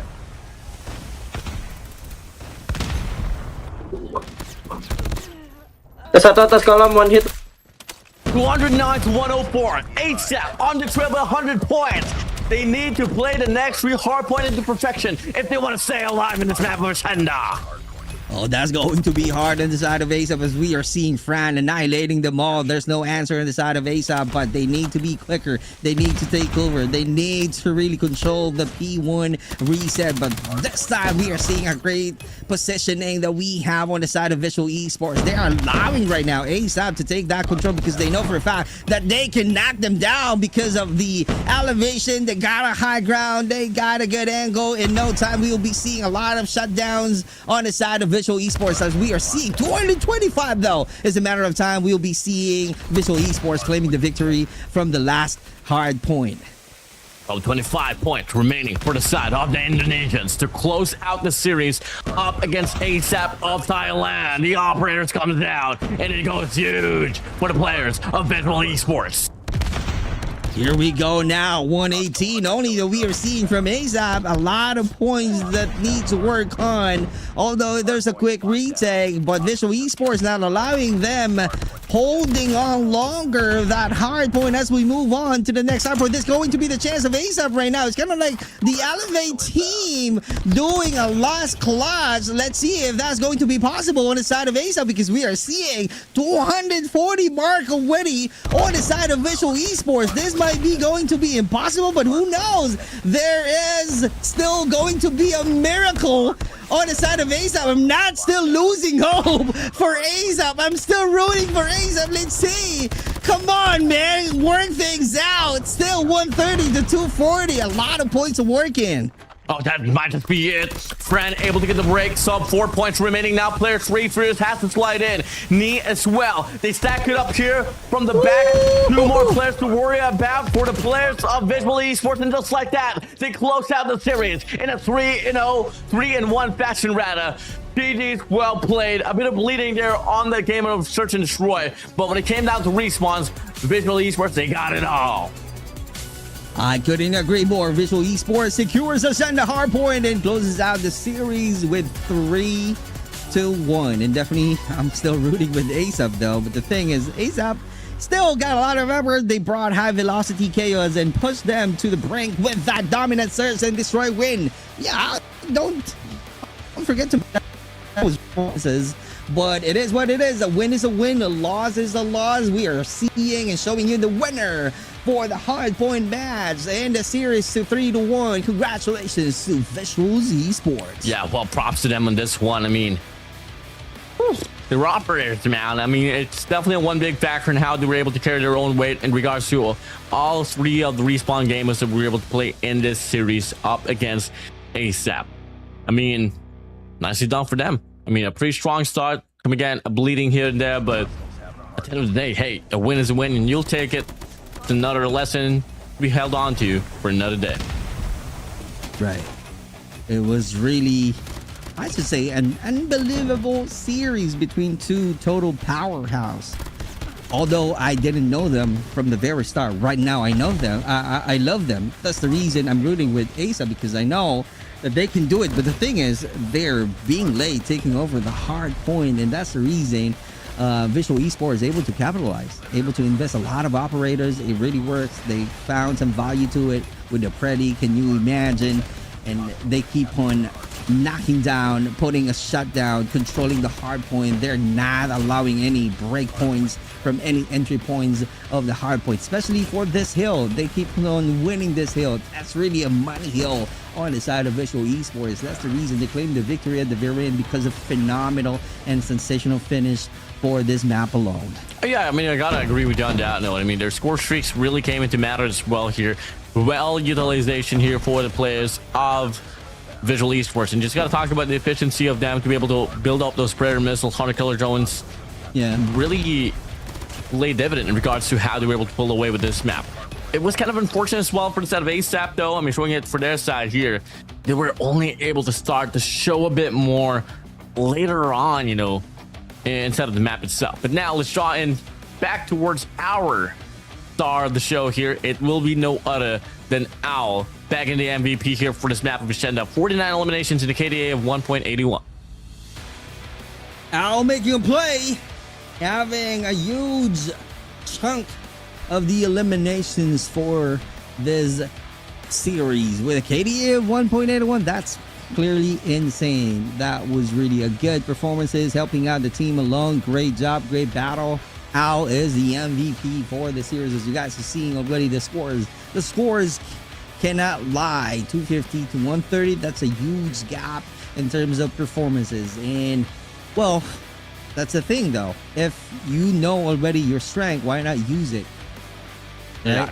If you know for a fact that you got some weakness, the thing is, do not allow your other team to know your weakness, because once they knew, that's the end of the game. Definitely couldn't get better. Yeah, I mean, it definitely couldn't get better as well for the side of Visual Esports, especially when it came down to Respawn. Search and Destroy, it's definitely something that they gotta sit out, you know, maybe fought it out, maybe offer something better in the next days or so. And come again, I mean, it's only the first day of the group stage here, Super Club. We still got a lot more days to go, 7 more days in line. And it's definitely a grilling run overall. Let's take a look at a bit of a quick recap in regards to what went down on this last series that we've had here for today's broadcast. Visual Esports, as soon as possible, we start things off in this map of Summit Hardpoint with a 250 to 160 scoreline, favoring the players of Indonesia. ASAP responded back with a lot of griddle force on that coastal search and destroy, but when it came back to Respawn, when again raid control, extended hardpoint, 3-1 control, 250 to 130, it was just, well, predominated by the players of Visual Esports. Yep, it was really evident on the Visual Esports that they're really good on the Respawn game. But the thing is, on the ASAP though, you gotta, you know, find a ways on how to make a play and have a great progress moving on to your next battle. If you keep on losing on the respawn side, you need to go back to the drawing board, talk about it. What are the mistakes? What kind of rotation that you need to do in order for you to somehow take the advantage of the position and knock down your opponents? Because again, I know for a fact that you can do it, that you have some mechanical skills. It's a matter of the perfect timing, the execution as a team, and you got to think about it, how to strategize on the respawn mode. Now we take a look at the series winner. It is no other than VIZUALZ Esports once again. I mean, B6, Zen, Fran, name it, they were always well involved as well. And it was for out. I mean, this squad has been one of those that has been, you know, trying to put themselves worthy in this competition. It's just unfortunate in some way that, you know, over the course of the last 2 years or so, this whole squad of VIZUALZ, right, formerly known as ABC, joined some competitive action as well, hasn't really been able to really make the scratch to make it to the World Championship. But, you know, some fixes here and there can definitely carry on the long run for this regionals that we have here for the World Championship in Garena. I just wanted to say VIZUALZ Esports with respawn mastery. I don't know. I just think of that words because they really mastered respawn mode. It's kind of like I'm putting a tagline for the VIZUALZ Esports. VIZUALZ Esports with respawn mastery. As we are seeing already, the overall series MVP, none other than Trickster. They trick us at first, but it is what it is. He managed to rack up a lot of elimination with 121 and 1.41 KDA. That's freaking insane and freaking amazing. What a sensational performances brought to you by Tricksters on the side of VIZUALZ Esports. And again, VIZUALZ Esports, respawn mastery. Yeah, respawn merchants, name it. And well, fortunately enough, in the best of 5 series as well, there's more respawns than search and destroy. And well, they were able to pretty much panhandle the players VZID on the curveball of the game mode, on the raid control. Well, that being said, we've come to an end here for our run here for today's broadcast. And we did see ALULA Club win their own respective series up against Rivals, Elevate up against Changed World. And leading up to the series here, it is going to be VIZUALZ Esports taking down the players of VZID. Yep, congratulations to the VIZUALZ Esports. Definitely they are the battle-tested team, and it goes to shows already in terms of their performances from this series, getting the win for 3-1, fighting against the team ASAP. So it is only just the first day, just like, you know, Warden is saying earlier, we still have 7 days to go for this group stage, and this is again a Garena Qualifier for the World Championship. Let's see how this is gonna go. If the VIZUALZ Esports will still be part of the top teams, so where we will be seeing them moving on to the playoffs. Let's see how this is gonna go, how good they are in the respawn mode. But the thing is, if they're, you know, the master of the respawn, how can you call Elevate, bro? The gods of respawn. I mean, so it's like I'm watching a TikTok video. It's like, if VIZUALZ Esports is a master of respawn, how can you call Elevate Esports? The gods, the pioneers, you name it. I mean, they revolutionized the whole run and how hardpoint has been played. Although some teams has been able to find a loophole in regards to how to take down a squad of Elevate in regards to the nature of the game, the foundation is still built around them. That's a fact and a half. Right, it's very rare to see Elevate losing the battle for any respawn mode, and I'm happy to see as well that they won the S&D earlier. So it's kind of like, you know, giving me some positive vibe and like a championship round. A great performances on the side of Elevate, but you know, that's a different story to tell. We still have a lot of days to go, and that's only the series that we have scheduled for tonight's battle, right? Yep.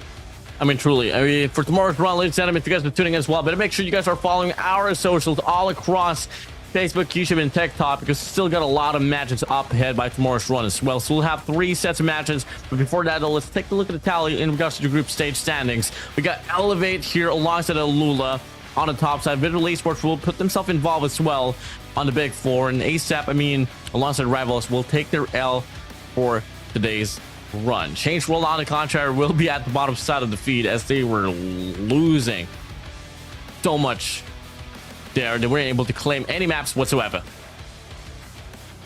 Yeah, but they still have a chance though. Change role. We will be seeing them once again tomorrow. They have a schedule on tomorrow's battle. And yep, same thing with ALULA and ASAP. So let's see how are they going to really change their play styles, having the first day run already and the experience fighting, and they already had some intel that they really need. And definitely, you know, especially on the ASAP though, they watch some of the, you know, a lot of videos on their opponents to study them, what kind of gameplay or strategies that they keep on executing whenever on the respawn mode or S&D. So let's see how effective it is, the study of the team ASAP. And again, I'm rooting for the ASAP. It's kind of like I'm sounding biased right now on ASAP team. It's definitely not bad, man. I mean, hey, we all have our own favorites. I'm a die-hard Elevate fan myself, but hey, we'll see soon more. Ladies and gentlemen, you guys to beat you to it, guys. Tomorrow's run is going to be ALULA Club up against ASAP, VIZUALZ Scary up against Freeslot, and Rival Esports up against Change World. If you guys want to make sure you guys will be involved in regards to the broadcast, and make sure you guys are going to be on time. Unlike me earlier, I kind of missed out on the first series, but thank God for Cowrie for getting that one for me. Better make sure you guys are following us once again on YouTube, TikTok, and Facebook. We got a lot of broadcasts happening here all across the board. But with that being said, tonight's run, we're going to be closing things out. This is the Call of Duty Mobile World Championship 2026 Garena Qualifiers. Closing up here for tonight. See you guys at day number 2 for tomorrow's run. See y'all. Good night and goodbye.